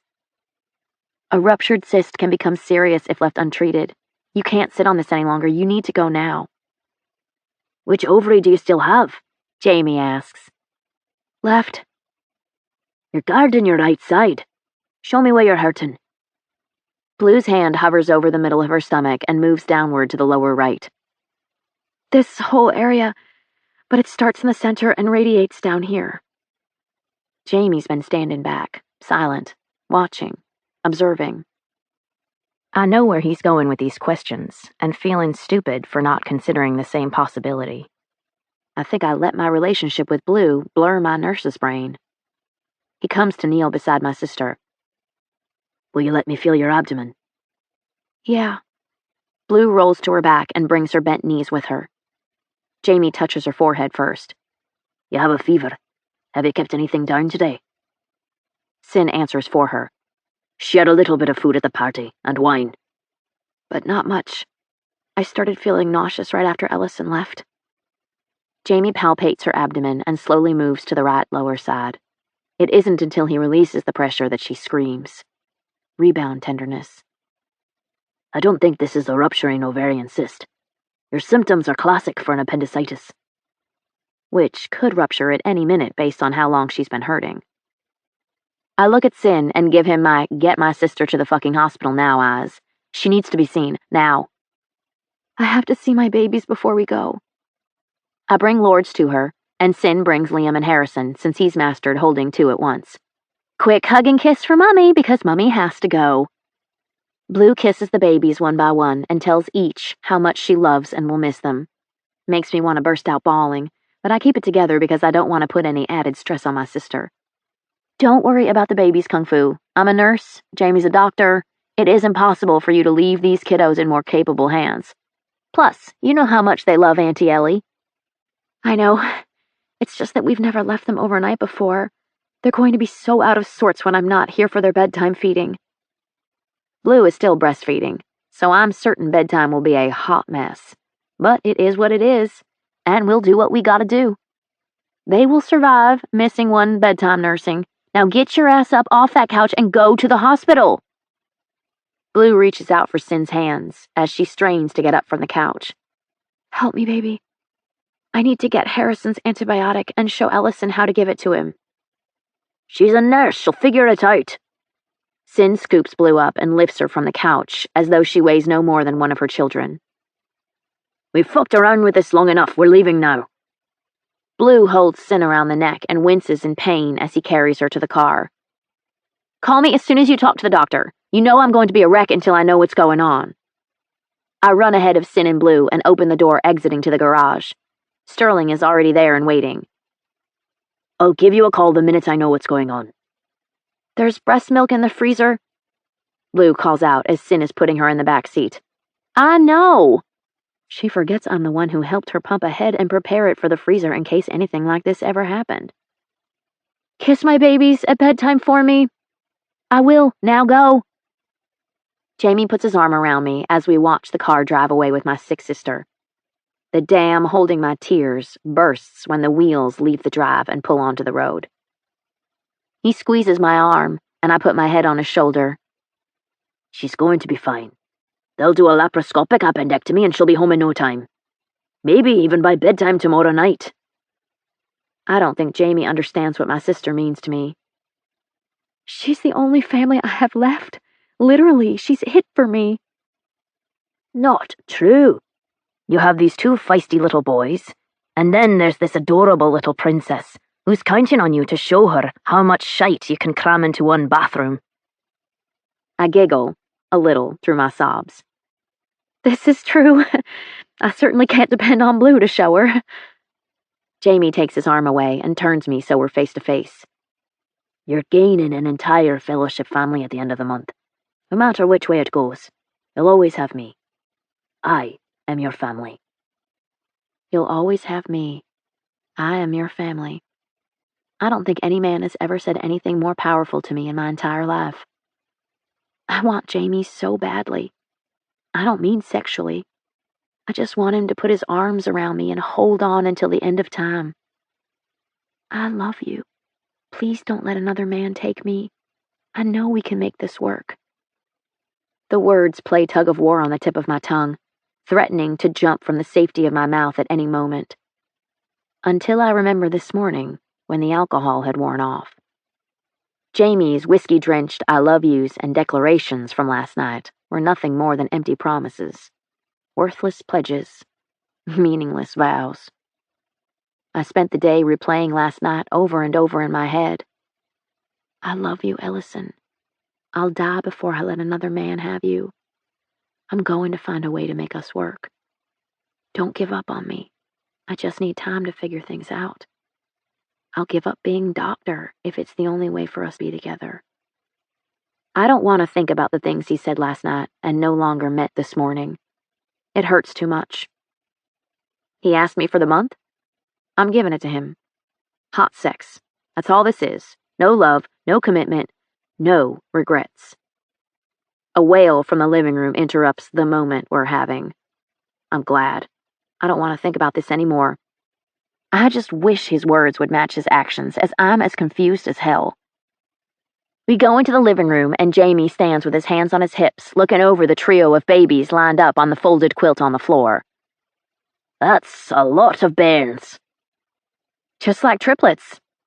You sound a little worried. I've never been around bairns. How's that possible? You have younger sisters. I was 6 when Westlin was born, and 8 when Ivana arrived. My father had already taken me from my mother at that point. I was being raised to lead the fellowship. An alternate in the event Sin or Mitch died. Not encouraged to play with my baby sisters and help change their nappies. Jamie visits Sin here at the house on a regular basis, so it seems odd he's looking at the babies like they're unfamiliar territory. Do you not play with them while you're here? Jamie shakes his head. I've never even held one of them. Jamie, they're your best friend's children. Your cousins. Your family. You should be bonding with them. I squat and pluck Liam from the floor, since he's typically the happiest of the bunch. We're going to remedy that right now. Here, hold him. Jamie smiles and reaches out to take Liam without complaint, as though he's excited to get his hands on him. I expected some kind of excuse as to why he couldn't or shouldn't hold him. I got that one wrong. Jamie sits on the couch and places the baby on his lap, studying everything about him. Which one is this? Liam. It looks like Sin. Well, I guess I should say they look like Sin since they're identical. Those two are definitely Sin's children. My sister's sons look like they were dug out of their father's ass. There was definitely no mix-up at the fertility clinic. I lower myself to the quilt on the floor and lie on my stomach between Harrison and Lords. I know Lords isn't blood relation, but I think she looks like Blue. I'm not sure how it happens, but adopted children sometimes look similar to their adopted family. I play with the top of Harrison's hair, spacking it upward. I'm giving the boys faux hawks after their baths tonight. I tickle Harry's little fat neck. You want Auntie Ellie to make you look cool, don't you, little dude? Jamie chuckles as he watches me. What is it? You're really good with them. This time I tickle Lords, making her laugh aloud. Because I'm the cool aunt. Isn't that right, little princess? I delivered a baby today. Oh, Jamie, that's amazing. I crawl from the pallet to sit Indian style at his feet. Tell me everything, beginning to end. I went in thinking I'd observe, since that's what always happens the first day of rotation. I was the only one sent to labor and delivery. The other doctors in my group were split between gynecology and surgery. I make a gag face. Surgery might not be so bad, but gynecology, ugh. I would rather have toothpicks shoved in my eyeballs than work that floor. I've decided you're a medical adrenaline junkie. Fair assessment. Can't argue with that. I do love me some gore and action. Make that the princess who loves gore, action, cosmetics, and hair products. Well, I need to look good while I'm helping the doctor stitch a knife wound. I've seen your natural face. You look beautiful without all that stuff, baby. Yeah, whatever. I want to hear about you delivering this baby, Dr. B. I sat down on a stool between her legs, and she screamed that she had pressure and was going to push. Jamie cups his palm over Liam's crown. I put my hand over the top of the baby's head like this, and guided it out slowly so the mum didn't tear. Next, I suctioned the nose and mouth after the head was out. The obstetrician showed me how to turn the baby and pull down on the shoulder so it would ease out slowly. Then the other one came, and bam. The rest of the baby fell out and he started crying. You delivered a healthy baby boy. Aww. I was so scared, Mac. My hands were shaking like crazy. It was terrifying and amazing at the same time. Bringing life into the world has to be more satisfying than stitching lacerations and treating gunshot wounds. I'm sure you did a fantastic job. Jamie is looking at me, saying nothing, while wearing an expression I can't pinpoint. What is it? I thought about you afterwards, when I was alone. Me? Aye. I thought about what it would be like if you were my wife and I was by your side while you were giving birth to our child. And what did you decide? That I would like that very much. Hearing Jamie say that steals my breath away. But I'm done getting lost in pretty words when there's no substance behind them. Not again. Not after this morning. The wound is too fresh. I'm not feeding into this again. These kiddos don't love bottles. They're going to be upset at bedtime when Blue isn't here. I think I should get the tub ready for a warm bath so they'll be relaxed when I try to pass off a bottle in place of their usual boob. Jamie's jaw is set, his brow wrinkled. I think I've knocked him for a loop by not falling all over his confession. What can I do to help you? I'm pretty sure Jamie won't be any help with bathing them. Probably best if you keep 2 entertained while I bathe the other one. I get 2 while you get 1? That doesn't sound fair. Would you prefer to undress, bathe, dry, re-diaper, and redress them? Fuck no. I'll happily be the circus monkey who provides the entertaining. That's what I thought. Bath time works like an assembly line. I start with Harrison, since he always goes to sleep first. When I finish, I pass him off to Jamie and take Liam next. Big sister Lords is last, since she's the night owl. I'm finishing up with Lords' bath when Sin calls. Jamie, Sin's calling. I need you to come watch Lords in the bath. Jamie comes in and looks at Lords lying on the net-covered incline in the tub. What do I do with her? Whatever keeps her happy, as long as her mouth and nose are above the water. I go into the living room so I can keep an eye on the boys while I take Sin's call. Hey, what's going on? Jamie was right. It's an appendicitis. Bad enough they don't want to wait until the morning, so they're taking it out tonight. They're prepping her for surgery now. Doing it laparoscopically? Aye. Good, she'll heal faster and can come home sooner. I know my sister doesn't want to be away from the babies a minute longer than necessary. Bairn's okay? We're finishing up bath time and gonna try bedtime feedings next. Good luck with that. They love their mummy's boobs. I sort of dread it. I'm really glad I have Jamie here to help. I don't expect it to go over well.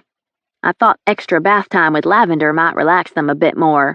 Maybe help them be more inclined to take a bottle. Thank you, Ellison. You don't know how helpful it is having you around, especially with Mum being away, seeing her sick sister. I could never leave Blue and my babies. They're the reason I'm joining the fellowship. You're sacrificing your entire life to stay with us. Liam wails, so I pick up one of their rattling toys and shake it above him. It wouldn't feel like a sacrifice at all if the bastard I love would stop being a hard ass and claim me. You and Jamie belong together. I'm going to do everything in my power to make it happen. I appreciate that, Sin, but I really want Jamie to come around because it's his decision. I understand. Tell Blue I love her and to not worry about the babies. They're fine. I will. I probably won't call back tonight. Trust me, if you're lucky enough to get all of them down at the same time, the last thing you want is for me to call and wake you up. Got it. No news is good news. But call with an update in the morning so I don't worry. Will do. Jamie and I kept the babies both nights Sin and Blue were at the hospital. Lords wasn't a problem. but I can't say it was a walk in the park with Harrison and Liam. They didn't make it easy on us. Those boys weren't happy about giving up their mom's boobs. And Jamie wasn't very happy about giving up mine. Those munchkins whipped our asses. Neither of us mentioned a word about having sex when we finally got into bed. I'm pretty sure we were both asleep before our heads hit the pillows. Blue's been warning me about the ups and downs of parenthood, but Auntie Ellie got a nice little taste of it the last 2 nights. It's rough. I wonder how that vision of me giving birth to our child looks to Jamie now. I bet it's a bit different after 2 nights with only a few hours of sleep. When Wesleyan and Lorna come over to visit Blue, despite feeling much better, her energy still hasn't returned, so she's knocked out cold on the sofa only 30 minutes into their visit. Let's move this to the patio so we won't wake her. I stop in the kitchen and grab a bottle of wine and 3 glasses before slipping out the back door. Where's Sin? He and Jamie went to Duncan's for a drink while we have a girls' powwow. I'm glad. I need some straight-up girl time with my gal pals. I haven't seen or spoken to them since the party. I'm eager to hear what they have to say about it. Wesleyan isn't shy about broaching the topic. Oh my God, Ellison. Sin made that announcement about you claiming and it was like a damn auction and a bidding war to see who'd win the prize. I cringe when I remember the way those men were shouting their intentions. I know this claiming thing is the fellowship way, but that was the strangest thing I've ever witnessed. It was humiliating to stand there and listen to those men state their intent, as though I had no say whatsoever. Trust me, it's more humiliating to have the man you love refuse to claim you and call you names after your leader gives him first option at you. Lorna and I have more in common than she knows, but at least Jamie didn't call me a whore who wasn't fit to be the mother of his children. Leith is such a bastard for saying that about Lorna. I haven't forgiven him yet. Wesleyan throws a pillow from the patio sofa at Lorna. Noah Wallace tried to claim you. At least you've had some interest. No one has ever made any kind of move to claim me. Ellison isn't even one of us yet, and at least a dozen brothers were ready to go through endurance for her. They're literally prepared to be beaten half to death so they can marry her. It's not your fault no one has expressed interest.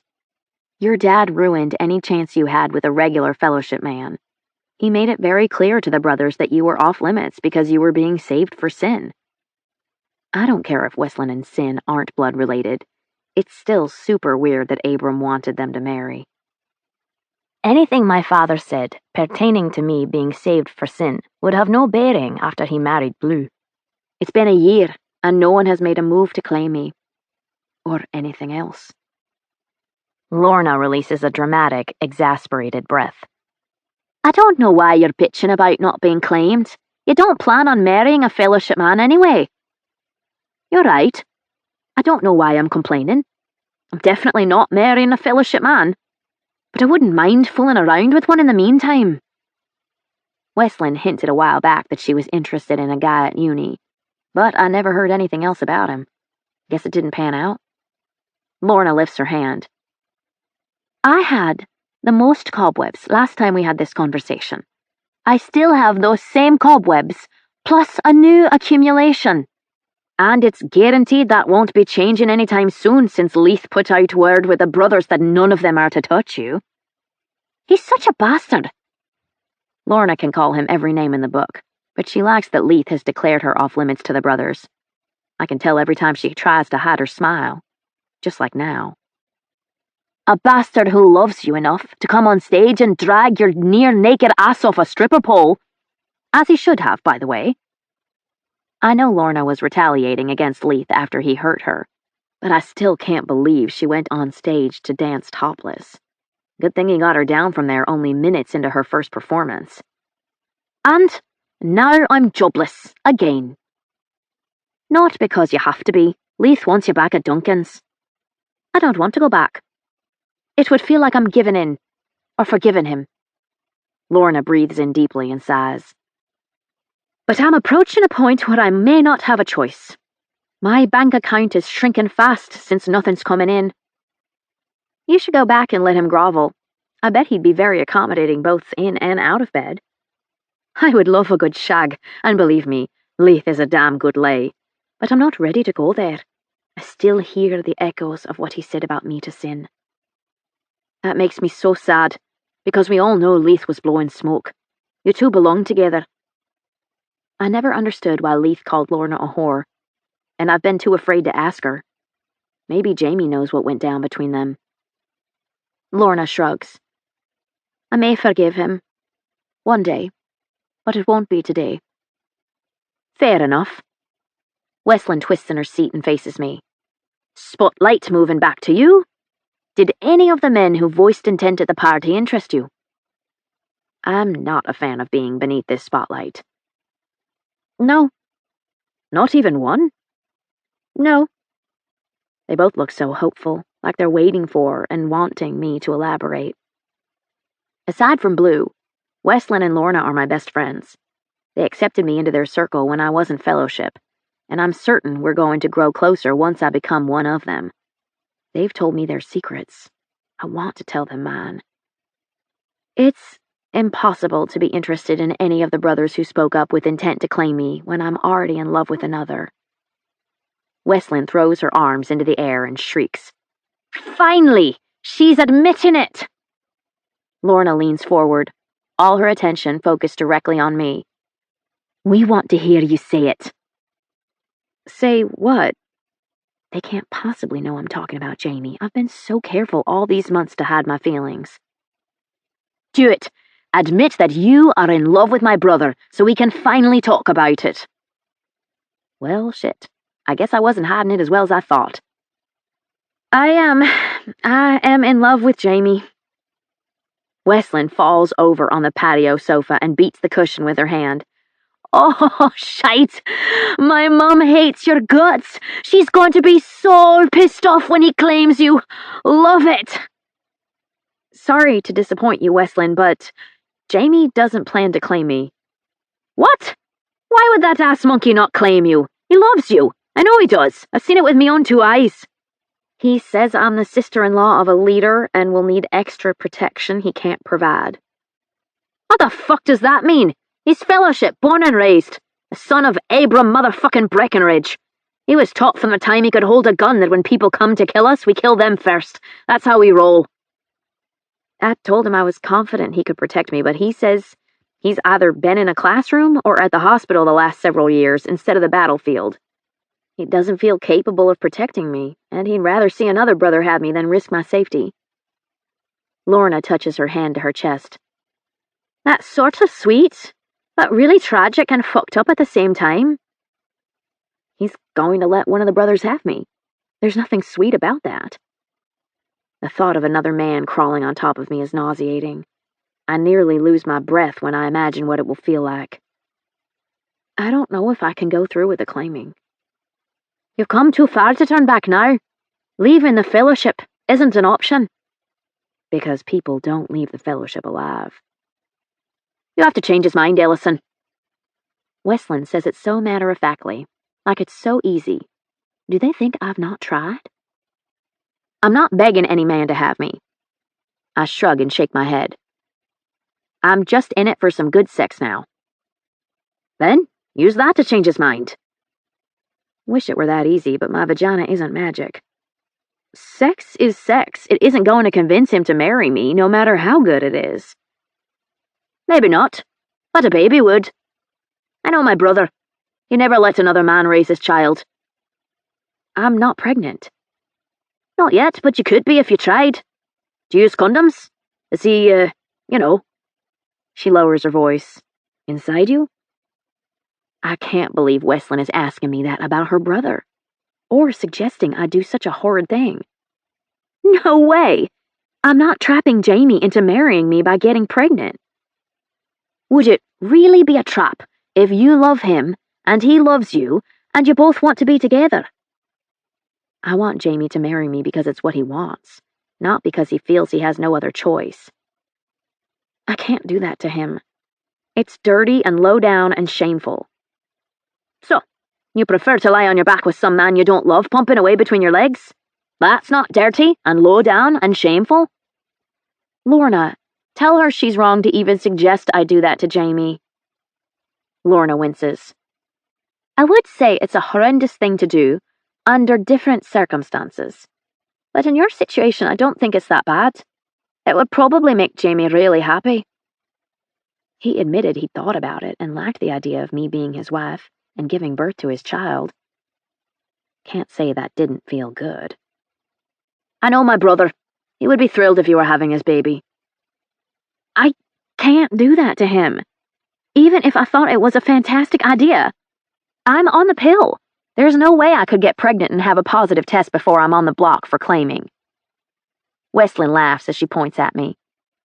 You did the math in your head. You're thinking about it. Only so I could prove it isn't possible. Okay, I threw the idea out there. What you do with it now is up to you. But I'd like to put in a request for a niece. Girl clothes are so much cuter. I can't. Can I? I shouldn't. Should I?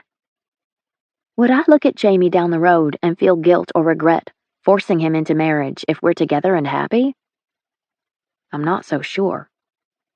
If I got pregnant and forced him into marriage, I would be looking at him down the road, not someone else. And I know I would never regret that.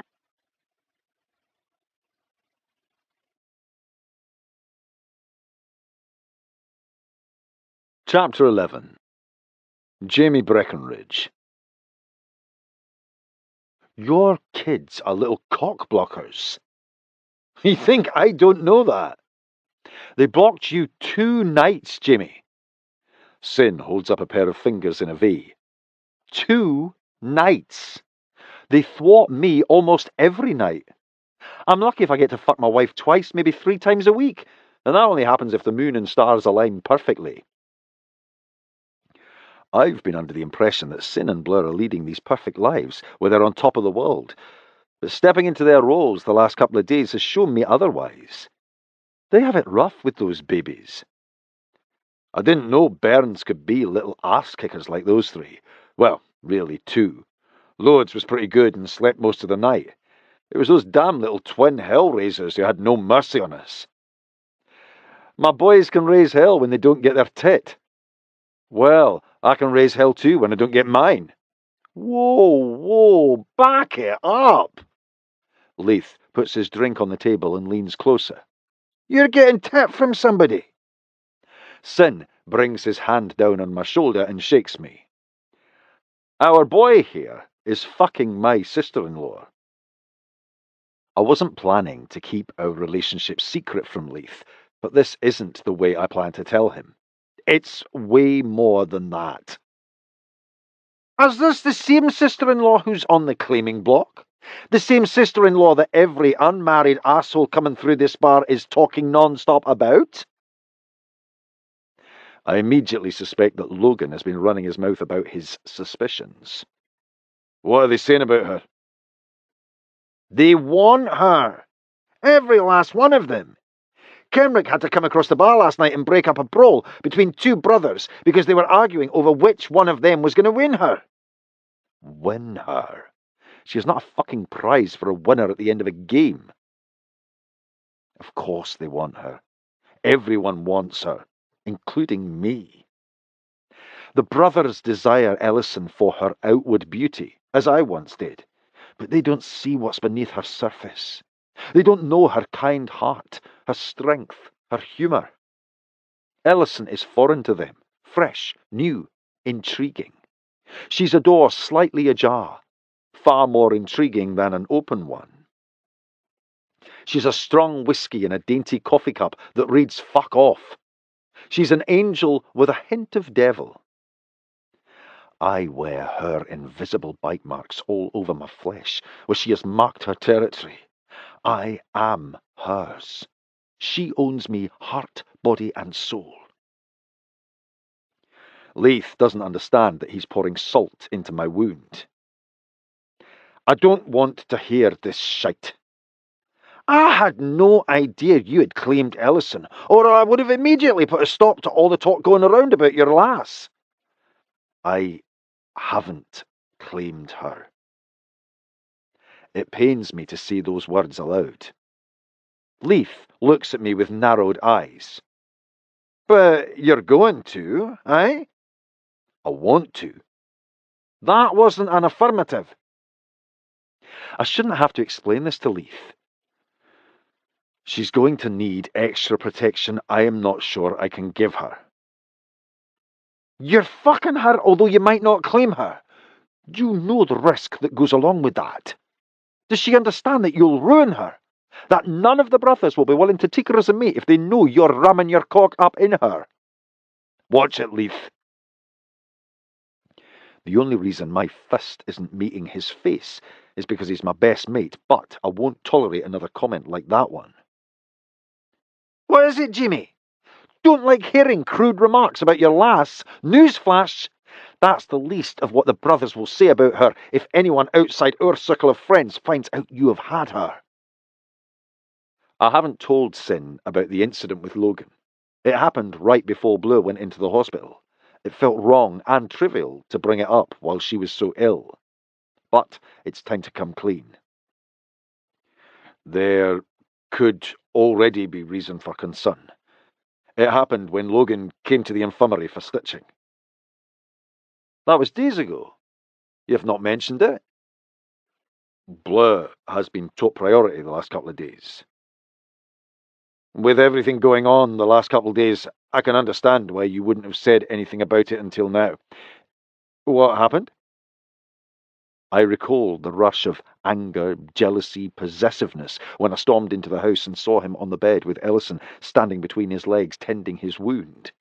It was a collection of emotions I had never experienced at the same time.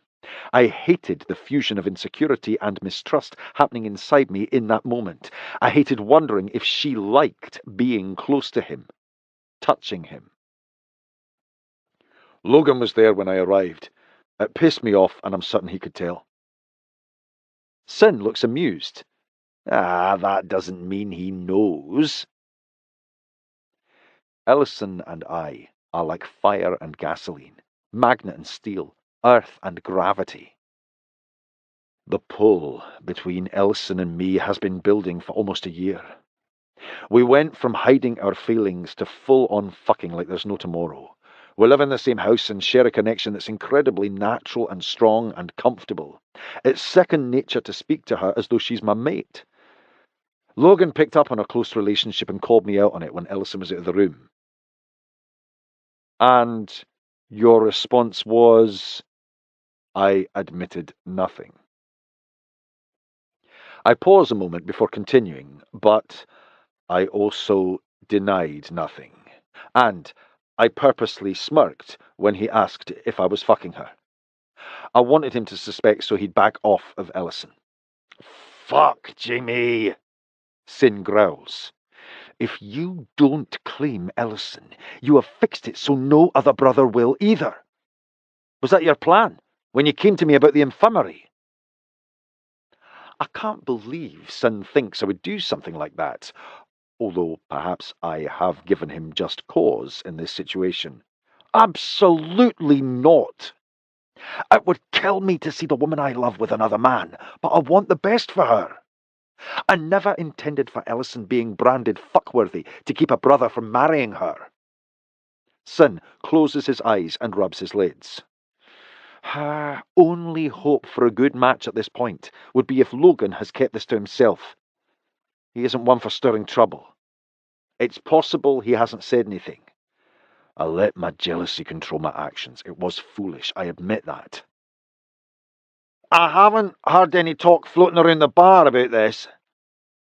I think Logan has kept quiet so far. If anything were going around, the whiskey bar would be the first place you'd hear about it. Tongues become loose in this place. We need to keep it that way. So your job is to fix this with Logan immediately. I hate the thought of telling him there's nothing between Ellison and me. It'll only fuel his drive to claim her. But I have to do what's best for Ellison's future. If I have to eat crow to make this right for her, then I will. I'll take care of it tonight. Why take care of this shite at all? You've already admitted you love her, so why not claim Ellison as your mate? She's becoming one of us, and needs a husband anyway, so go on and marry her for fuck's sake.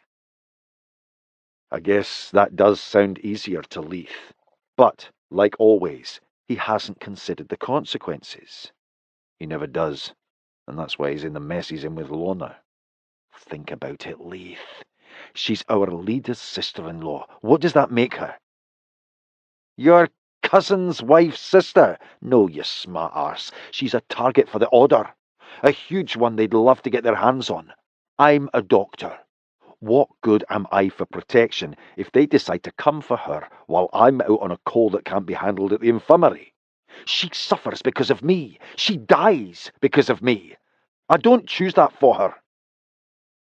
Who is this pussy? And what has he done with Jamie Breckenridge? A bad-ass motherfucker who isn't afraid of some Order members. I love Ellison, and I'll hand her over to a brother who can protect her better than I can if that's in the best interest of her staying alive. If you think that makes me a pussy, then fuck you. My decision isn't the easy way out. You have no idea what kind of hell I'm going through. The hell I don't.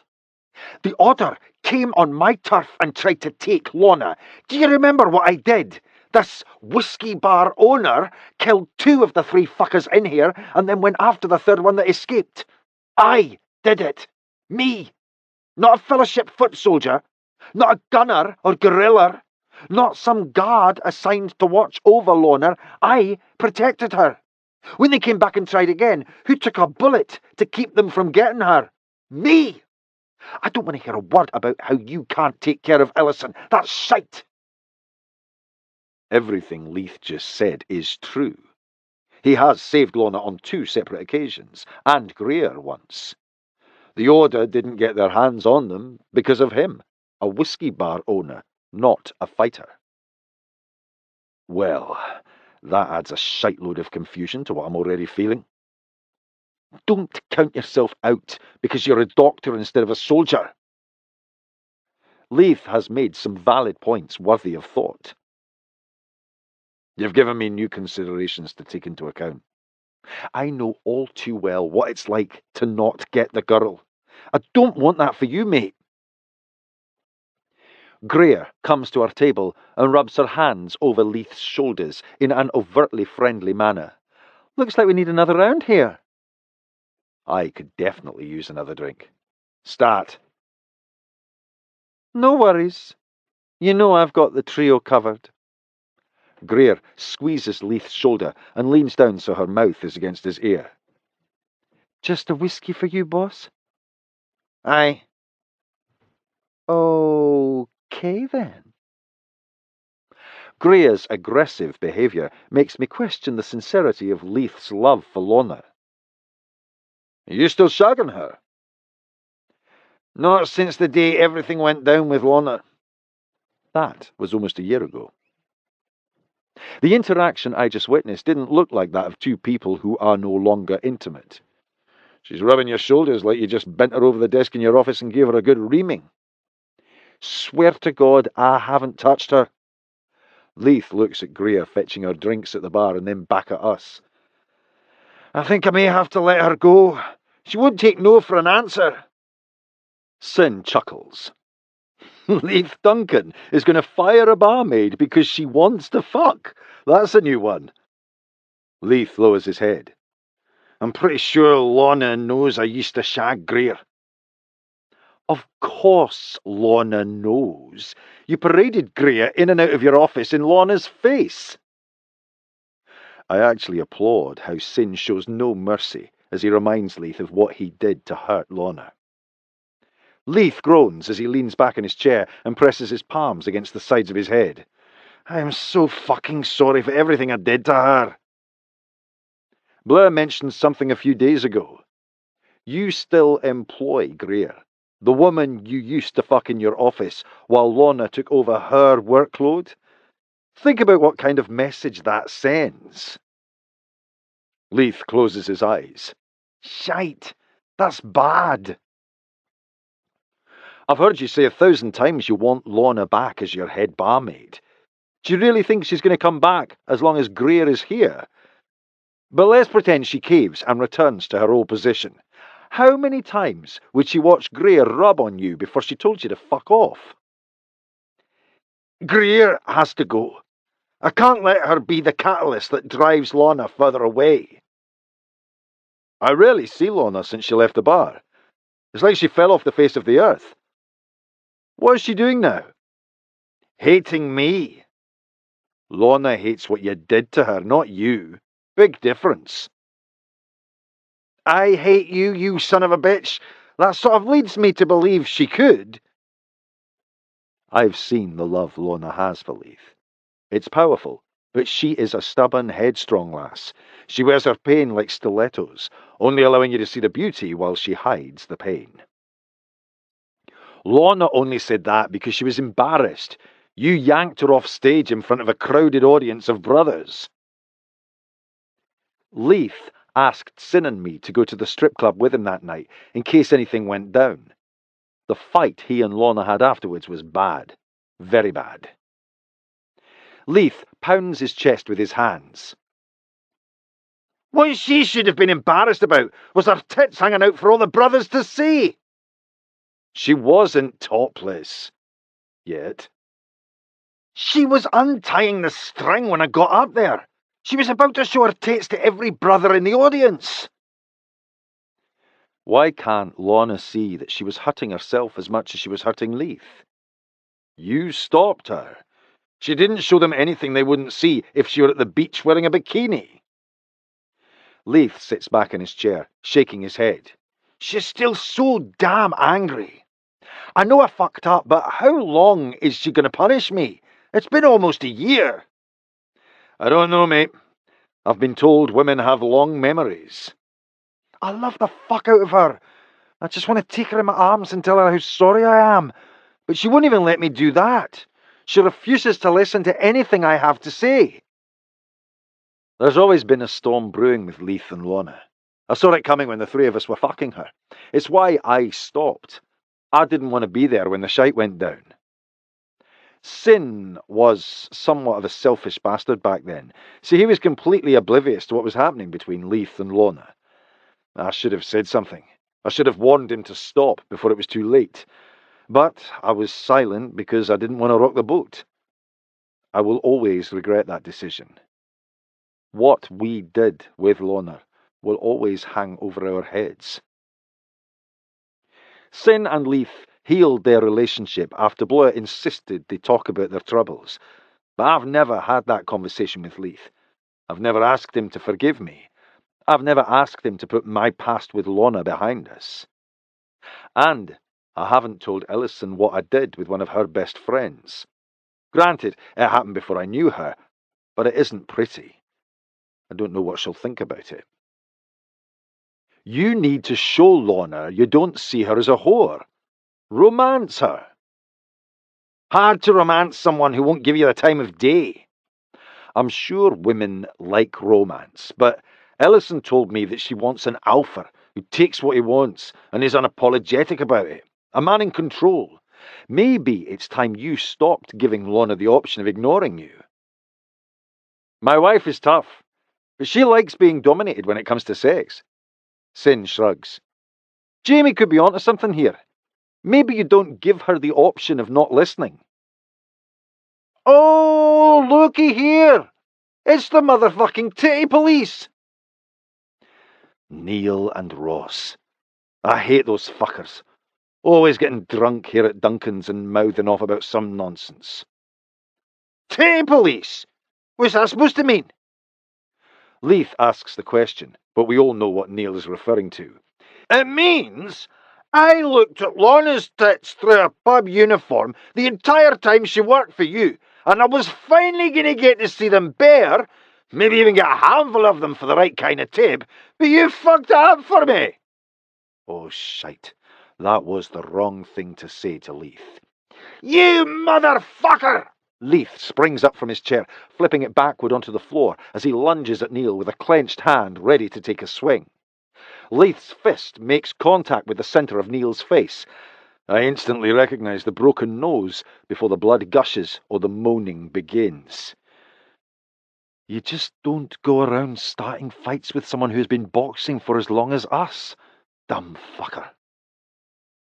Sin and I get up from the table to move away from the brawl going down, and Ross charges, knocking me to the floor and landing on top of me. Oh, fuck, no, shite's not going down like this.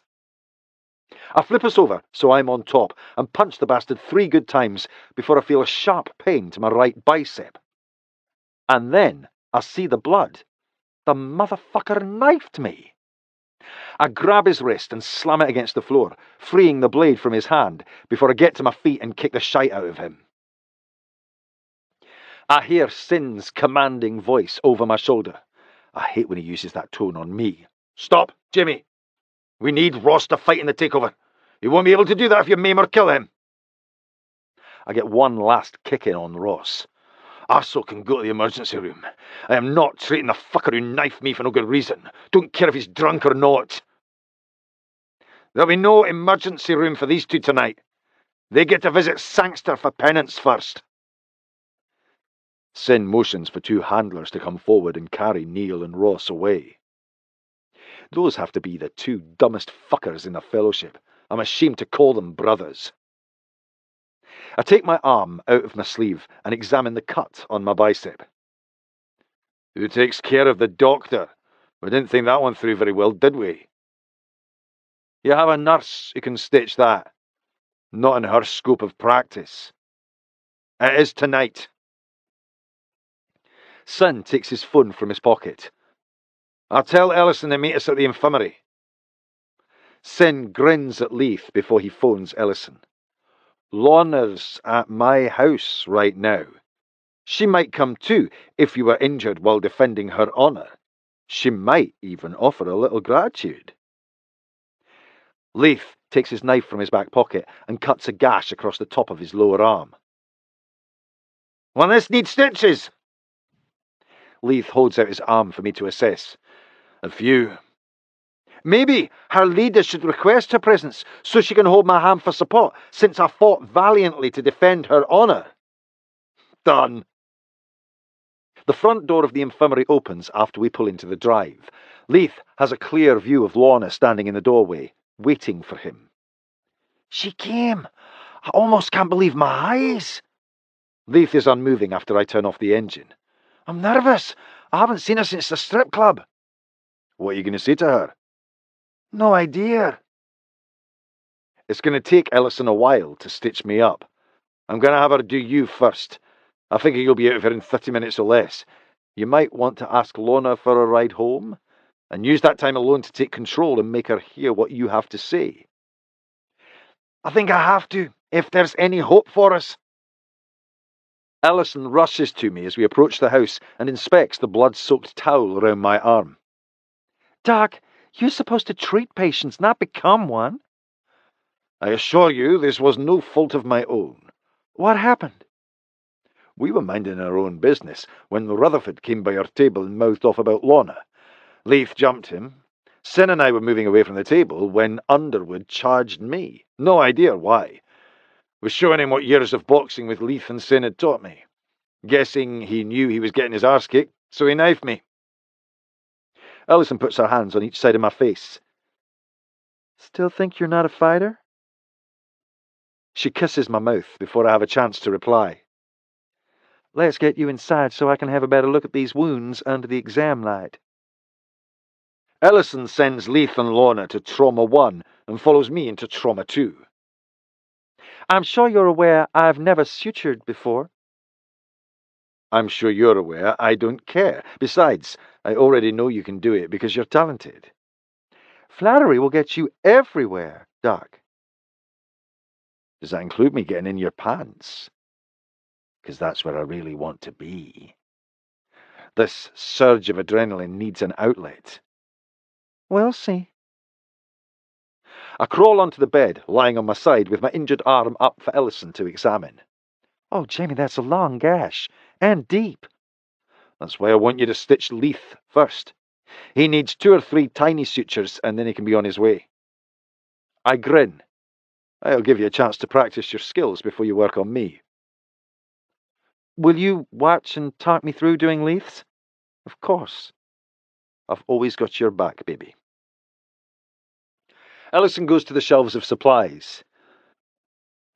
That should be dressed with something besides a filthy towel from the bar until I can clean and close it. This was all Greer could find. Ellison spins around to look at me. Greer? Aye, Greer is Leith's head barmaid at the bar. I know exactly who she is. Alison returns to searching through the medical supplies. Please don't say that name in front of Lorna. It'll upset her. I won't. Alison opens a package of sterile 4x4s and prepares them to dress my wound. Leith isn't fucking Greer. He hasn't touched her in almost a year. He loves Lorna. She's the one he wants. He has a funny way of showing it. Leith fucked up with Lorna, and he knows it. He's trying to make things right with her, but she isn't making it easy on him. Alison narrows her eyes. Boy, she didn't like that comment. Is she supposed to make it easy on him after the things he's done? I'm not saying she should be easy on him, but it's been almost a year.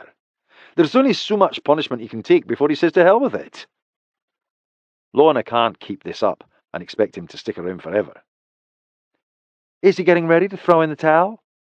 He's not giving up on her yet, but I don't see him holding on much longer if something doesn't change soon.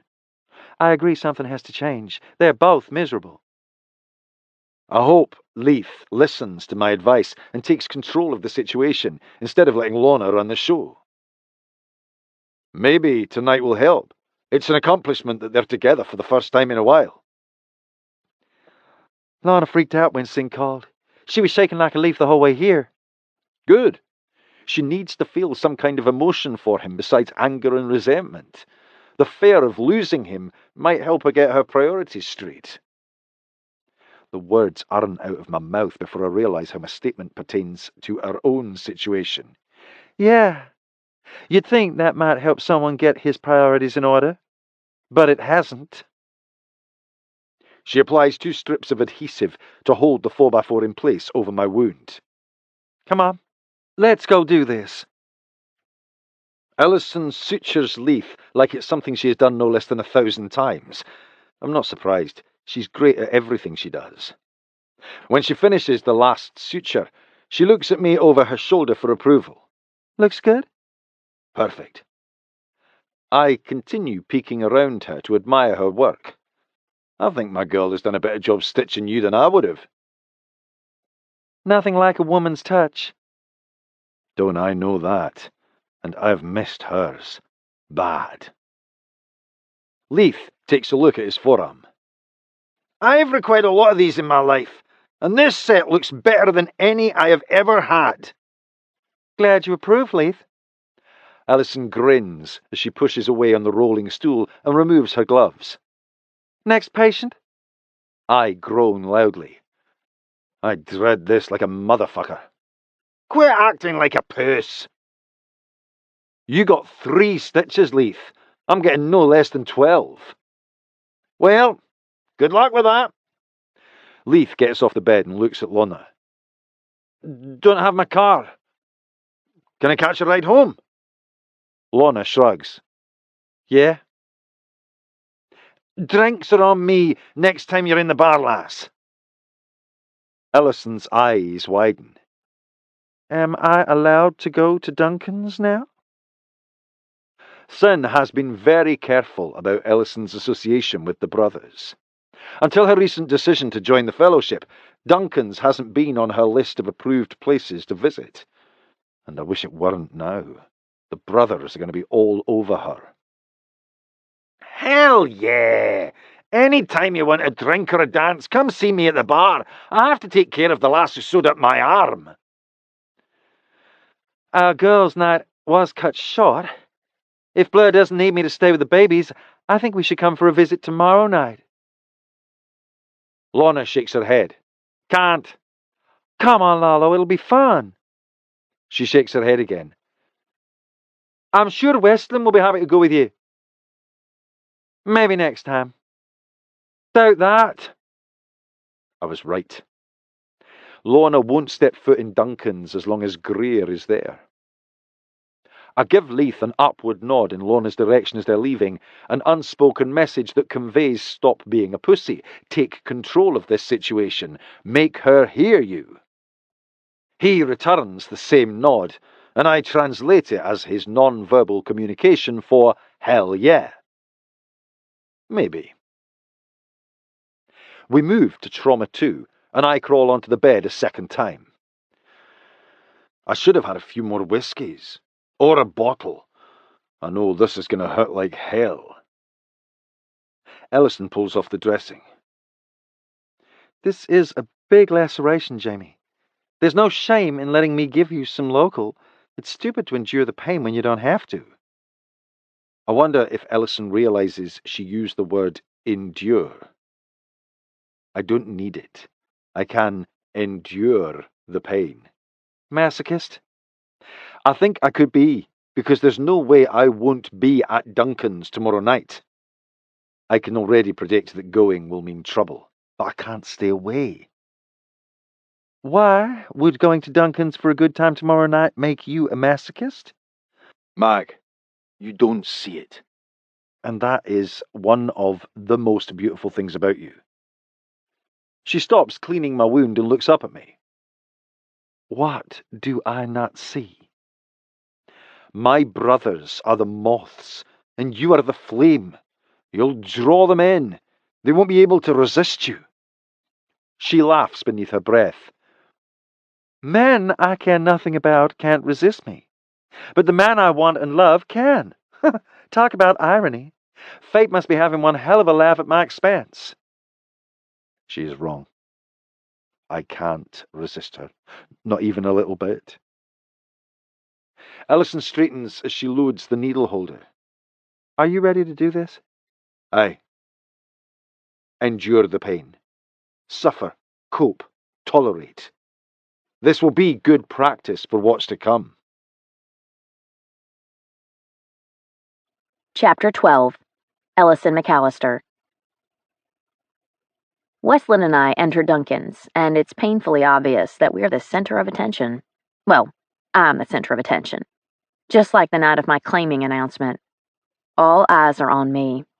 And to make it worse, Leith sees me as soon as we enter the bar and calls out, "There's the bonny surgeon who saved my arm." Oh God, kill me now. Leith jumps and slides over the bar instead of walking around it. It's kind of a hot move. I bet Lorna doesn't mind watching him do that. "This way, ladies. I have a special table just for you." Leith leads us to the back and pulls out 2 chairs. The table looks just like all the others, so I fail to see what makes it so unique. "Shite, Ellison. Leith's given us the Trinity table." "What's the Trinity table?" "It's where Leith, Sin, and Jamie sit. Always. It's their table. No one else is allowed to sit here, ever. You get a private barmaid when you sit at this table." Leith waves over a tiny blonde. "Greer will bring you anything you want. All you have to do is ask." Greer. This is my first time meeting this woman, but I have an immediate distaste for her. She has caused my friend a lot of pain. "Give them anything they want. And I do mean anything. If they ask you to stand on your head and spin while you sing 'I Once Loved a Lass,' then you do it." Those aren't the orders you give to a woman you're sleeping with, or have any affection for. I believe Leith when he says he hasn't touched her in almost a year. I hate that Lorna wasn't here to hear Leith tell Greer that. I suspect she'd have enjoyed it. "This is Ellison McAllister. She's Blue's sister." "I know who she is." Wow. Greer spews acid like Linda Blair in The Exorcist. "What can I bring you?" I don't guess I should expect to be welcomed by all fellowship women. Many of them probably see me as competition, but I'm not, unless they're after Jamie. Not sure. Don't really think I'm in a whiskey mood tonight. I don't want to go home wasted. Jamie and I are still making up for the 2 days we lost while we kept the babies. Greer dramatically huffs. "You do know this is a whiskey bar. It's what we serve." Westlin gives me her don't listen to her eye roll. "Kenrick can make you anything, but I love his rusty nail. It's magic. That's what I'm ordering." I have no idea what's in a rusty nail, and there's no way I'm asking Greer since she's wearing her ass on her shoulders. "Sure, I'll give that a try." She says nothing as she slaps 2 napkins on the table and walks off. I bet Leith, Jamie, and Sin don't get this kind of service. What a bitch. Think I should watch her to make sure she doesn't spit in my drink? Might not be a bad idea for both of us to watch. She clearly isn't happy about serving us. I was actually thinking it was more me than Westlin. Her anger seemed to be focused in my direction. Do you think it's because we're Lorna's friends? Doubtful.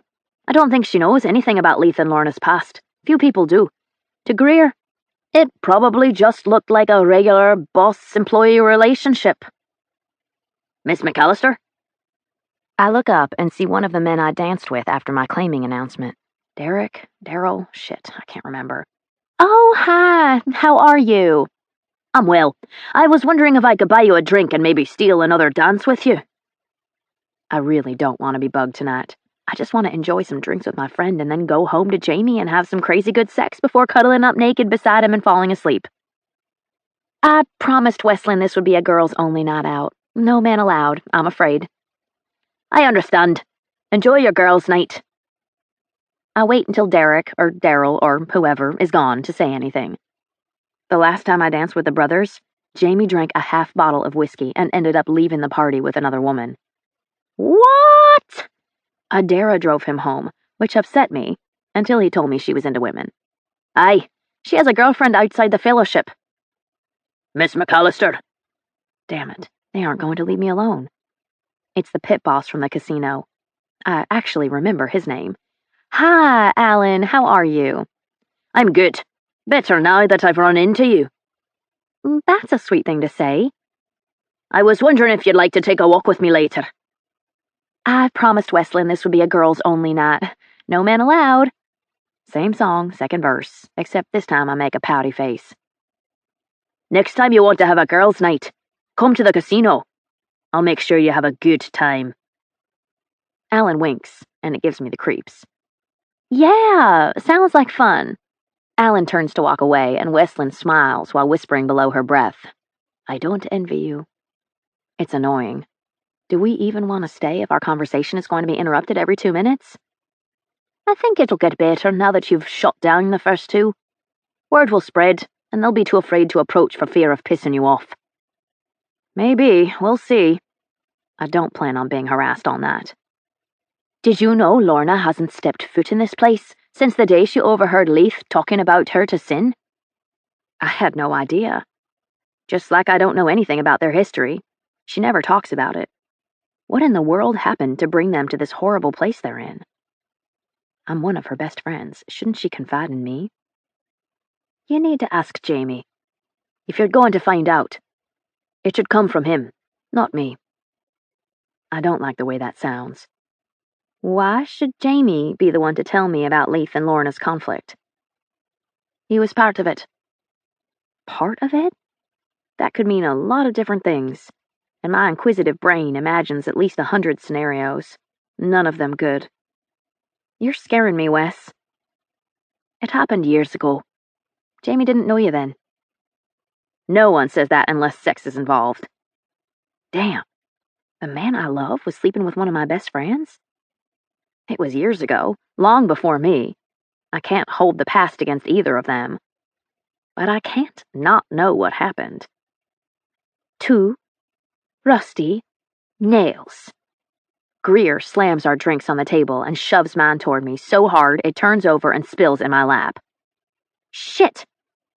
I jump up from my seat and try to shake off the liquid, but it's too late. My dress absorbed most of it on impact. Oops. Sorry about that. Greer's apology is about as real as her blonde hair. Blue was very clear about something. If I end up with Jamie, he sits on the council, which means he's in a leadership role. He will need a strong woman by his side. As his wife, I can't be like other women. I can't feed into female drama and play their catty games. But when their behavior is unacceptable, they need to understand that I won't tolerate it. It's okay. Accidents happen. Except that wasn't an accident. It slipped out of my hand. When someone shows you who they are, you're wise to believe them. And what you just showed me is that you play catty games and you're a liar. Thank you for making it clear early on that I should never trust you. Ellison's right. That was no accident. What's your problem? Greer cuts her eyes at me. She's my problem. I don't know you. How the hell could I possibly be your problem? I've had this job for 2 years. I walk in today, and I'm told to clean out my locker after my shift because I'm no longer employed here. And then I'm told to serve you. Give you anything you want at his table. The table Leith doesn't allow anyone to sit at except his 2 best mates. And all of this happens after you're put on the claiming block. I'm not the reason you're losing your job. Liar. You told Leith he couldn't claim you until I was gone because you're jealous of me, jealous of our relationship, jealous of us fucking. I laugh aloud because her theory is so ridiculous. I didn't tell Leith to fire you, and he isn't claiming me. You lost your job on your own. I had nothing to do with that. I shake my dress to see how soaked it is. And I happen to know you're full of shit for saying you're still fucking Leith. He hasn't touched you in months, almost a year. Do you know why? Because he's in love with someone. And it's not you. I don't believe you. Trust me. I hold up my hand and form a 0. 0 shits given. I glance toward the back of the bar. Toilet? I'm beginning to get used to saying that instead of bathroom. Last door on the left, Westland says. I'd like another rusty nail, please, this time served in a glass with a straw, not on my lap. And I'll think about not telling her to stand on her head and sing. I march toward the ladies' room, but I'm stopped when I'm grabbed around my waist from behind. Is someone wearing wet panties? Jamie's warm breath travels over my ear and causes goosebumps to erupt over the entire right side of my body. Oh, yes, my panties are very wet indeed, as is my dress. Jamie pulls on my waist and leads me backward into a room of shelves filled with bottles of liquor and supplies. He spins me around and pushes me so I'm pressed against the wall. Those wet panties must come off, Miss McAllister. You can't walk around in those. Might catch cold. He bends down and pushes up my wet dress before leaning forward to lick the front triangle of my soaked panties. I do believe that is the best cocktail I've ever tasted. The wet fabric makes my skin even more sensitive to the caress of his tongue.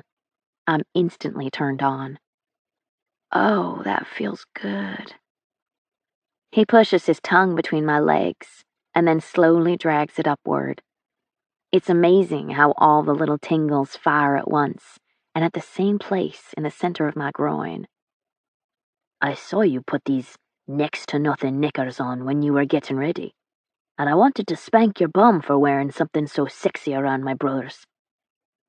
He pushes the wet crotch to the side and licks my bare skin. Taking them off you. That's all I've been able to think about since I watched you pull them up your beautiful legs. I'll let you take them off. If I do, I'm going to fuck you against this wall. Your back will bear the evidence of how hard. Do it. Jamie drags the wet lace down my legs, and I hold his shoulders as I step out of them 1 foot at a time.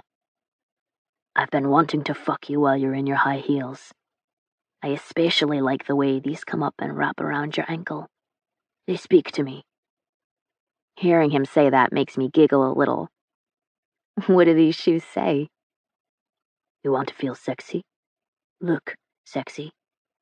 And trust me, you do. He notices. Worth the effort after all. Jamie stands upright and unzips his pants. I didn't know it was possible to want someone this much. When he finishes, he comes forward and grabs my face so his palms are pressed to my cheeks. You consume my every thought, Mac. I think about you all the time. I think about you all the time, too. He presses a quick kiss to my mouth before grabbing the back of my thighs and lifting me. I wrap my arms around his shoulders and hold tightly as he positions his cock at my entrance, and then slides inside me, filling me up. Fuck, Mac, feels so good. My back is pressed hard against the wall, and my spine strikes it each time Jamie thrusts into me. I will definitely bear some marks from this lovemaking session. Am I hurting you? I shake my head. Feels good. Keep going. And he does. Jamie pounds faster, harder, deeper. Oh, fuck! I'm coming! From so deep! Jamie pins me to the wall and thrusts one last time, hard. That's how we are. Him pinning me against the wall, when he presses his forehead to mine, his eyes intently staring at me. I love you, Mac. So fucking much. He isn't drunk. He isn't going to take these words back in the morning. He means them. He really loves me. I move my hands to hold his face. I love you too. I can't even tell you how much. Jamie opens his mouth to say something, but then stops. What does he want to say? Don't do that. Tell me what's going on inside your head. I've given us a lot of thought. I have things I want to tell you, but the stockroom at Duncan's isn't where I want to have that conversation. What has he been thinking? What has he decided? What does he want to tell me? You can't do that to me. Say that you've been thinking about us and you have things to tell me, but that you don't. We'll talk when we get home. Jamie, I'm dying, right here before your eyes. He returns my feet to the floor and my legs are so wobbly I have to hold his shoulders for support. See? You've literally made my legs weak. I'm dying. He chuckles and grabs the bottom of my dress to pull it over my hips into place. It'll give you something to think about while the brothers pursue you tonight. This is cruel and inhumane. If I weren't with Wesleyan, we would so be leaving right now. I'm sure we would. He zips and buttons his pants, and then scoops my panties from the floor and stuffs them in his pocket. I'll hang on to these for safekeeping. A wet dress and no panties? Not overly keen on that. Where were you in the bar? I didn't see you. It's like you came out of nowhere. I was somewhere, keeping a watchful eye, and that's where I'll be when you're done freshening up. He places a quick kiss on my lips. I don't want you to wipe all of my cum away. Leave a little bit. Jamie sometimes expresses an odd mixture of carnal and primal needs. Even if I wiped it all off, it's still inside me. Jamie's semen. Inside me, where babies are made. I haven't been able to get it off my mind since Wesleyan made the pregnancy suggestion. I do enjoy putting it inside you. You're very crude sometimes. Don't pretend you're offended. You'll love it. I shrug. Maybe. Definitely. Ready to go back out there and fight off your suitors?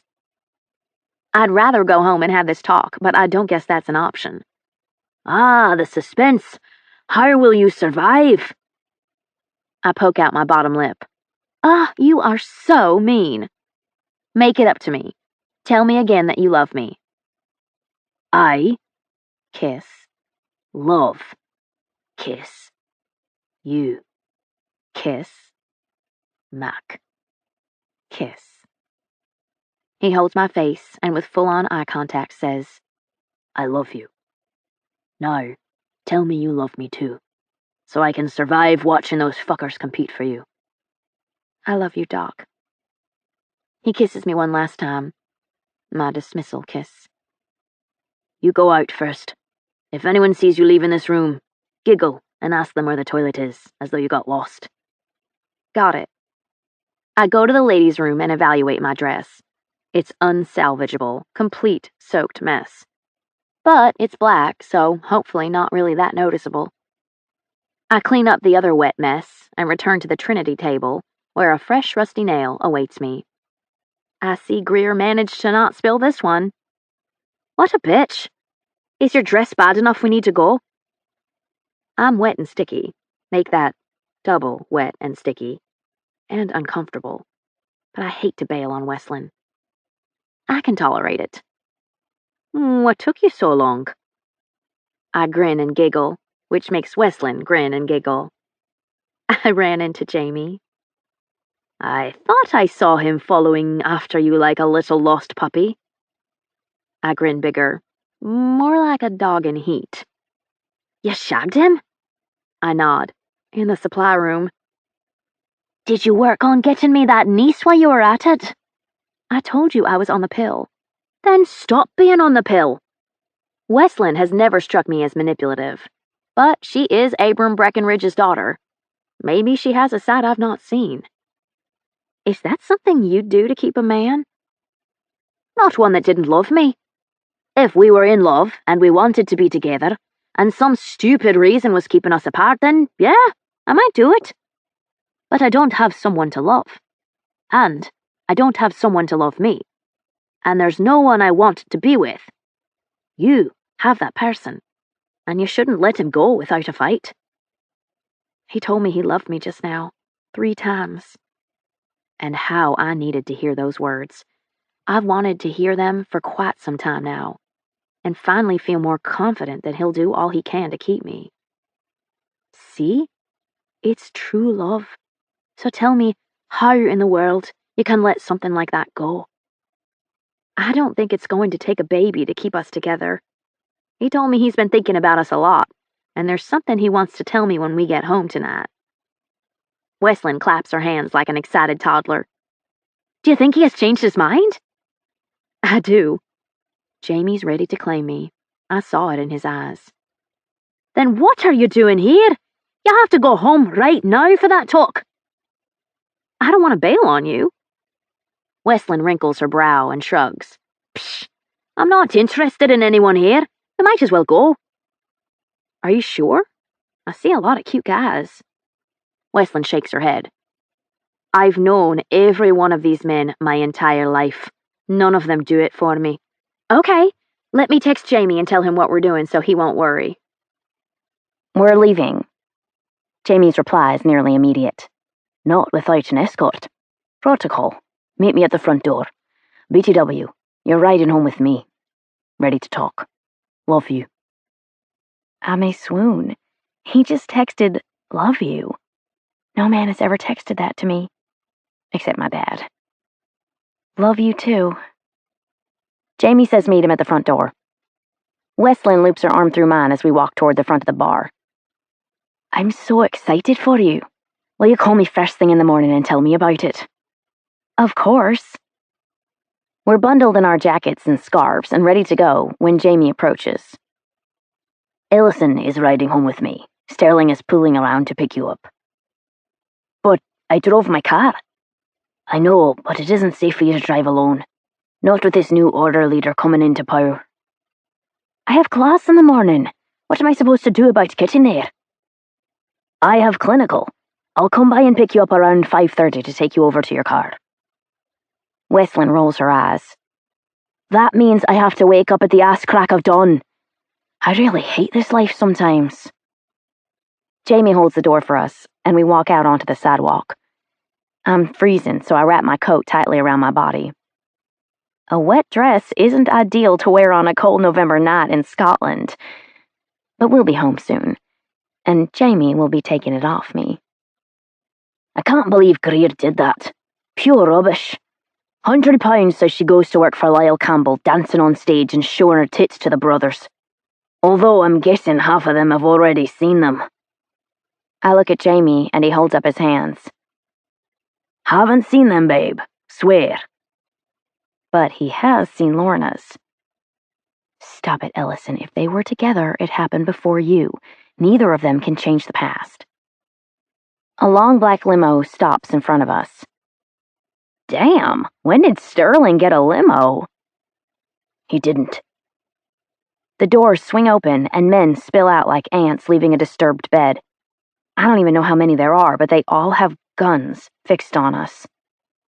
Jamie streaks in front of Westlyn and me, shoving us both behind him. There's a searing pain in my ankle when my heel hits the unleveled cobblestone on the sidewalk. I go down, landing hard on my side, and my hip takes the brunt of my fall. There's a loud pop, and Jamie collapses to the sidewalk in front of me. No! No. I crawl to him on my hands and knees. A dark, wet sphere grows beneath his black shirt, and I put my hand over it to stop the bleeding. "You're okay, Doc. You're gonna be fine." I'm holding firm pressure over Jamie's wound when arms wrap around me from behind and drag me away. The grip is forceful, disturbing, painful. "No!" I kick and fight to free myself from the grasp, but the man is stronger. "Get them in the car now." I scream for help at the same time Westland does. Shit, they have her too. And we're in deep shit because I'm pretty sure the Order is taking us. A fabric hood is shoved over my head. Chaos and panic eclipses the rational part of my brain. Breathing, hard, heart pounding. Can't catch my breath. I try to remember Blue's self-defense instructions, but my brain has turned to mush. I can't see a thing. I have no idea if there's a gun pointed at my head ready to blow my brains out or not. I'm not my sister. I'm afraid to fight. My arms are restrained behind my back, and I'm thrusted forward about a dozen paces before I'm lifted from the ground and forced into the car. Once inside, I'm shoved onto the floor. Oh God, they shot Jamie. I need to get with him. "On your knees. Hands behind your back." I do as instructed, and someone binds my wrists together with what feels like plastic ties. Shit, what did Blue teach me about busting these open? I took the self-defense class thinking I'd never have to use the skills my sister was teaching. This wasn't supposed to happen to me. Attacks? Kidnappings? Rapes? Murder? Those things happen to other people, not me. But I'm fellowship now. Almost. This is my reality. Wes? "I'm here." Oh God, they got both of us. I'm trembling so hard my teeth are chattering. My heart is literally knocking against my chest wall. "She's not fellowship. You gain nothing by taking her," Westland says. A man chuckles. "You don't think the sister of Sinclair's wife is a powerful leverage? Sounds to me like Miss Breckenridge doesn't think very highly of you, Miss McAllister." Shit, they know exactly who we are. "Crawl to me, Westland. On all fours, like the fellowship bitch you are." Is she doing it? Is she crawling to whoever this man is? "On your knees in front of me. Kneel before your master." I turn my head trying to hear any sound that would indicate what's happening next. I get my confirmation when the man says, "Good lass. I think I'll reward you for following orders by taking off your hood." I almost hope they don't take off my hood. I think it might be more frightening to see what's going on in this vehicle. No one told me you were such a beauty." Wouldn't someone from the Order know exactly what every last Breckenridge looked like? Especially the daughter of Abram Breckenridge. "Should I know you?" Westland's voice is soft but steady. How can she sound so calm right now? "I'm Kieran Hendry." Westland hesitates a moment before replying. Are you part of the Order? "Aye. My mum is Arabella Greaves Hendry. Torrance was her brother." Your grandfather married your mum off to a brotherhood in the north as part of a treaty. "Aye. A very successful treaty, which made both brotherhoods very successful. And now, the Order has asked her to come home and lead, because she is the next Greaves blood successor." A woman is acting as the leader of the Order? "No. My father is acting on her behalf until I step into the role of leader." Holy shit. This Kieran guy is the new Order leader. Or will be. We aren't being held by goons. Even I know that this can't be good. What are you going to do with us? "That conversation is coming, Miss Breckenridge. But right now, I'm really enjoying the sight of you on your knees in front of me." He hesitates a moment. "I really like your pink pouty lips, but I think I'd like them more if they were wrapped around my cock." Oh God, no. Please don't make her do that. I hope you like my teeth as well. I hear what I assume is Westland gnashing her teeth to demonstrate what he'll get if his cock comes anywhere near her mouth. How is she so brave at a time like this? Or stupid? This man could kill us at any minute and she's blatantly taunting him. Ouch, Miss Breckenridge. That could be dangerous for my dick. I guess we'll go with the original plan instead. The original plan being? I take you to my house, tie you to my bed, and do whatever the fuck I want to you. Both of you. No. Ellison isn't fellowship. You said that already. She isn't one of us, and doesn't understand any of this. She's simply the sister of a woman who married into the Brotherhood. This isn't her fight. She doesn't deserve to be injured or damaged. Are you asking me to leave her unharmed? Yes. Please, show her mercy. What are you willing to do to keep Miss McAllister safe? There's a pause before Wesleyan continues. What do you want from me? Will you take her beating? Take her rape? Plus yours? She can't do that. It's too much. No, Wes, don't even think about agreeing to that. Something comes down against my face, hard. Shut your mouth. I'm negotiating with Miss Breckenridge. Ellison will be unharmed if I take hers and mine. Yes. But one more stipulation, Miss Breckenridge. Take yours and hers without a fight. Submit to me freely, and I won't harm a hair on your friend's head. What a fucking snake. Swear it, on the life of your firstborn son. What the fuck is she saying? She can't do this. She can't be thinking he'll uphold his end of the bargain. How can she consider doing this for me?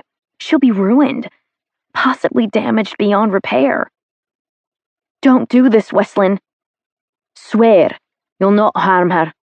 Swear it's on the life of your firstborn son, Kieran Hendry, and I'll do it. Miss Breckenridge of the Fellowship Brotherhood, I swear to you, on the life of my firstborn son, that Miss McAllister will not be harmed by me or any member of the Order. Do we have a deal? Deal. The motion of the car soon stops and a door opens. Take Miss McAllister to the guest quarters. Feed her if she's hungry. Offer her a shower and change of clothes, but keep her confined there. You heard my deal with Miss Breckenridge. No harm is to come to her. Yes, sir. Miss Breckenridge and I will be in my quarters. Do not disturb us under any circumstances. What? No, he can't. Wes. Yes, sir. Wes, I'm so sorry. It'll be okay, Ellie. Go. I've never felt so agonized, apart from when my parents died. I'm the reason my beautiful friend will know twice as much pain, twice as much degradation, twice as many violations at the hands of this Order member, their future leader, a man who equates ruthlessness with power and will show no mercy. This is not going to be okay, not even a little. And I may have lost Jamie forever, too.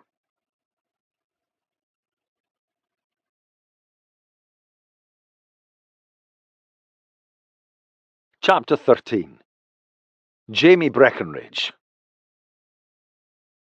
What the fuck happened? Leith drops to his knees beside me and inspects my shoulder. You've been shot. Tell me what to do, mate. The crowd of brothers suckling me on the sidewalk grows. What the fuck are they waiting on? They took them! Ellison and Wesleyan, they're getting away. We have to go after them. We will! But first we have to make sure you don't bleed to death. Tell me what to do. I haven't lost consciousness, so I'm not bleeding out. The bullet had to have dodged all major vessels. I'm okay. They're getting away. We have to go after them now, but before we lose them. I attempt to sit up, but Leith holds me down. You've been shot, you stupid fucker. You have to be seen by a doctor. Leith's right. I'm a doctor. I know the things that can go wrong after a gunshot wound. I'm no good to Ellison and Westland if I'm dead from some kind of complication. Call Taggart. Tell him to meet us at Thames. He can clear me. Sure you wouldn't rather take your chances going to Royal Infirmary rather than risk Taggart fucking up because he's on the poppy? It'll take hours to be seen and released at Royal. I don't have time for that. I'd rather take my chances with Taggart. Now, he'll be fine to look at this. I suspect it's minor since the bleeding is minimal. My worries lie with Ellison and Westlin, not what's going on with this shoulder. Whatever you want. Call Thane, Sin, Taggart, in that order, and give me my phone from my jacket pocket so I can call Ellison's and Westland's phones. Logan is the one who helps me stand. I still remember the panic like it was yesterday. Makes you feel helpless, doesn't it? To deny my love for her would be the blackest lie I ever told. Never more scared or helpless in my life. I dial Westland's number first, since I feel like the Order will see her as a more valuable pawn. I don't know what I'll do if I lose her. My first call to Westland's phone goes to voicemail. Same thing with Ellison's, so I text Ellison. I know the Order will have taken their phones from them. Let's talk. The reply is nearly immediate. I'll consider that after I've had my fun. Fuck no, that can't happen. Don't fucking touch them. They have my sister and the woman I love. This couldn't be worse. I will kill all of them if they harm Ellison or Westlin. Massacre every last one. Fuck. If I'm honest with myself, I know what's going to happen to them. I know the Order. I know what they do to Fellowship women. They have never taken our women and returned them unbroken. Not once. A little late for that. Don't come for them or they die. We'll contact you when we're ready to talk. Leaf holds out his phone. It's Thane. I've never been this close with someone taken by the Order. I'm clueless about what needs to happen to ensure their safe return. I've never felt more powerless in my life. Thane, tell me what has to be done to get them back. I'm sending out a peril call to the entire Brotherhood. Every brother will be at my house within the next half hour. It's not fast enough. 30 minutes is too long. Do you know what could happen to them in that amount of time? Of course I do. I wish I could snap my fingers and everyone would magically appear in my living room, but it doesn't happen like that. We'll have to gather and decide on a course of action. You've done this before. What are the chances of getting them back alive? We're dealing with a new leader. I don't know their methods yet, so it's impossible to say. With Torrance, we knew what to expect. Perhaps this new leader will operate differently. I can't lose them, Thane. We'll get them back, James. I got a text from Ellison's phone. It said if we come for them, they die. Well, of course, they're going to say that, but they'll die if we don't. I've seen it too many times before. A large part of the women we get back end up committing suicide. That can't happen. Westland is 23 years old. My headstrong little sister, whose life has just begun, has so many wonderful things ahead of her. Marriage to a man she says will not be fellowship. Babies. A long and happy life. No, she has to live. And Ellison, my sweet, adorable Mac. I never expected to meet a woman like her, one who could bring me to my knees and then join me there. I need her. I crave her. I love her. And I don't want to live without her. We'll be at your house in 15 minutes. I end my call with Thane and grab Leith's shoulder. I need you to drive. Rover's packed her in back. Leith takes the keys from my hand. Sure. I clench my fist and punch the panel in front of the passenger seat once, twice, 3 times. Punching your Rover until your knuckles are busted and bleeding isn't going to accomplish anything. I think about the women I've treated or sent to the hospital after they have been dumped on Thane and Isabel's doorstep. Fuck! There's no telling what they're going through right now. And I don't know where they are. I don't know how to find them. I don't know anything. You aren't supposed to know. Thane and Sin are our leaders. They have all the inside information and know how to handle these situations. They will tell us what we need to know and what to do. Put your faith in them. Sin and Blur are going to be furious with me. Her sister and best friend are with the Order. Blur must be going crazy. I think I recall something very similar to this happening with those two, and it worked out just fine. Thus will too. Sin saved Blur, but not before she endured hell and almost lost their babies. Even if it works out, Ellison's going to change her mind about becoming one of us. She'll never marry me now. She'll be on the first plane back to the US regardless of what she knows or doesn't know about the Fellowship. Well, it's very possible. It's inevitable. I am going to lose her no matter what, and so will Blur. She will lose her sister either way tonight. Allison won't return to us as the woman we know and love. Fuck! Taggart is at Thane's and waiting for me when we arrive. I'm pleased when he confirms the exit wound. An uncomplicated injury with little damage. With a little time and antibiotics, I should heal well. Just as Thane predicted, within 30 minutes of receiving the peril call, the house is filled with brothers capable of delivering justice.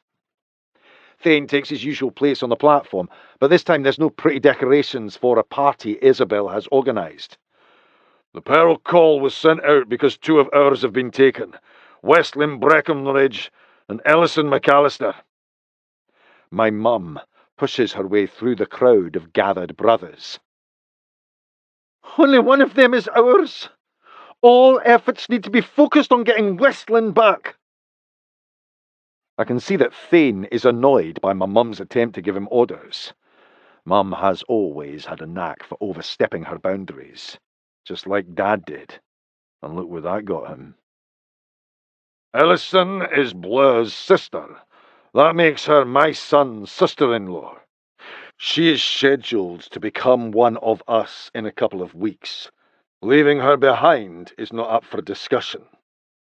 Thane turns his attention back to the brothers, dismissing my mother.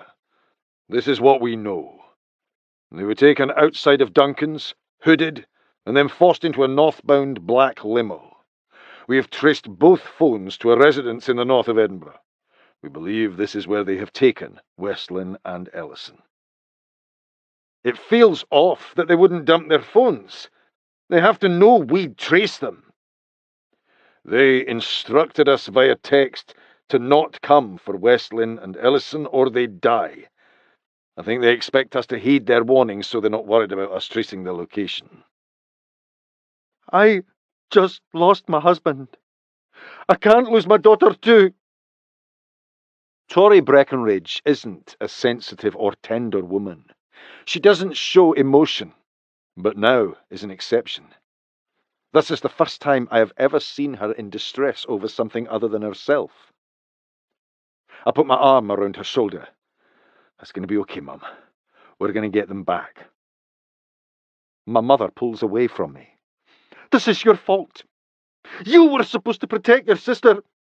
Mum lashing out. No surprise there. I know, and I'm sorry, but I tried, Mum. Your father was right. You're worthless. You'll always be useless to your sisters and me. What the hell? Does she not care that I was shot, that I could have been killed? I've never had a close relationship with my mother, and it wasn't because I didn't want one, or because I didn't try. She made it impossible, so I gave up after years of unrequited affection. All I see is a streak of red in motion across the floor when Isabel goes after my mum, striking her across the face with an open hand. You bitch! Your son took a bullet tonight trying to save those women. He could have been killed. My mother straightens her shoulders as if to regain her dignity. A shot with a clean exit wound. Nothing vital was hit. He'll be fine. I heard Taggart say so after he examined him. Let me tell you something, Tory. You're the useless one. You take and take and take and never offer anything in return. The only worthwhile thing you ever did was carry and give birth to Jamie and those girls, and you bitched the whole time about doing that. I married a leader and gave him a son, just like he wanted. I fulfilled my duty as Abram's wife. James was supposed to lead so he could bring honour to his father and me, not serve. The best leaders are servants, but that's something you and Abram never understood. You were too busy worrying about hierarchy. The path Jamie has chosen is respectable. Being a doctor is an asset to our brotherhood. Plus, he still holds his seat in the council. Isabel displays a pair of fingers. He is performing not one but two very important roles. You'd feel the same as me if Sinclair had chosen this path. Isabel and my mum's showdown is interrupted when Ellison's ringtone plays in my pocket. They're calling! I am filled with a mixture of emotions. Relief because they're making contact, but on edge because I'm terrified of what we'll hear. Thane comes forward to take the call. This is Thane Breckenridge. He paces the platform back and forth as he listens to what the caller has to say. I can barely breathe. We're aware the Order has a new leader. Have you harmed them? What do you have in mind? When and where? How many should we expect? My council and I will be waiting. Thane ends the call and moves to the centre of the platform. The Order's new leaders have requested a meeting with us. They want to discuss the feud between the Fellowship and the Order. Discuss the feud? I don't care about the feud. Are they returning Westland and Ellison? That's all I care about right now. No. It's a setup, Dad, Mitch calls out. Has to be. The Order has never reached out to us with anything but malice. I don't think it is. These are new leaders, the husband and son of Arabella Greaves Hendry. Their interests differ from Torrance's. I have no idea who these new leaders are, but they've joined the Order, the source of so much pain for my people. And now me. How do we know we won't be walking into a trap? Sin asks. Because, as a sign of good faith, they are coming here for the meeting. They know we won't harm them. If we do, it'll mean certain death for Westland and Ellison. They'll be here soon, so I need everyone, with the exception of Isabel, the council, and the guards, to clear the property. Westland is my daughter. I am not leaving. You're skating very thin ice with me, Tory. Thane's patience is approaching an end with my mother. I have the right to sit in Abram's place to negotiate for her return. Mum has always been one to force you into putting her in her place, and now is no exception. No, you don't have the right. I hold Dad's seat now. It's mine. I will be the one to sit beside Thane and Sin to assist in negotiating Westland's return. Your job is to shut your mouth and go home to wait with Ivana. My mum opens her mouth to reply, but I cut her off. And in case you aren't thoroughly pissed off, I love Ellison McAllister. I am going to make her my wife when this is over, if she'll have me after all of this. Love her? The American outsider? You're a fool. You're a doctor. You don't fight. You bring no honour to the family, and now you want to enter into an unadvantageous marriage. My mum shakes her head. If you marry her, you will no longer be my son. My decision is an easy one with that kind of ultimatum. You were always too concerned with being the wife of a leader to be any kind of mother to me. Ellison has loved me more in the short amount of time we've been together than you have my entire life. You're choosing her over our family. Ellison will be my family. I'm choosing her over you. Done. You're dead to me. I renounce you as my son. She turns away and walks toward the front door. Thane, I'll be at home waiting to hear from you about my daughter's return. My mother just disowned me. And oddly, I'm not sad about it. I'm certain her absence in my life will not feel like a loss at all. It's a relief. No more criticism, no more disapproval, no more judgment. It's freeing. As is my announcement about loving Ellison. I hear the murmurs about Ellison and me, and I don't care. I am ready to do whatever it takes to make her mine forever. Isabel comes to me and puts her hands on my face. I'll gladly be your mum if she doesn't want to be. I'm very proud of all you've accomplished. You're not a disappointment to the fellowship or me at all, not even a little. Those are the words a mother should say to her child. You'll never know what that means to me. Thank you, Isabel. All brothers should be in one place. I want you to go to the warehouse and await orders. This may not end peacefully. We could be forced to proceed with the takeover, possibly tonight if this meeting doesn't go well. I hope it doesn't come to that. Thane's not fully recovered from his case of acute kidney failure. It took a toll on him. I see it in his skin colour and the dark circles beneath his eyes. Once the brothers are gone, we go into the dining room to await the arrival of the Order's new leaders. They aren't coming here for nothing. What do you think they want? Sin says. They're aware of our strong relationship with Dublin. I'm sure they have heard about the Guild's new connection for arms and explosives. You know how the Order loves their weapons? They're probably frothing at the mouth to make nice with the Guild. Maybe they believe they can do that through us. Thane throws out a few more theories, but my gut isn't feeling it. This meeting feels like more. What do you know about the Brotherhood they're from?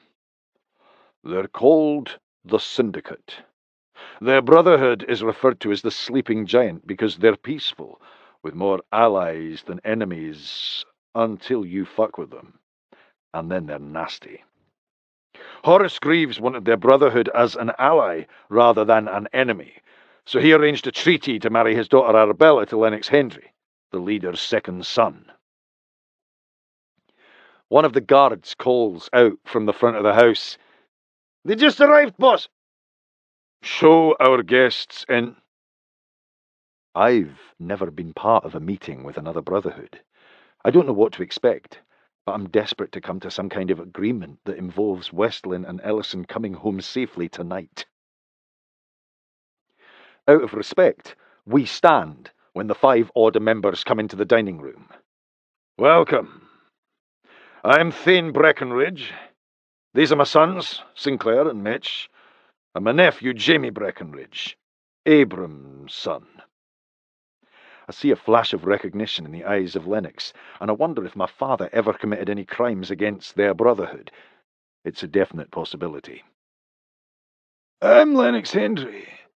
These are my sons, Kieran, Maddock, Calder, and Carson. Thane nods. Come, sit. Let's have a drink. Isabel comes into the dining room with a serving tray of glasses and a large bottle of dark amber. Every great meeting has always begun with a fine whisky, don't you agree? Lennox nods. Aye, indeed. Isabel begins with our Order guests and works her way around the table until everyone has a glass of whisky. Lennox's eyes never leave Isabel, not once. Anything else, Thane? That'll be all. Thank you. Thane holds up his glass. Here's to a productive meeting where we're able to come to a mutual agreement. What's this meeting about, Lennox? You're aware of my backstory with Arabella, how she came to be my wife as part of a treaty? Aye. The Syndicate. Our belief is to operate with as few rivals as possible, and the Order has far too many powerful adversaries to ever function at its full capacity. We'd like to change the way it operates to mimic the Syndicate. That means making you our allies rather than our enemies. The Order has been a cruel group of people. What makes you sure that as a whole they are going to support this? I share Thane's opinion. Those people behave as animals. I have seen up close and personal the work of their cruelty, and that's the way they like it. The people of the Order enjoy brutality because Torrance did. It's what they were taught. That's all they know. They need to be retrained to enjoy something else. I can do that. How do you propose to do that? Only one way. Rule over them with an iron fist they fear. Sure, it'll take making examples out of some brothers, but I'm prepared to do it. A few public executions always put people in their place. Our people will be resistant to this. I'm resistant to it now. I understand there's been a lot of spilled blood between you, but the benefits of partnering with us outweighs any grudge you hold. It will do nothing but benefit you and your people once we get things on track. If we do this, I would have to insist on some type of insurance. Why the fuck is Thane even considering this? We're prepared to give you that, and we want our own insurance. We'd like to propose a double treaty. We take Westlin or Ivana Breckenridge or Ellison McAllister as a wife for Kieran, and as a sign of good faith, I'll give you my daughter Shore to be married to Mitch or Jamie. No fucking way. That's not happening. We'll never give a one of them to you. You didn't give us Westlin and Ellison, but we have both of them, Kieran says. You're not keeping Ellison or my sister. Jimmy, you sit on the council, but this isn't your choice. Dad and I will make the decision based upon what's in the best interest of our people as a whole. How I hate Sin's dominant tone. We need Kieran's wife to be a Breckenridge or the equivalent, so we're on equal footing. Meaning that if something happened to his daughter, then whoever Kieran has taken as a wife will pay the price. Either way, I lose a sister or the woman I love. I fully trust that this partnership will work, and it won't come down to an eye for an eye. I wouldn't be offering you my only daughter if I didn't believe it would be successful. Offering his daughter as a sacrifice means nothing to me. I just experienced how easily a parent will give up a child. Thane looks at Sin and then back to Lennox. We can't make this kind of decision tonight. We need time to discuss it. In the meantime, we're keeping Westlin and Ellison, Kieran says. I will lose my fucking mind if they have to stay another minute with the Order. No, you can't agree to this, Thane. The part where we keep Westlin and Ellison is non-negotiable. I need time with them to help me decide which one I'll take as my wife. If I like neither, then I'll need a few days with Ivana. Fuck the treaty. You'll take none of them as your wife. He grins and licks his lips. I plan on tasting one of them tonight. Maybe both. I haven't decided yet. That's enough, Kieran, his father warns. Don't you fucking touch either of them. Who's going to stop me? I will kill you. I stand and pull out my Glock, aiming it directly between his eyes while contemplating the consequences of putting a bullet in his head. That's not a good way to begin the treaty. You weren't thinking that when you put a bullet in me a few hours ago. You pulled your weapon. We had no choice. You were kidnapping 2 of our women. Of course I was going to pull my weapon. It wasn't our intention to kill you. Otherwise you'd be dead. Stand down, Jamie. I hear my leader's command, but it doesn't compute. My arm won't obey his order. Now, Thane adds. I return my gun to its holster and sit, seething. I stare at Kieran Hendry, imagining how his blood would spatter on the grey walls behind him as the bullet enters and exits the centre of his head. I will have 3 days with them, not a minute less. Who knows? Maybe one of them will be carrying my heir by the time they return, and the decision will be made for me. No! This can't be happening. Fuck that. That's our offer. We'll contact you in 3 days, and just in case you're thinking of coming for them, we won't hesitate to put bullets in their pretty little heads. Enjoy the rest of your night. This is a fucking nightmare. We can't leave them there. You heard them. He wants to spend time with them. It's non-negotiable. Spend time with them? Are you kidding me? He's gonna fuck both of them for the next 3 days. Son refills my whiskey glass and pushes it toward me. They won't hesitate to kill them. To go after them would be a death sentence. I down the entire glass so I can feel the burn. You'd leave Blur there for him to fuck for 3 days. Sin sighs. I would hate every second, but I would if I knew it was the only way to keep her alive. I don't believe that for a fucking second. Torrance held Blur captive for days. I understand everything you're going through right now. The anger, the fear, the desperation, but you can't let it control your actions, especially when they lead to Westlin and Ellison paying the ultimate price. You have to ask yourself if you want them untouched, or do you want them alive? I want both. Both isn't a choice. Motherfucker. Sin's right. But how the fuck do I sit here for 3 days and do nothing while I slowly lose my mind? Chapter 14. Ellison McAllister. I've looked at these same walls for 2 days. The only interaction I've had with another human being is when the order member brings my food tray 3 times a day. Interaction is a loose term since the man says nothing. Nada. Not a single word.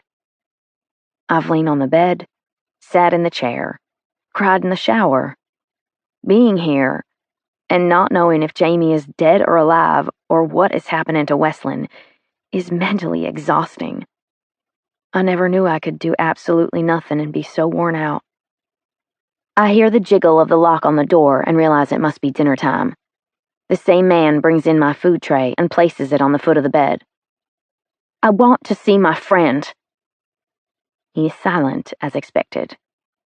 I've been here for 2 days and I have no idea if she's okay. Please let me see her. I was terrified of hearing Kieran violate her when we first arrived, but now I'd be grateful to hear something. Anything. At least then I'd know she's still alive. The order member turns to walk away, again, without a word, and I lose it. All the fury building inside me for the last 2 days erupts to the surface. Let me see Westlin, you son of a bitch! I pick up the piece of bread on my plate and chuck it as hard as I can at the back of his head, nailing him right smack in the center. I'm about to charge when he stops dead in his tracks and touches the back of his head. Oh shit. I may have just screwed up big time. He turns around and is smiling and laughing, which only pisses me off more. What the hell are you laughing at? You utter cheeky little bitch. He bends down to pick it up, now in 2 pieces, and brings it to me. If I hadn't been ordered to leave you be, I'd be fucking that sass right out of your lips, American. He smirks, but says nothing more. And then, I'm alone again. I finish my dinner and place the tray next to the door. I wait an hour, and then 2 more. Still no Wesleyan. I give up and lie down to make an attempt at sleeping. With only a couple hours sleep over the last 2 days, you'd think I'd fall into a slumber as soon as my head hit the pillow. But I don't. It's as though I'm too tired to sleep. I'm in a jerk every time my body gets still. The lock on my door jiggles and light floods into the room through the opening. I see the silhouette walking toward me, and immediately know it's Wesleyan. Wes! I leap from the bed to run to her, and we meet in the middle of the room. Please tell me you're all right. 2 minutes, Wesleyan. I look over her shoulder and see the silhouette of a tall, broad man standing in the doorway. Kieran Hendry. I recognize his voice as the one who negotiated with Wesleyan. I should have known we wouldn't get an unsupervised visitation. I grab her hands and pull her to sit on the bed beside me. I strain my eyes to try to make out her face, since the only light in the room is coming from the doorway. I need to see how severely he has beaten her. I'm so sorry. I know the last 2 days have been hell for you. Has he beaten you horribly? She puts her hands on top of mine and squeezes. I'm okay. Wesleyan is lying. She doesn't want me to feel badly about her taking the abuse intended for me. How can you be okay? Don't fret about me. I'm all right, really. She can't speak freely. Kieran's standing right there in the doorway. Have you heard anything about Jamie? Kieran told me that he's alive. Oh, thank God. I take a moment to absorb the information. You may think you love a man, but spend 2 days away from him believing he could be dead, and you'll find out just how deeply he has penetrated your heart. I lower my voice, hoping he won't hear me. What is going to happen to us? Kieran left me in his quarters right after we arrived. I think he and the new Order Council want to meet with Thane, Sin, Mitch, and Jamie. That's all I know, but I get the feeling they must have negotiated for our return. When? I don't know why I'm asking Wesleyan. I highly doubt Kieran came back and discussed the council meeting with her. I have no idea. Guess it depends on the terms of the negotiation. Time's up, Wesleyan. Back to my quarters. Back to my quarters. Those words are nauseating. Is that where you've been confined all this time? His quarters? Yes.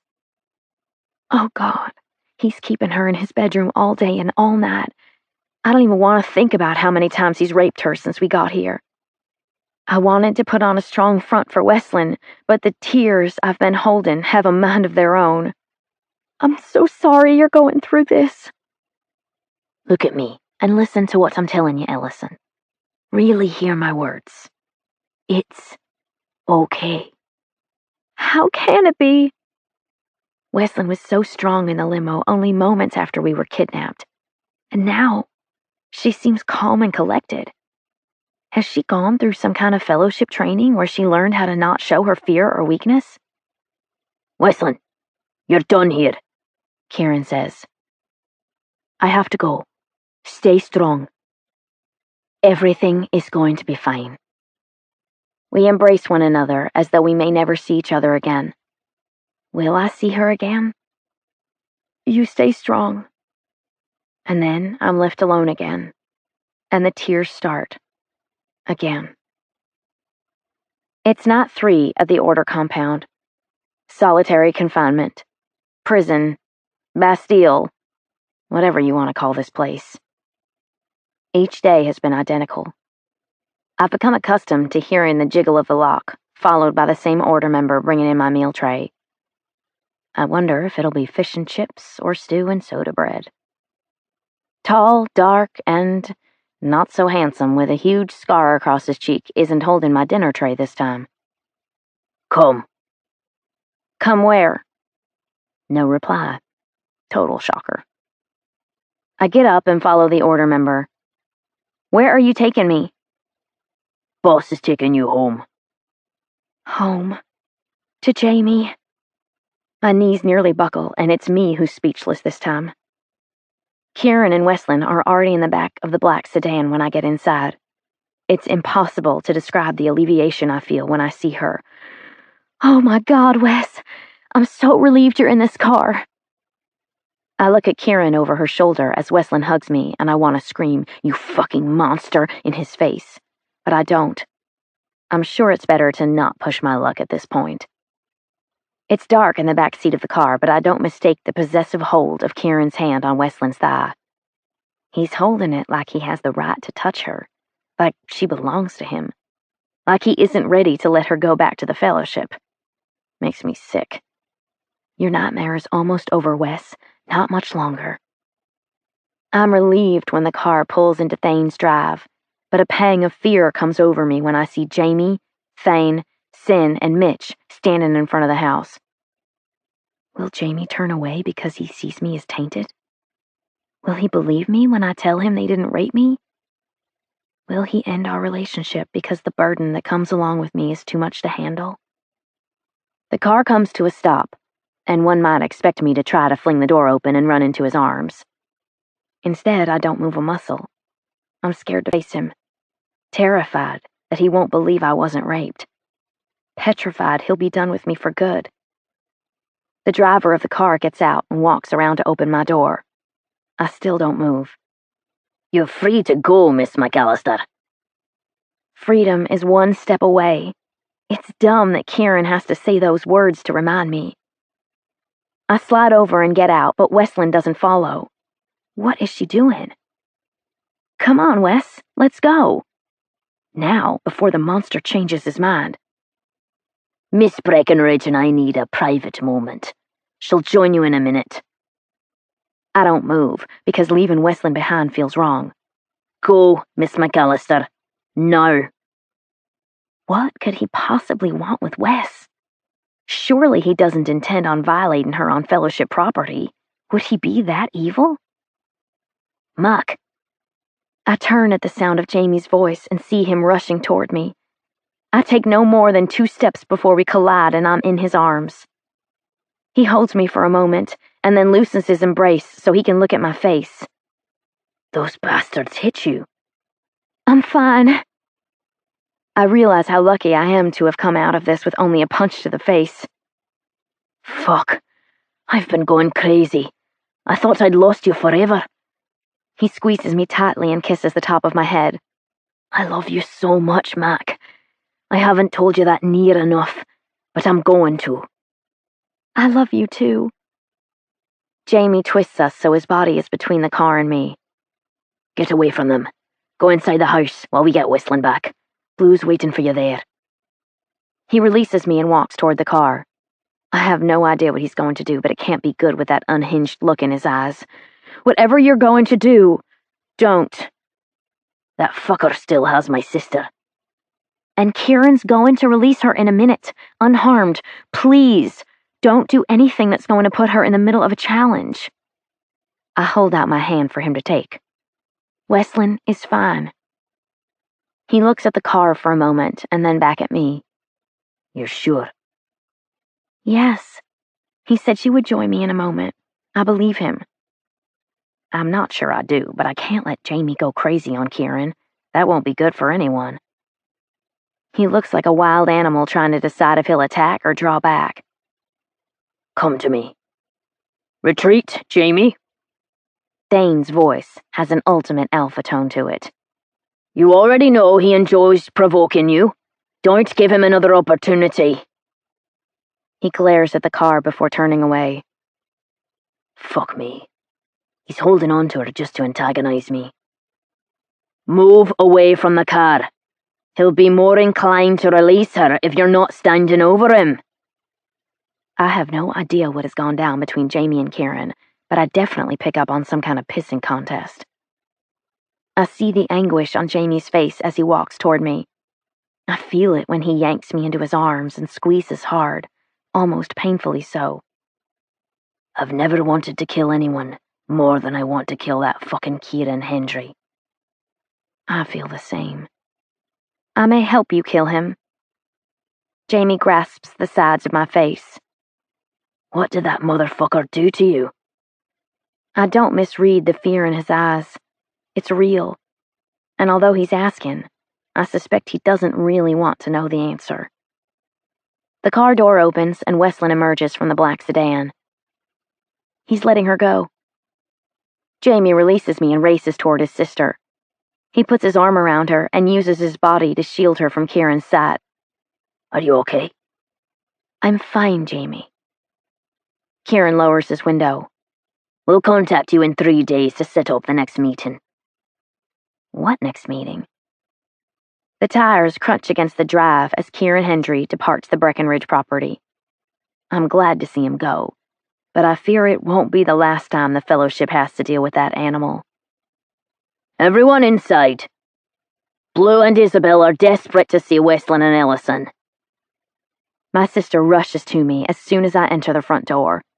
It hasn't been that long since she was the one in my shoes, the one being held captive. But her experience was so much worse. Oh my God, Ellie! That's all she says, and no other words are needed. I know, Blue. Her embrace, the tears. I understand the language my sister is speaking without hearing a single word. Isabel hugs Westlin. Thank God you came back to us safely. The entire Brotherhood has been in a state of chaos. The tough exterior shell I've been wearing shatters into a million pieces, and the tears rush forward. I was so scared. I didn't think I'd ever see any of you again. Blue hugs me tighter and kisses the side of my face. It's over, Ellie. You're home, and this is where you're staying. Safe with us. I understand it's the last thing either of you feel like doing right now, but the Council needs to question you about the abduction. He can't be serious. I've just spent 3 days in captivity with barely any sleep. I'm delirious. Can they wait until tomorrow? It's late, and both of them are exhausted. I swear I could kiss Isabel for making that suggestion. Is that what you want? To come back for debriefing tomorrow instead of getting it over with tonight? I don't typically like to procrastinate, but I'm an emotional mess. I haven't slept in 3 days. I'd probably be more help if we waited, since I'm not sure I'm thinking straight right now. Can you give them something for sleep? I remember the problems Blue had with nightmares following her abduction. She hasn't forgotten either, since she's asking Jamie to give me medication. I have some mild sedatives. It may be a different story when I lie down and close my eyes, but right now I feel like I could sleep a whole week. Nothing for me. I don't need anything but a bed. Westlin's behavior isn't that of someone who has gone through what she has. Too quiet. Too calm. It's a front. Has to be. You're sure? You could take half if you don't want to be fully sedated. Positive. Everything about Westlin's demeanor is off. She's going overboard with a strong pretense. Was she taught to hide her post-attack pain as a sign of strength? I'm taking Ellison home. What time do you want to see us back? Let her sleep in. Any time after she's up, and around will be fine. Thank you, Thane. I'm so glad he's not pushing this. Jamie opens the passenger door of his vehicle, but pulls me into his arms before I get inside. I just need to feel you a minute, so I can prove to myself that you're really here and safe in my arms. We stand like that for 1, 2, 3 minutes before he loosens his grip. You were shot, Doc. I saw them fire a bullet into you and then watched you collapse on the ground in front of me. I thought you were dying. Minor wound. Don't give it another minute of thought. It's almost healed. He kisses the top of my head. Come on, let's get you home, baby. I'm dying to tell Jamie that Kieran didn't touch me, but that conversation requires him finding out that I was spared because his sister took the brunt of Kieran's sexual assault. I don't think it's wise for him to hear that while he's driving. I shut my eyes when we pull away from Thane's.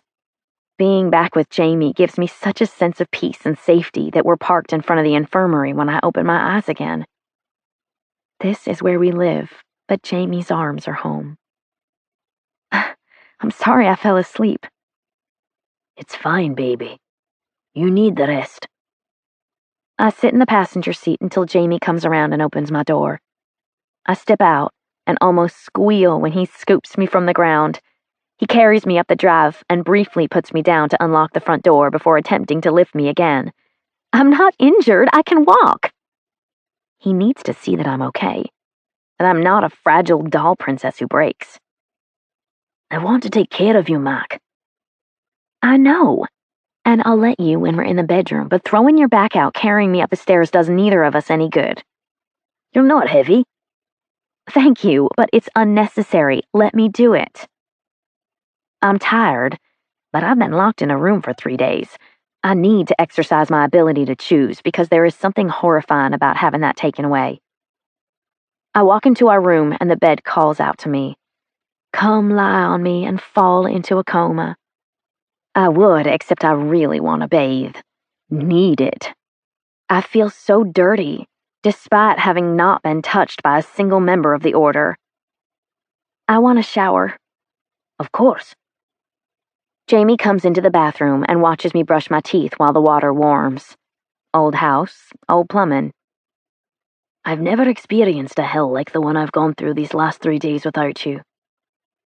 We're standing beneath the bathroom lights, and this is the first good look I've gotten at Jamie. He's pale, with dark circles beneath his eyes. I think his cheeks even look a bit sunken. Did you sleep and eat at all while I was gone? Couldn't. Then you must be as exhausted as me. I got a glimpse into what my life looks like without you in it. I hated every second. I hated being away from you. Our reflections have a stare down in the mirror, and I recognize the look in his eyes. It's the one that says he wants me.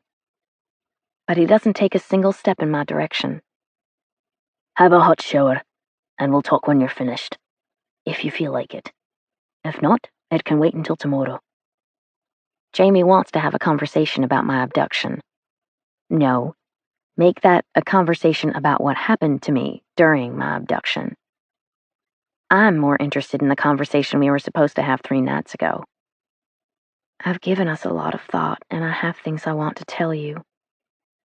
I need to know what he was going to say to me. The hot water feels magnificent, but I don't tarry because I'm eager to talk with Jamie. I don't know where my sudden burst of energy came from, but I'm ready to do this. I come out of the bathroom wearing only a towel, same as always. I never wear pajamas to bed with Jamie. To do so tonight would feel weird and call attention to something that didn't happen. Jamie's lying on the bed staring at the ceiling. He looks a million miles away. I'm finished in the shower. He rises to sit and swings his legs around so his feet are on the floor. He holds out his hands. Come here, baby. I stand between his legs, and he rests his forehead against my towel-covered breasts. Do you want me to examine you tonight, or wait until the morning? He believes they raped me. I don't need to be examined. No one touched me. He reaches up and caresses my cheek. The bruise on your face says otherwise. Does he think I'm lying? I got smacked right after we were abducted, but that was it. No one hit me after that. No one touched me. No one raped me. The last 2 words are said on a small breath, as I can't say the same for his sister, and that makes my heart ache. I need to talk to her. I need to know she's okay. We met with Kieran and the council 3 nights ago. He was very clear about the fact that he was going to... Fuck, both of you. Jamie's voice is different, almost growly. He had every intention of doing that. He said he was going to tie us to his bed and do whatever he wanted with us, but Westland negotiated a deal with him. What kind of negotiation? This is the part I don't want to tell him. He told us he was going to beat and rape both of us. She agreed to give herself to him without a fight, so I'd be spared. Fuck. He grips my hips and presses the top of his head against my stomach. Fuck, no. I told her not to, but she made the deal with him anyway. I know Wes. In her mind, she had no one waiting for her, and I had Jamie. She wanted me untainted for her brother. How could someone be so selfless? What happened to Wesley was out of her control. Will the brothers see it that way, or is she ruined with them forever? The women who've been taken and raped by the Order in the past have never married. I can't say if that was their individual decision or not. I'm guessing the Fellowship men made that choice for them. Condemning assholes. Wesleyan has said for as long as I've known her that she would never marry a Fellowship man. Even if she truly means it, I hate for her choice to be taken away from her. I don't care if those fuckers presented the Fellowship with an offer for a treaty to end this feud or not. I am killing Kieran Hendry. A bullet between his eyes. That's what he's getting. What treaty? Wesleyan had said that Kieran left her in his quarters almost right after they abducted us. Was that when the offer was discussed? Lennox Hendry proposed we become allies instead of enemies and seal the deal with a double treaty. A double treaty? I don't know what that means. The eldest Hendry proposed Kieran take you, Wesleyan, or Ivana as his wife, and Mitch or I take his daughter as a wife. None of those scenarios can happen. Would the Fellowship really align with people like them? Lennox says he's going to change the people of the Order. I think Thane is going to go along with it. He wants to end this feud as peacefully as possible. Oh God. I can't marry that monster, and neither can Wesleyan or Ivana. Jamie grabs my hands and kisses the tops. I won't let Kieran have you, and he won't have my sisters either. He may not get a say if Thane is the one doing the negotiating. I'm not Fellowship. He doesn't know me well. I'm sure he would have no qualms about trading me for peace. I'm up for claiming. If Kieran decides to take me, then what choice do I have? Jamie releases my hands and cradles my face so we're eye to eye. He can't take you if you're already claimed and married to someone else. That, above all else, must be honored from one brotherhood to the next. I believed Jamie was going to tell me 3 days ago that he wanted to claim me, but I don't have a clue where his head is now after my abduction. Being apart could have forced him to realize that we belonged together, or it might have had the opposite effect. It's possible he thinks I'm too much of a risk. Who would want a wife that they had to constantly guard? I need you to be clearer. I'm claiming you, Mac. You're mine. Neither Kieran nor one of my brothers will ever have you. Finally, the words I've been dying to hear. I'm powerless to stop the tears forming in my eyes. There's nothing I want more. Don't cry, baby. I can't help it. I'm just so happy. I've told you that you're mine before, but tonight, saying it takes on a different meaning. More. You're mine to provide for, to protect, to cherish, to love. I smile through my tears. Is this really happening? The Order is returning in 3 days to discuss the treaty. I'm certain Thane is going to agree. When he does, Kieran will choose his wife at that time. That means we have to be married in the next 72 hours. Which isn't possible, at least not legally. There has to be a 28-day waiting period after notifying the district registrar. Shit. We could be in some big trouble. We don't have 28 days. What are we going to do? You need to be pregnant. Oh, my God. He is serious. I know, it's a drastic move, but the claiming can't be reversed if you're pregnant with my child. Pregnant with my child? Shit. I haven't had a birth control pill in 3 days. I guess it's possible I'll ovulate 2 weeks after the first day of my last period. Where are you in your cycle? Day 13. You'll ovulate tomorrow. Well, today, since it's almost midnight. Hormonal birth control is a crapshoot. I've been on the pill for years, so who knows how my body will react to the sudden interruption. I want to try. Even if the moon and stars align perfectly and I get pregnant, we won't know if we conceived until another 2 weeks. Kieran is coming in 3 days. Time is not on our side. We'll take a gamble and lie. Kieran will want his own heir. There's no way he'll take a wife who's already pregnant with another man's baby. What if we lie and then I'm not pregnant? I have no doubt there'll be hell to pay. Even I know Thane won't take well to being duped. I'll heal from endurance and then go back and take double penance for betraying my leader. Keeping Kieran from taking you as his wife will be worth whatever I have to endure. That still leaves Westlin and Ivana as choices. And I can't stand the thought of either being married off to that evil man. I have 3 days to come up with a plan to safeguard them from him. I'll think of something. Claiming? Marrying? Even the baby? I like your plan for us. I thought you might. I deserted my life in the U.S. 9 months ago so I could be near my sister and the babies. I thought I was leaving everything behind. My possessions, my career, my friends, my past, my present, my future. I was wrong. Everything I ever wanted and needed is right here in Scotland, in Jamie Breckenridge. He is the strong, loving man my father wanted for me. My husband, father of my children. I want this so much it hurts. Jamie opens my towel and lets it fall to the floor before gripping my hips and pulling me close. Come on, Mac. Let's make a baby. Let's make a baby. I hear those words come out of Jamie's mouth, and I immediately feel all kinds of tingles between my thighs, like my womb is throwing a celebration.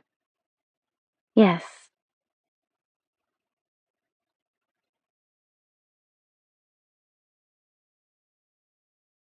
Chapter 15. Jamie Breckenridge. Ellison puts her arms around my shoulders. Her mouth drags along my jawline, leaving kisses in its path until warm breath tickles my ear. Fuck! Am I seriously about to try and get a woman pregnant? On purpose? While I'm both sober and thinking straight? This is madness in its most extreme form. Ellison and I have known one another almost a year, but we've only been together a short while. A baby shouldn't be on our radar. But it is. We started out as acquaintances. She was Blair's sister from America, and I was Sin's cousin from the fellowship. A friendship was formed. I tried to fight it, but that friendship quickly turned into full-blown desire. I can't say exactly when it happened. One day she was my friend. The next day I'm looking at her and imagining myself shoving her against the wall and fucking her raw. My desire for her grew into something else. I developed a deep, profound, true love for Ellison. I kept that endearment secret for months because I thought I wasn't right for her. I was wrong. I am the mate for Ellison. I am the husband for her. I am the father for her children, our children. A pregnancy may be our only solution for the problem with Kieran, but I don't look at it like that. We would eventually have children anyway. It's just happening a little sooner than we would have chosen if not in this situation. This baby isn't a mistake, despite the reason behind conceiving it. I'm sure of it. I think these need to come off if we're going to do this. Ellison unbuttons and unzips my pants while I pull my shirt over my head. Teamwork. Fucking love getting my cock inside her, but this time feels different. I'm having the oddest impulse. The drive to come inside her is so strong, I fear I may get one stroke in and blow. Today is our best shot at making a baby happen. There's definitely a lot of pressure to be successful, but I still want it to be special.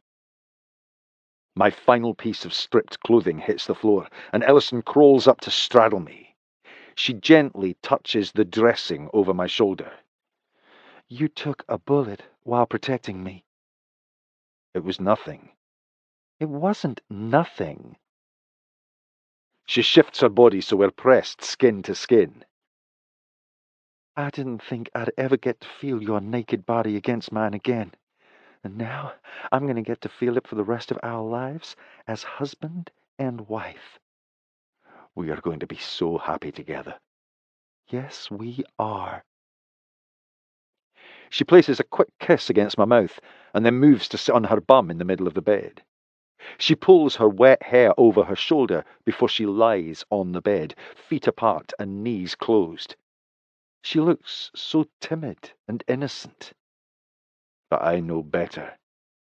My girl likes being touched, licked, sucked, fucked hard. I kneel and place a hand on each of her knees to push them apart. She lifts her arms over her head and arches her back as she grasps the edge of the mattress. It's crazy how seductive she looks, sexier than any woman I've ever seen in my life.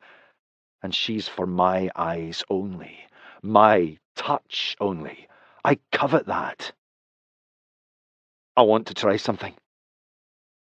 Ellison grins as a giggle leaves her mouth. Honey, I know all guys want to try anal, but that won't help us get a baby. I push her legs together and roll her to the side so I can spank her bum. Such a bad girl. I guess I am a bad girl, because I don't mind you smacking my ass like that at all. I know it's a very clinical and unromantic conversation, but we need to talk about what we can do to make conception more likely. The stakes are high. You're the doctor, so I'm open to suggestions. I think we should try using the upsuck theory. Upsuck theory? That's a new one on me, but I guess it should be since I've never tried to get pregnant. It's not new. You just didn't know it had a name. Explanation, please? The back of your vagina has a bowl that will catch my semen. If I come first and then bring you to orgasm, your cervix will move up and down, sucking or uptaking my sperm. Of course, my swimmers have a chance of getting to your egg all on their own, but this could increase the chances of conception. Won't hurt to try it. You had me at orgasm. She pulls me down so she can kiss my mouth, and I whisper against her lips, I love you. I love you too. And I really want you to put a baby inside me. Her voice is soft and sweet.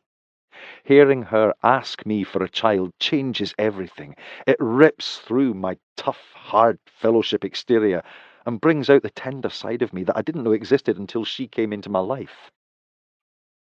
I am hovering above her, careful to not press too much of my weight against hers. She allows her knees to fall apart, and I move into position.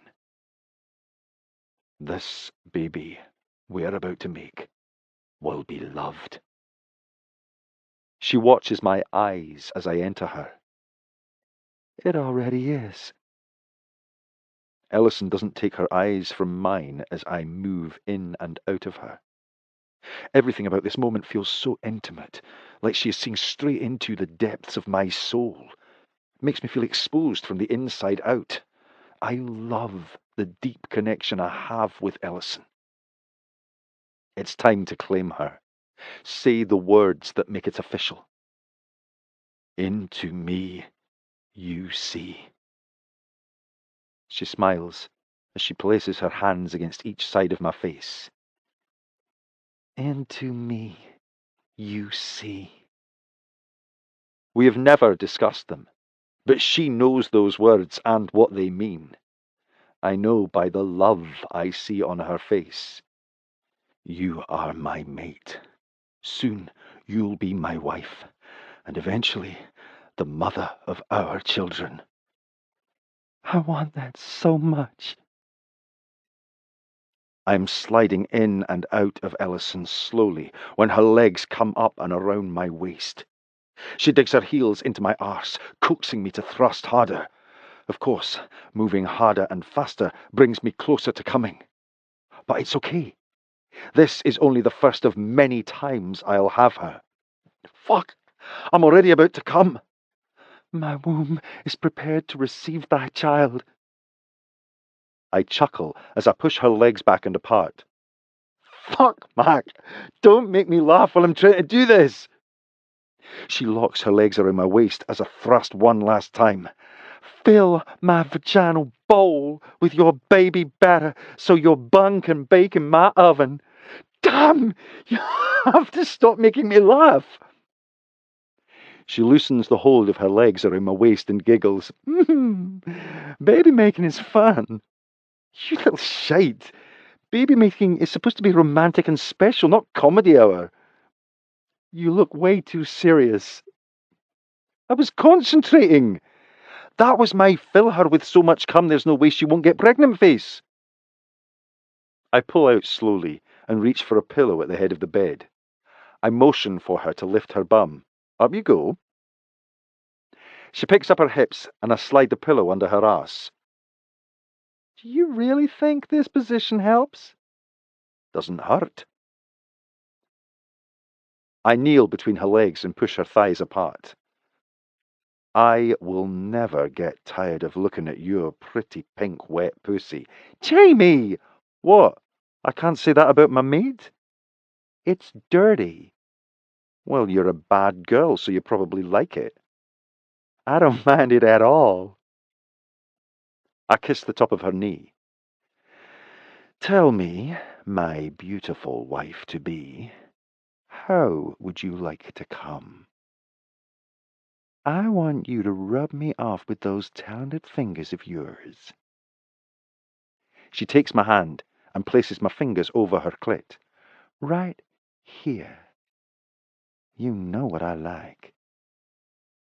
Touch. It's so simplistic in certain aspects, and so very complex in others.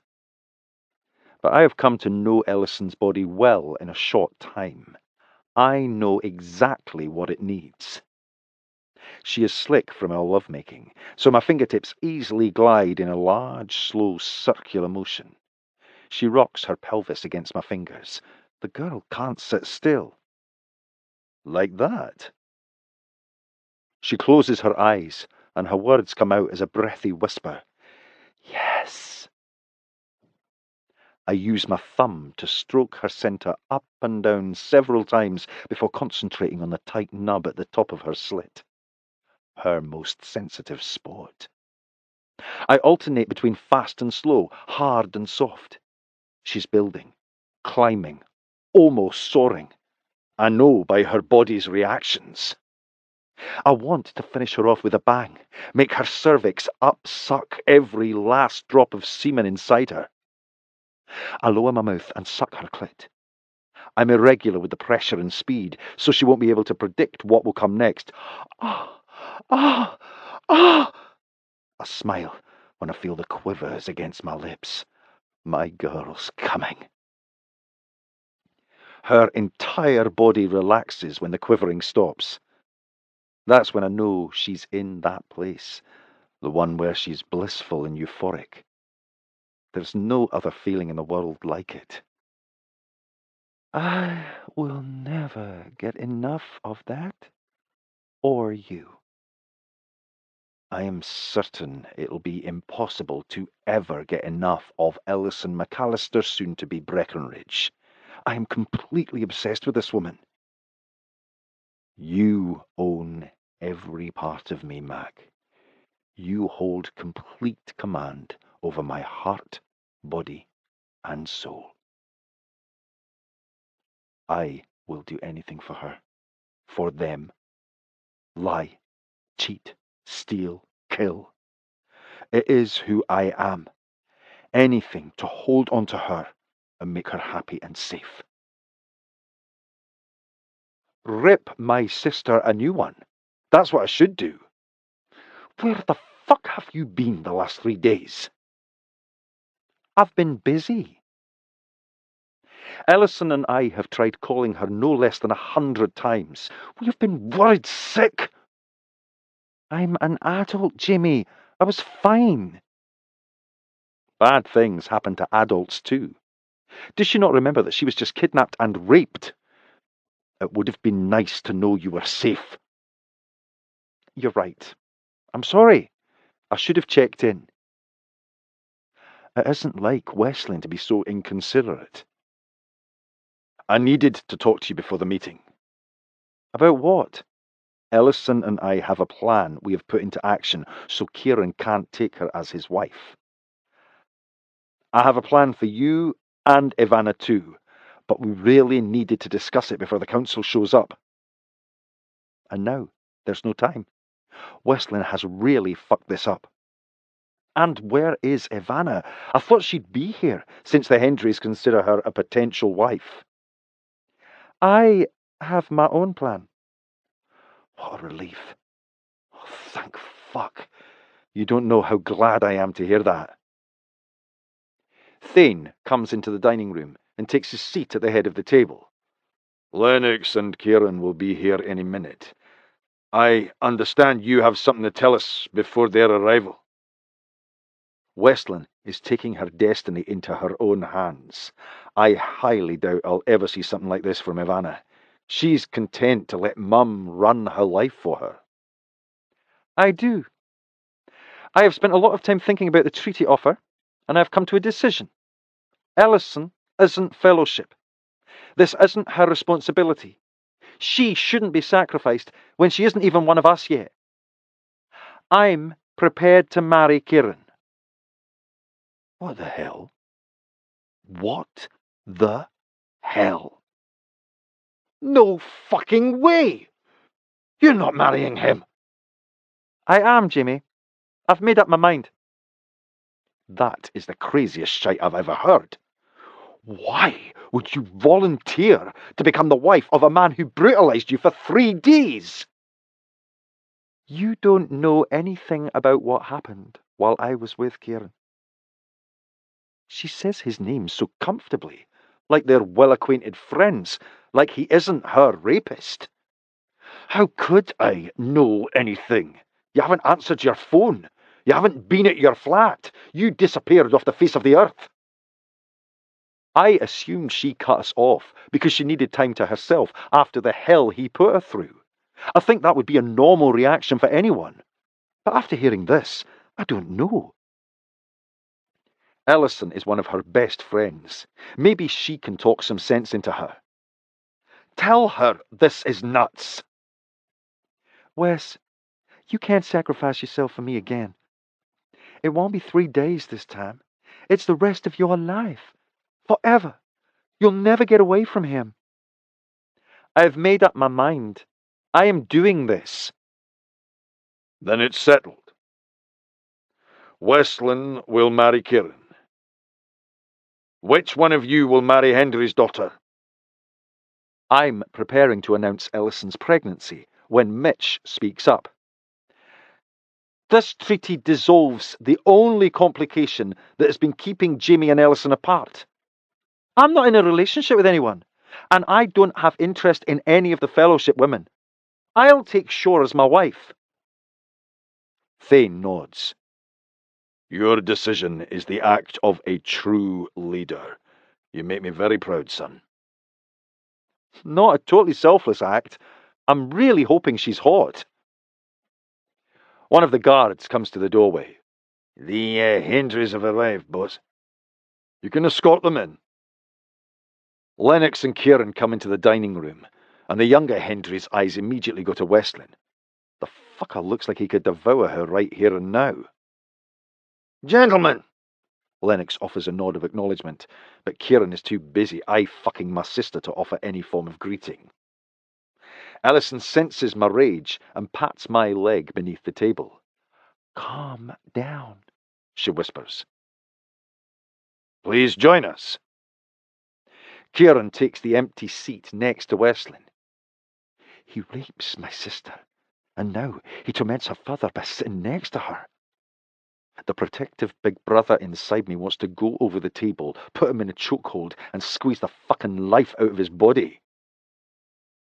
Have you come to a decision about the treaty? Aye. We are pleased to say we have decided to accept. Westlin has offered herself to be Kieran's wife, if that's agreeable with him. Aye, I'm agreeable to taking Westlin as my wife. I think Kieran and Westlin will make a good match. Based on what, motherfucker? This is bullshit. And your decision on who will be taking Shore as a wife? I will, Mitch says. Very good. Lennox looks pleased. I'm sure having his daughter wed the second son of the leader is more preferable than me, the son of the leader's adopted brother. Kieran and Westlin will notify the district registrar tomorrow of their intent to wed. Do we agree that the wedding will take place in 4 weeks? No objection from us, Thane says. Kieran will claim Westlin tonight, unless there are any objections. I'm preparing to argue when Westlin shakes her head and mouths don't. Thane flicks his hand in the direction of the empty chair. I only see one bride here for exchange. My apologies for Shore's absence. I'm afraid she needs a little more time to adjust to the idea of marrying someone she has never met. She is a Hendry, and will fulfill her duty. I will see to it personally. I have known Mitch his entire life. He isn't quick to anger, but I can see he's annoyed. Shore isn't the only one marrying a stranger she's never met. It would have been a nice gesture for her to at least come meet the man volunteering to take her. It must be a bleak feeling to know you're going to marry a lass you've never met. What if he's not attracted to her at all? What if they hate each other? It happens. I think Thane and Isabel simply tolerate one another because they're too tired to do anything else after so many years of marriage. It is my solemn vow that Shore will be delivered to Mitch by the end of the week. Your daughter clearly isn't on board with being a treaty bride. Shore is young, headstrong. She has her own ideas about what she wants for her life, but I will steer her in the right direction. The last sounds obstinate. I don't want a difficult wife. I admit, my daughter is stubborn, but she isn't unbending. I swear to you, Mitch, you won't find a more beautiful wife within the Fellowship or the Order. And she is pure. Arabella and I have ensured that she will be a virgin on her wedding night. You won't be disappointed with her. I don't envy the pressure Mitch must be feeling right now. I will go through with the marriage. Deliver Shore to us by Friday. Otherwise the agreement is off, and we will expect Westlin to be returned. We want this treaty, Thane. Probably more than you. I give you my word, Shaw will be here. Then this meeting is adjourned. So, Westlin is carted off to the Order without any kind of insurance? Wait, I need to know what this means for my sister. Kieran reaches for Westlin's hand. She is my mate, and will leave with me when we go. I am claiming her tonight.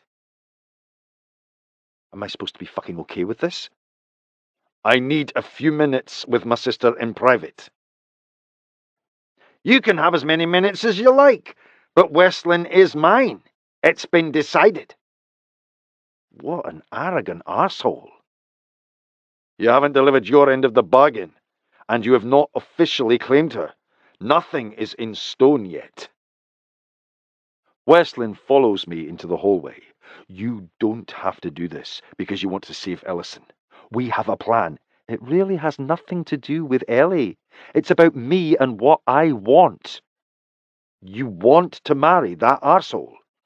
I never had the intentions of marrying a Fellowship man. This works for me. It works for you. Don't you want more? Don't you want someone to love? Of course. But you and Ellison are some of the lucky ones.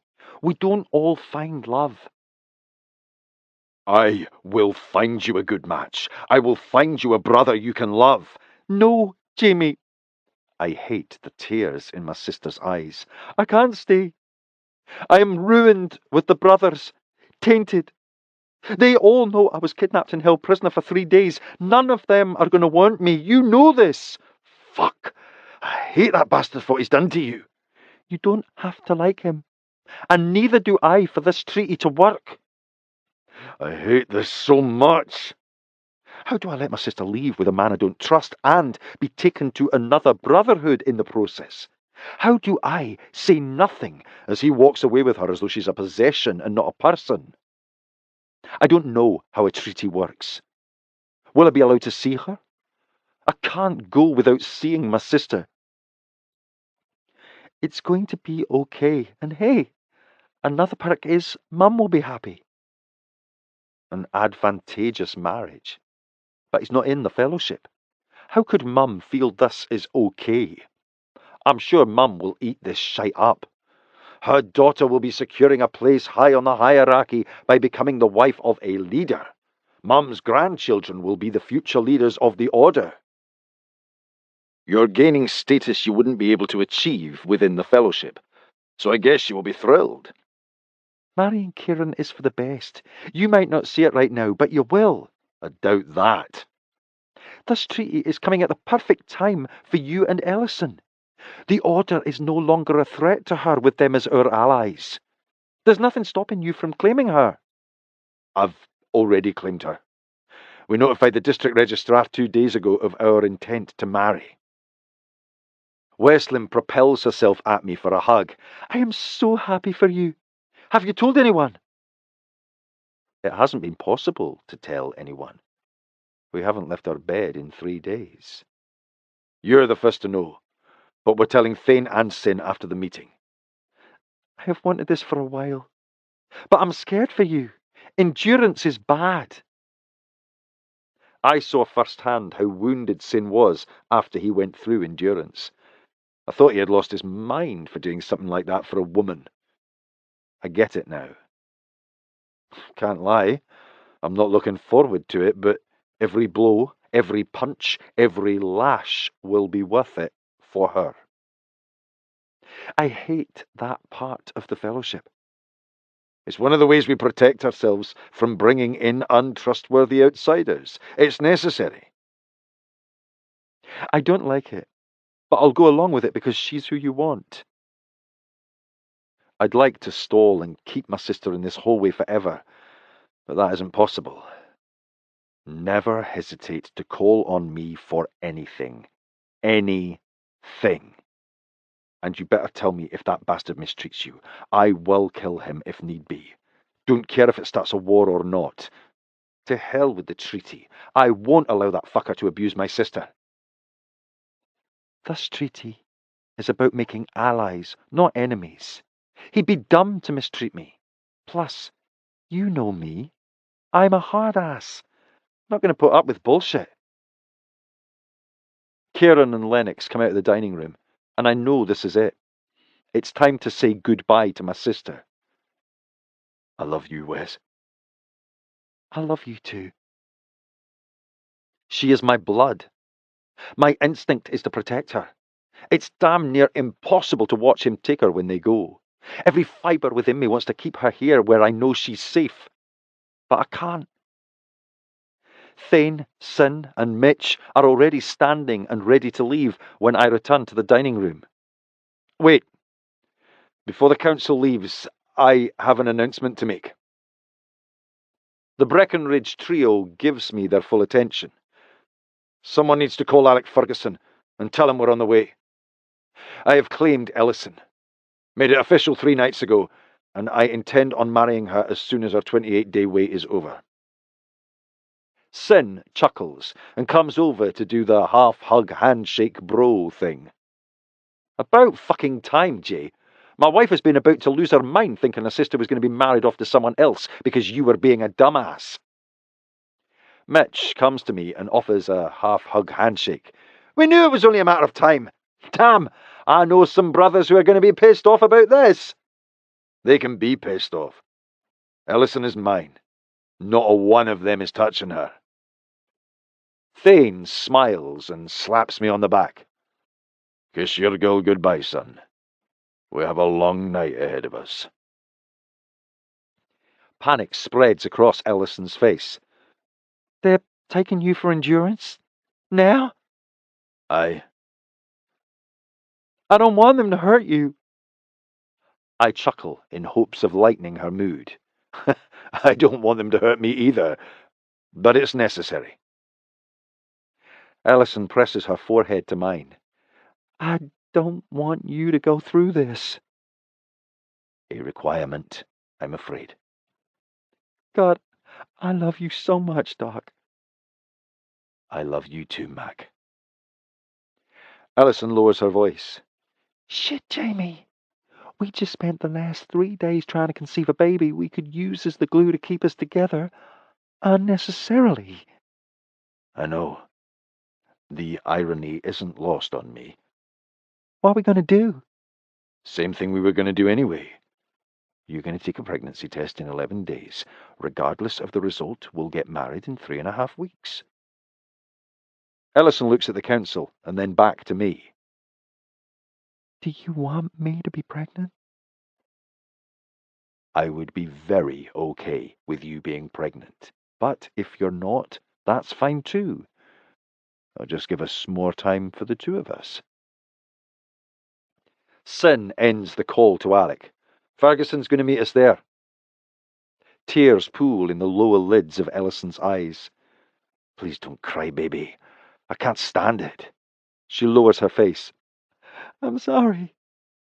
I put my finger under her chin and force her to look up. Listen to me. I need you to stay strong. I'm going to need you to be there for me when this is over. I will not leave your side. I'm going to take care of you. Can you handle being at the site when they're finished with me? I'm going to need an injection to help manage the pain. I will do anything you need me to do. I take my keyring from my pocket and hold it up by the small brass key. I have morphine in a lockbox in the supply closet. Should I give you 10 or 15 milligrams?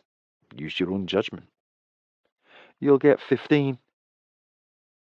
Endurance is going to be hell, but I'm positive Ellison will make sure I'm pain-free afterward. Someone will come for you when it's almost over, so you can be there to inject me. You should expect the worst. Ellison launches herself at me and squeezes hard. My shoulder is still tender, but I stifle the groan. I have to go, baby. Will they come for me soon? It'll be hours. Probably early morning. Try to rest if you can. You have to go through hours of torment for me? Endurance takes a while. Go home and get the morphine and syringes, and then go stay with Blair and the babies. I don't want you to be alone while you wait. She nods, and the movement causes the pooled tears in her eyes to dribble down her cheeks. How did I get so lucky to marry a woman who loves me? Just like Sin has with Blair. True fucking love, and something I never thought possible. Not only will she be mine, she will be mine by choice. I kiss the wetness on both sides of her face before looking at her eyes. Into me you see. Into me you see. Alec Ferguson secures 2 metal chains around my wrists.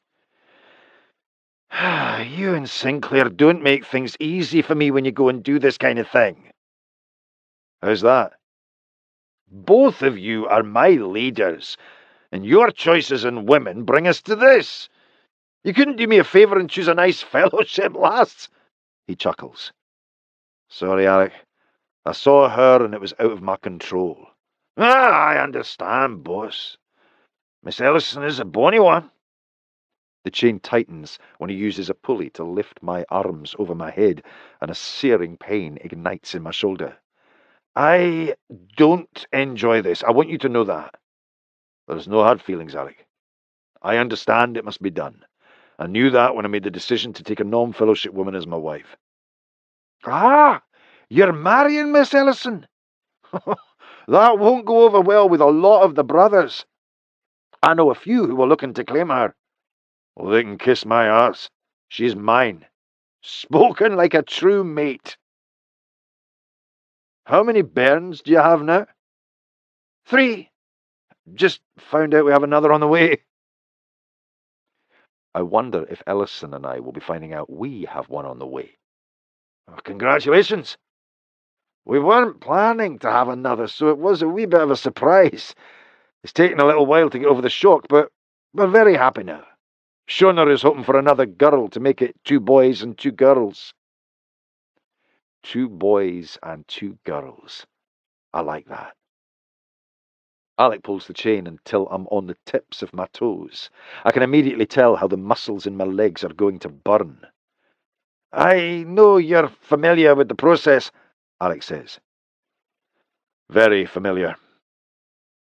Son's endurance was less than 2 years ago, but I remember it like yesterday. I hope I black out from the pain quickly. He locks the chain in place, and I'm dangling like a punching bag. Fitting, since that's what I'm about to become. Alec has a routine, so I'm expecting the first blow when it lands on my lower back over my left kidney. Oh! Excruciating. It's the only word I can think of to describe the pain. If I weren't hanging from the ceiling like a punching bag, I'd fall on the floor into the fetal position. It's for Ellison, and that makes it worth it. Every fucking bit. There are times when I really hate this job. The next jab is over my right lower back. I thought the first blow was bad, but the pain with this one is even worse. Positive imagery. It's my only hope for making it through this shite. I close my eyes and imagine my life with Ellison. I see flashes of our life together.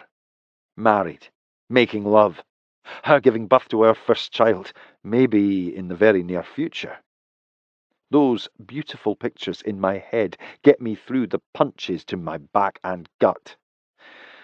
And then the first lash of the whip bites the skin of my upper back. Fuck!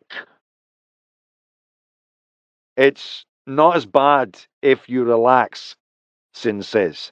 The more you tense, the worse the pain. I almost forgot Thane, Sin, and Mitch were here. I'll try, but fuck, that stings. I inhale deeply and exhale slowly. I try to make my body as lax as possible while I imagine a little girl with an angelic smile and long, nearly black hair the colour of Ellison's. I can even see the sections around her face cussed with curls. The whip bites my skin again.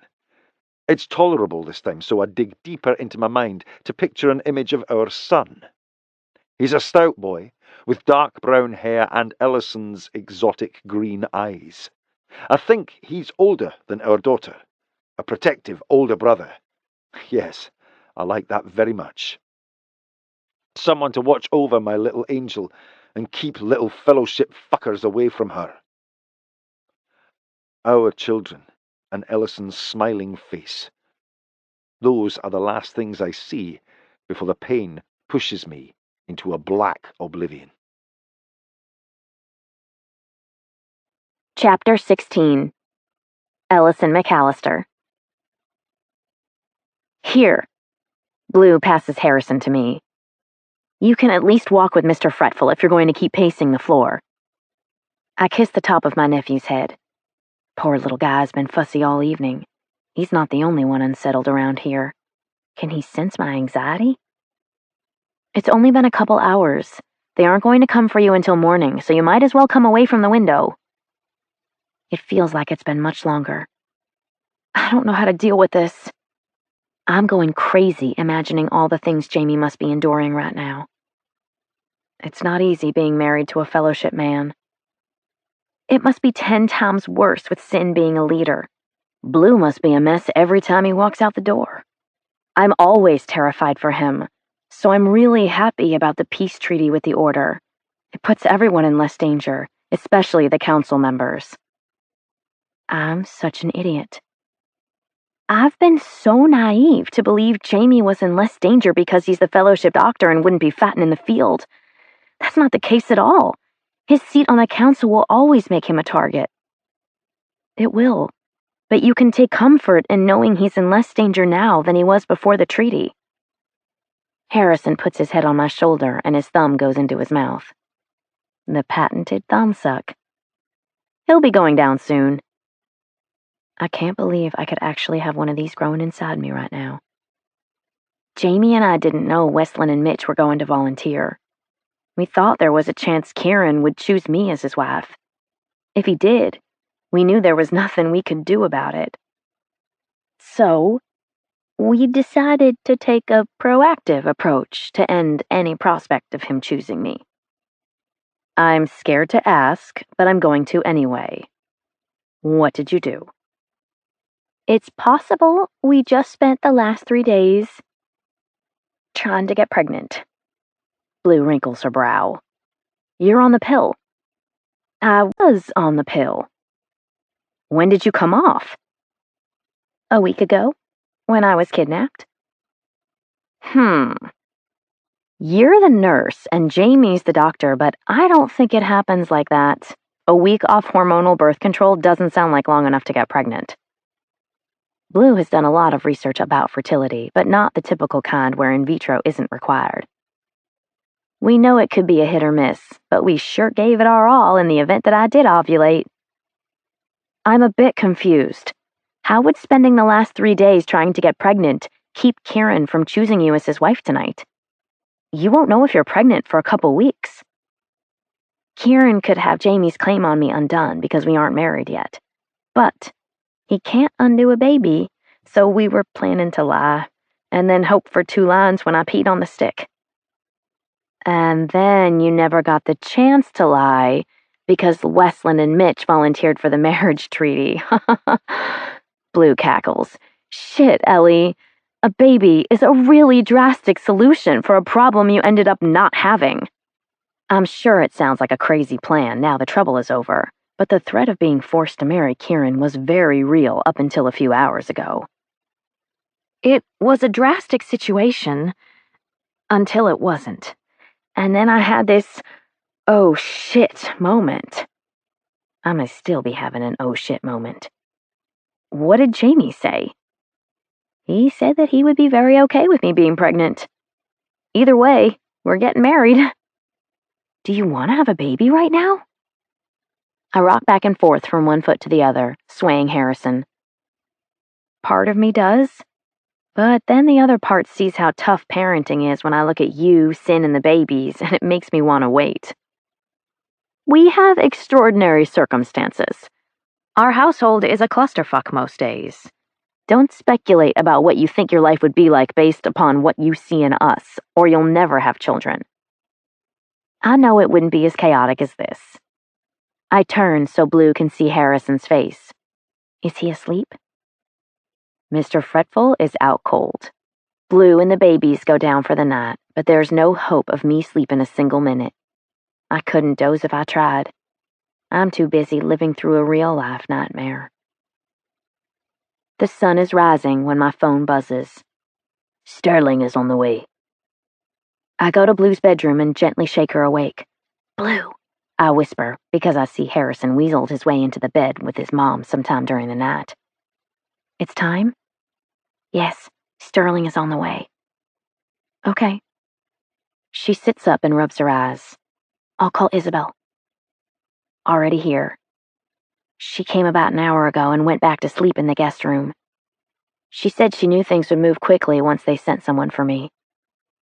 She didn't want us to have to wait on her to get here. I'm so grateful Isabel offered to keep the babies so Blue could go with me. God, she's an amazing mother-in-law. I don't know what I'd do without her. I won't have a mother-in-law like Isabel. Instead, I'll have one who renounced her son. What a bitch. It's probably best I don't have contact with her, as there is no way I could put up with her shit anyway. Blue slides to the edge of the bed. I hate to wake Isabel and tell her to move to this bed, but Harrison was so bad last night. I don't want to wake the little monster in case he decides to throw another tantrum. Do you want me to wake her while you get ready? Please. The black site is only about 15 minutes from here, so we don't have long until Sterling arrives. How am I going to do this? If Blue wasn't coming with me, I'm not sure I'd cope, even if I am a nurse. Thank you, Blue, for everything. You can always count on me for anything. That's the way it's always been for Blue and me. I know. I'm a complete wreck when Sterling stops in front of a warehouse. I guess this is what they call the Black Sat. Damn, this is it. I'm about to see what beaten within an inch of your life looks like. Oh, Jamie, I'm not prepared. The entryway is dark, and the creaking door adds fuel to my already edgy state of mind. It's scary and intimidating as hell. I can see why the Fellowship would bring their enemies to a place like this. Sterling leads us to the back of the warehouse. What I see when he opens the door is shocking. Makes me want to scream in horror, vomit with disgust, lash out in anger. Animosity, hostility, bitterness. The three spin out of control inside my heart and head when I see Jamie's bloody, beaten body dangling from the ceiling. Get him down from there, now! The last word sounds like it comes from an angry mother bear rather than me. His body is completely limp. I'd question if he were alive if I didn't see that his skin was still pink and his chest was rising and falling. A man I've never seen lowers Jamie using some kind of chain pulley system. Have you checked his hands to make sure he has circulation in them? The man looks at me and says nothing. He's a doctor. He needs full use of his hands, for God's sake. You may have caused permanent nerve damage by doing this. Sin comes forward to help me move him to the floor. He will be okay, Ellie. I'm not convinced. This is appalling, Sin. It's to be expected with what he endured. You may not approve, but it's what we do. It's so much worse than I anticipated. I don't think I'll ever understand this barbaric practice. Look at him, Ellie. All of this was for you. A demonstration of the trust he has in you. An extension of his love. I know. And it makes me feel so guilty. His face is swollen and distorted with multiple cuts. He could pass for any head-on collision victims I've seen come through the ER. Very little about him looks like my precious Jamie. He mumbles my name while I'm doing his assessment. I'm here, Doc. I'm about to give you something for the pain, but I need to check your neuro status first. I'm checking his pupils when he reaches up to touch my face. Love you. His voice is barely more than a whisper. I love you too. Endurance. It's done. Yes, it is. You're mine, my mate. I'm all yours, Doc. Forever. I do an initial assessment and find no reason to question his neurological status. Thank God. Baby, I'm giving you a morphine injection in your hip. He doesn't even flinch when the needle pierces his skin and enters the muscle. I hope you're coming home with me to help get him up the stairs to the bedroom. Of course. Do you need to go ahead of us to prepare the room? No, I converted our bedroom into a makeshift treatment room when I went to the house to get the morphine. Good move. Jamie moans a lot during his transfer to the car and the first half of the ride. He quiets down the last part of the drive, so I rest my hand on his chest to monitor his respirations and heart rate until we reach home. The bed is turned back and ready to receive Jamie. I had no idea what to expect, so I prepared for the worst. Good thing, since that's what I'm getting. Sin and Sterling are winded when they reach the top of the stairs with Jamie. This fucker is heavier than he looks. He's $1.90. I double-checked in case I had to dose him based on weight. How much is that? 13.5 stones. I would have guessed more.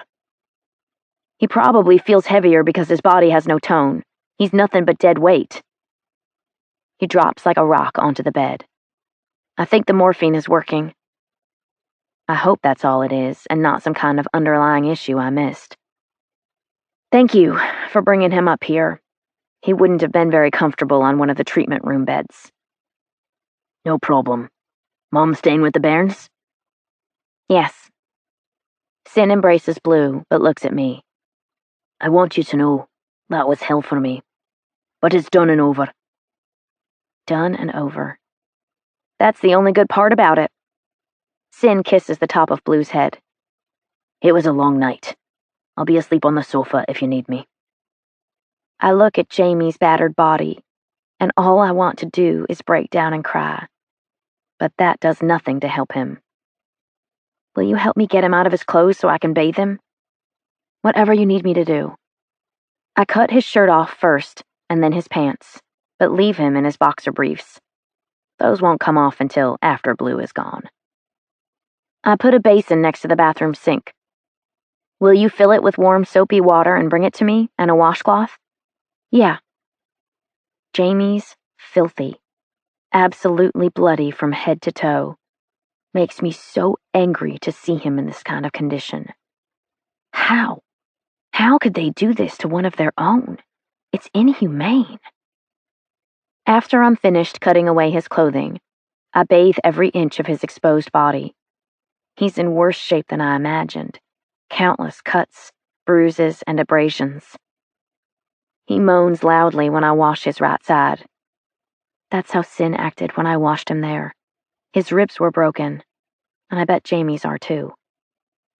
I'll need to splint that so he's not so uncomfortable. Blue takes a closer look at Jamie's upper arm. Sin's shoulder was dislocated. You might want to check his. I'm going to do an in-depth head-to-toe exam after his bath. I already see a couple of lacerations that could use a stitch or two. Mac. I'm here. Our baby girl. Looks like you. She has your black hair. Either the morphine is making him hallucinate or he's dreaming. I'm not sure which. We don't have a baby yet. Our son. Looks like me, but has your beautiful green eyes. I look at Blue and smile. Does he now? Aye. We only have 2 kids? No. 4. Oh, I bet we're really busy.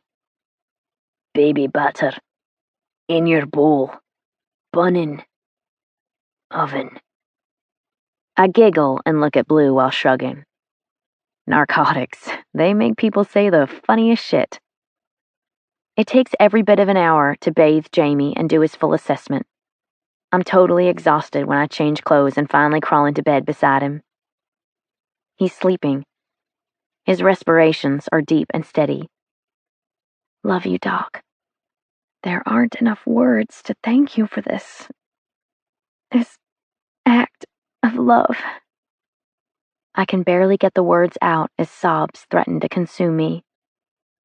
No one has ever demonstrated such selfless love, and I'm struggling with guilt as a result. I will never doubt this man's love.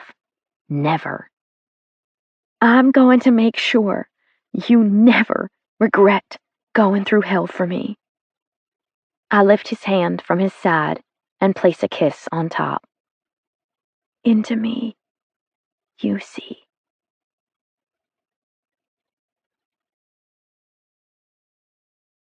Chapter 17. Jamie Breckenridge. Nothing on my body is free of pain. Even my eyelashes hurt when I attempt to open my eyes. My lids are fat and my vision blurry. I'm hoping it's the side effects of the edema and narcotics rather than something going on with my optic nerves. I shift, and my brain immediately throbs. Rebound pain from the narcotic. I hate that shite. I look at my surroundings through the narrow slits of my swollen eyelids. I am home. Thank fuck. There's no other place I'd want to be right now. The sun looks like it's setting. It must be late in the day, which means I've slept most of it away.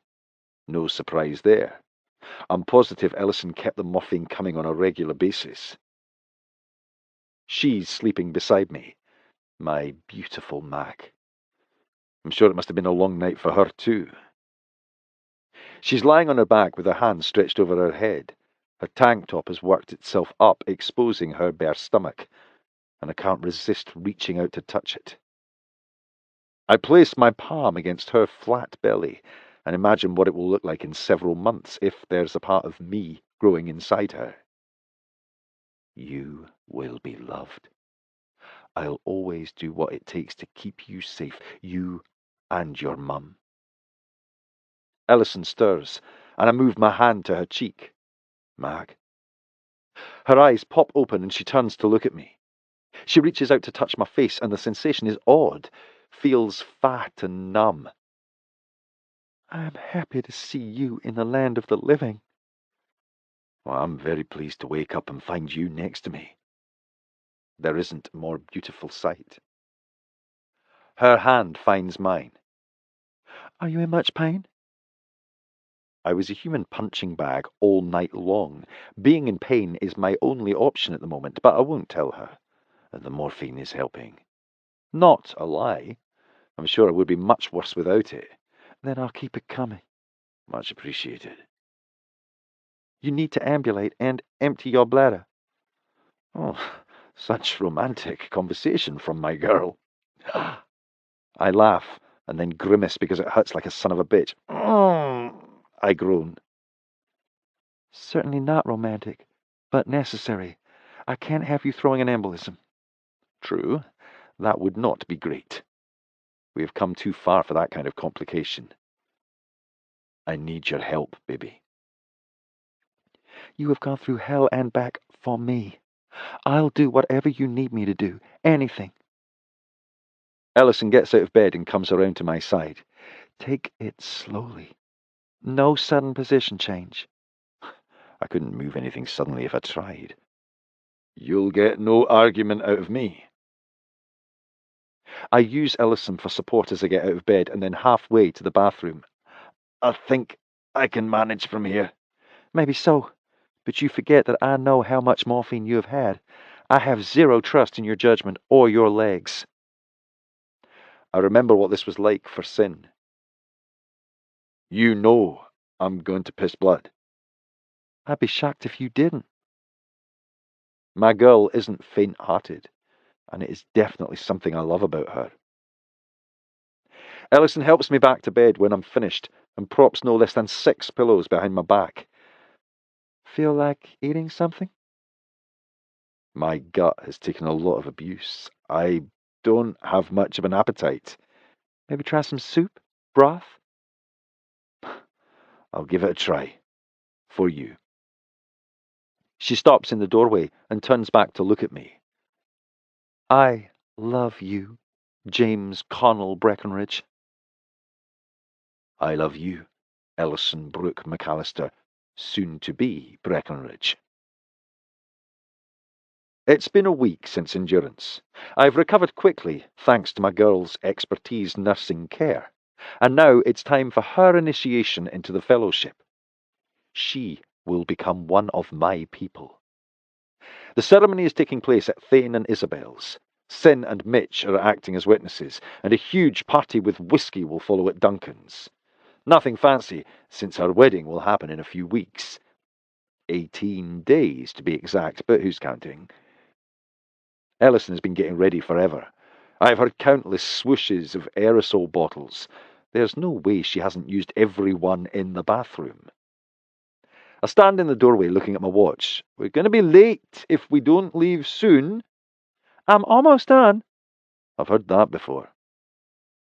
I swear she looks no different than she did when I stood here tapping my watch 20 minutes ago. You look beautiful. She smooths her hand over the back of her hair. You don't think it looks frizzy? No. Too puffy? No, it's perfect. You're perfect. She whirls around and adjusts her dress. Do I really look okay for an inception ceremony and partying at Duncan's afterward? Her dress is off one shoulder, black and tight. Sexy. Her hair is twisted at her nape into some kind of loose knot with flowers scattered throughout. Oh, Mac and her Pinterest fashion addiction. You are breathtaking. That brings a smile to her face. Do you remember telling me that your wife would be breathtaking? I recall that day vividly. When Ellison asked me to describe the qualities of my wife, all I could think of was her. Wistfully wishing it could be her, but at that point thinking there was no way. I remember, and I believe you hit every quality that I told you she would possess. Ellison is everything I ever wanted in a mate. I can't wait to be your wife. So close. And that pregnancy test is even closer. I am anxious, excited, and terrified to find out the verdict. I guess I'm ready to go. I pat my chest over the interior pocket of my jacket for the 100th time to make sure the black velvet box is still there. Come on, Mac. Let's go make you one of us. I'm adrenalized when everyone moves into place for Ellison's inception ceremony, but chills run up my spine when Thane begins to speak. We have gathered here tonight to receive Ellison McAllister into the fellowship as one of our own. James Connell Breckenridge, do you accept responsibility for Ellison Brooke McAllister? I do. Take the dagger. I lift it from the table and grasp Ellison's hand, my eyes apologizing for the pain I'm about to cause her. I wish she didn't know this was coming. She winces when I drag the blade across the center of her palm. I pierce my own hand and lace our fingers together so we're palm to palm. Blood runs the length of our forearms, collecting at our elbows. Will you have her as your novice, and guide her in the ways of the Brotherhood? I squeeze her hand, pressing our palms firmly together. I will gladly have her as my novice, and guide her in the ways of the Brotherhood. Repeat after me, Ellison. Thane states the adapted to fit Ellison fellowship decree, and she repeats after him, I will be loyal and never betray any of the secrets of the fellowship. I will never violate the family of another member. I will allow my sisters to guide me in my role.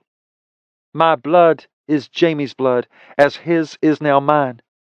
From this day forward, we are one family, known as the Fellowship. This I solemnly swear. A few words, a little blood, and it's done. Ellison is mine, and one of us. Sen told me the ceremony would make me want to forget the party at Duncan's. He was right. All I want to do is throw her over my shoulder, take her home, and ravish her. She is my blood, a part of me. No man or woman can break our bond, only the power of death. Our people are waiting at Duncan's to welcome Ellison into our family. It would be an insult to not show. Blur told me the ceremony was hard. She wasn't kidding. I know. You have no idea how much I want to steer this vehicle in the direction of home instead of the bar. We have all night after the party. All night, hell. We have the rest of our lives. Very true. Duncan's is packed with well-wishers. I'm a little surprised to see so many of the brothers who publicly declared intent to claim Ellison, Logan included. I'm glad he came. Gave me a chance to speak to him about our argument regarding Ellison. Speech! Speech! Speech! The crowd chants. Shit, I'm not really prepared for that. Come on, let's get this over with. I take Ellison's hand in mine and lead her onto the stage. She doesn't look the least bit nervous. I would like to start by thanking you for coming out tonight to celebrate my inception into the fellowship. I'm incredibly grateful and overwhelmed by your acceptance. I look forward to coming to know each and every one of you. There's applause and cheers when Ellison finishes. My turn now. There was a lot of interest in claiming Ellison. I feel it's necessary to make it clear where she and I stand, so there's no confusion. I claimed her 11 days ago. I underwent endurance in her place 3 days later, hence the reason I'm limping and look like I've been hit by a train. She is mine. We have notified the district registrar of our intent to marry, and she will become a wife in 18 days. But I left off one very important detail. I never properly asked her to be my wife. This wasn't how I planned to propose, but it feels right. I drop to my knee, and she covers her mouth with her hands. Jamie! I remove the black velvet box from the inner pocket of my jacket and pop it open. Ellison Brooke McAllister. We started out as acquaintances and then friends. I felt the change happening, the one where I was falling in love with you. It was a deep, profound, true love, but I tried to fight it, deny it. I thought I wasn't the right man for you. I was wrong. Our love was inevitable, totally and utterly beyond our control. It knew what we needed before I did. I love you, Ellison. I want to be your husband. I want to be the father of your children. Will you marry me? She nods. The smile on her face isn't one I've seen before. It's pure joy and sunshine, and I feel like one very lucky son of a bitch. Yes, I will marry you. I take the ring from the box and slide it onto her finger before bringing it to my mouth for a kiss. Into me, you see. Into me, you see. My head throbs when I turn over to look at Ellison. Fuck, I drank way too much celebratory whiskey last night. She smiles when my eyes meet hers. Good morning. I put my finger over my lips. Shh, don't be so loud. She giggles and whispers, Good morning. Much better, thank you. I run my hands over my face. Are you hungover? No. I wasn't able to drink alcohol last night. Shit! The pregnancy test. Have you done it yet? No. I was waiting on you to wake up. Well, fuck! Get in there and do it! She slides out of bed. Okay. I rise and swing my legs around to sit on the side of the bed. This is it. The moment of truth. It could go down as a memory we'll never forget. I hear the toilet flush, and then I wait. And then I wait some more. She doesn't come out, so I get up and go to the door despite my head screaming at me to get back in bed. Everything okay? Yeah. She opens the door and is holding the test in her hand. Negative. I think that's sorrow in her voice. Mac, you okay? She bites her bottom lip for a second before shrugging. I'm sadder than I thought I would be. Although it's not a loss, it sort of feels like it is. Yeah, me too. It's weird. We made the decision to try to get pregnant, and I just expected it to happen. She holds up the test. I thought for sure I'd see 2 lines. Same here. You don't think this means we're going to have fertility problems when we decide we want to have a baby, do you? Absolutely not. This was a long shot to begin with. I pull her into my arms. We have plenty of time for babies. And now we have a little more time for us. I'm 28. I don't want to wait too long to start trying. Plenty of time, Mac. Chapter 18. Ellison McAllister. I look at the person staring back at me in the full-length mirror. This isn't how I imagined my wedding day. What? You didn't picture yourself living in Scotland, marrying a man who's part of a notorious criminal organization? The one I infiltrated so I could kill its leader? I sometimes forget that Blue came here to kill Thane. The person she hated most in this world led her to the one she came to love most. The only thing I got right is that I'm marrying a handsome doctor. One I love with all my heart.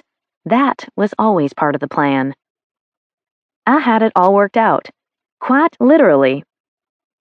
In a pink, alphabetized 3-ring binder, beginning with my engagement and ending with my honeymoon. I planned on a ball gown silhouette. I'm wearing a mermaid. I planned on satin and pearls and sequins. I'm wearing vintage lace. I planned on my husband wearing a killer designer suit. Jamie is wearing a kilt. No complaints there because damn, it's hot. I planned on Dad giving me away. Sin will be the one to give me to Jamie. I'm not upset or disappointed, it's just very different from what I always dreamed about. There's a soft knock at the door. Who is it? Blue asks. Me, Sin answers. You don't have Jamie with you? No. Blue opens the door and peeks through the crack. He's not with me, Bunny.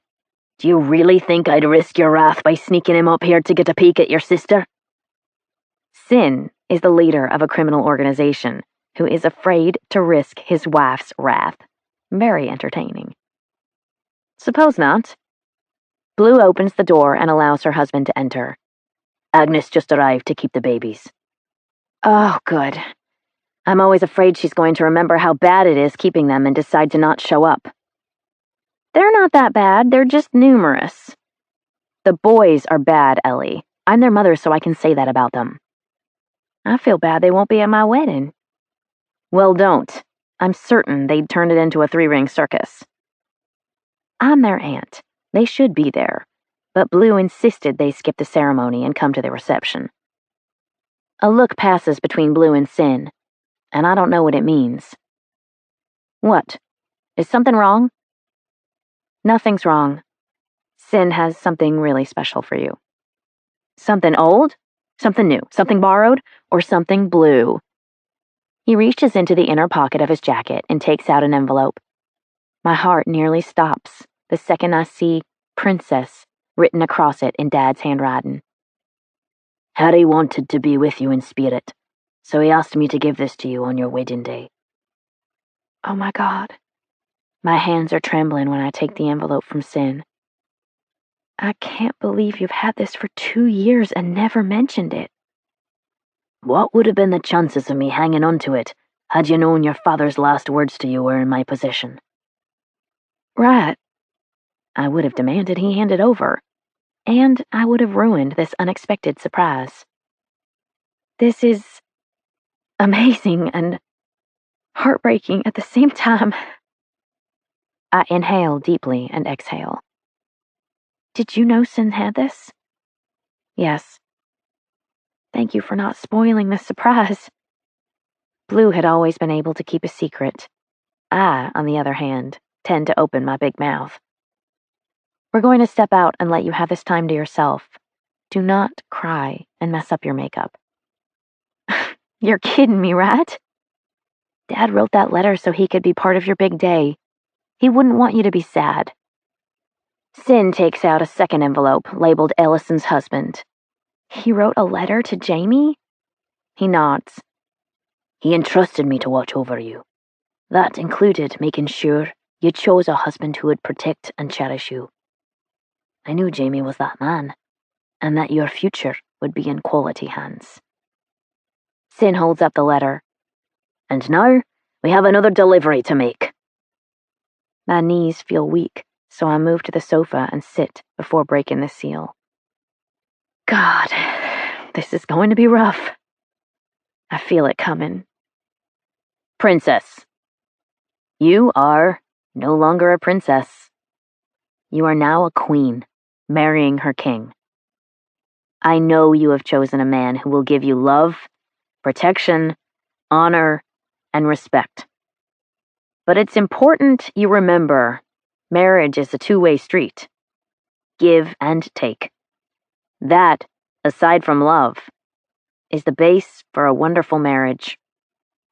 It is my greatest hope that you have found love and happiness with the man you marry today. It is his responsibility to love, honor, and cherish you, but you owe him the same in return. Be there for him. Always remind your spouse how lucky you feel to call him husband. He should wake every morning knowing how much you love him without hearing the words. Marriage won't always be easy. There will be times you want to quit. So I'm giving you and your husband the same advice. Learn how to argue and how to make up. Get it out of your system. Address the problem. Never, never, never go to bed angry with each other. Be willing to negotiate, but don't confuse that with being a pushover. For my grandchildren, let them see true love in your relationship with your husband. I challenge you to have a magnificent love story. Don't read them the fairy tale. Live it, daily, for them to see. Now is the time for real life to begin, the one you're building with your husband. I'll be watching from afar. I'm always with you. I love you. Love, Dad. Chapter 19. Jamie Breckenridge. Dear Ellison's husband, I don't have to tell you what a lucky man you are. If you're marrying Ellison, then you already know. As a father, there are many things I want for my daughter. Health, success, satisfaction. But above all, I want her to feel love and know happiness. It is my greatest hope that she has found these things in you. I taught her to never settle for less than the best when it comes to her choice of spouse. You are the best. Don't let her down. Be there to catch her when she falls. Remember how lucky you are that my princess chose you, and never forget that she's your prize. Never let her forget how loved she is. You will be the father of my grandchildren. Show them what real love is in the way you treat their mother every day. Have a love story all your own and lead them by example. Respect each other always. Be proud of Ellison and have true pride in the human being she is. It won't always be easy. Ellison can be downright difficult at times, so it's important you learn how to argue and how to make up. Get it out of your system. Address the problem. Never, never, never go to bed angry with each other. From one man to another, learn to give an excellent apology. Love her, protect her, cherish her, honor her always. Harry. Damn! I never expected my deceased father-in-law to reach out to me. It's unsettling to think about him writing this letter to me, a stranger to Ellison 2 years ago, while he lay on his deathbed. Sin chuckles. That's Harry, always taking care of his family, even looking out for his daughters from the grave. Ellison often talks about how much her father loved her mother and how well he treated her. She has big expectations. Ellison's parents' marriage is the standard by which she measures what ours should be like. Blur is the same way. Trust me when I say that Harry set a high bar. It's pretty hard to live up to his legacy, but when I looked at Harry, I saw the kind of man I wanted to be for Bleu, the kind of husband, the kind of father for our children. It was an honour to meet him and know him, if only for a short time. Sin grew up like me. His parents hated each other. They didn't lead by example, except in how to twist the knife the hardest. Is it ever a problem between you and Bleu? Not living up to Harry's calibre? I thought it would be, but it's not. I don't have to work at loving and cherishing Bleu. It comes naturally, and I'm certain it will with you and Ellison as well. I'm ready for the challenge. I am ready to love your daughter, Harry. I am ready to protect her, cherish her, honour her, always. Ellison is fire. I didn't know how dark and cold my life was until she gave me her warmth and light. Her flame lit a spark inside my heart, and her inferno engulfs me daily. I will always burn for her and be consumed by her love. Although endurance was the most painful experience of my life, it was as necessary as breathing. My sacrifice brought her into my life forever. She is my life. She is my future. She is my one, my family. I will always remember how lucky I am that Harry's princess, my Ellie, chose me. And I'll never forget that she's my prize. Let's do this.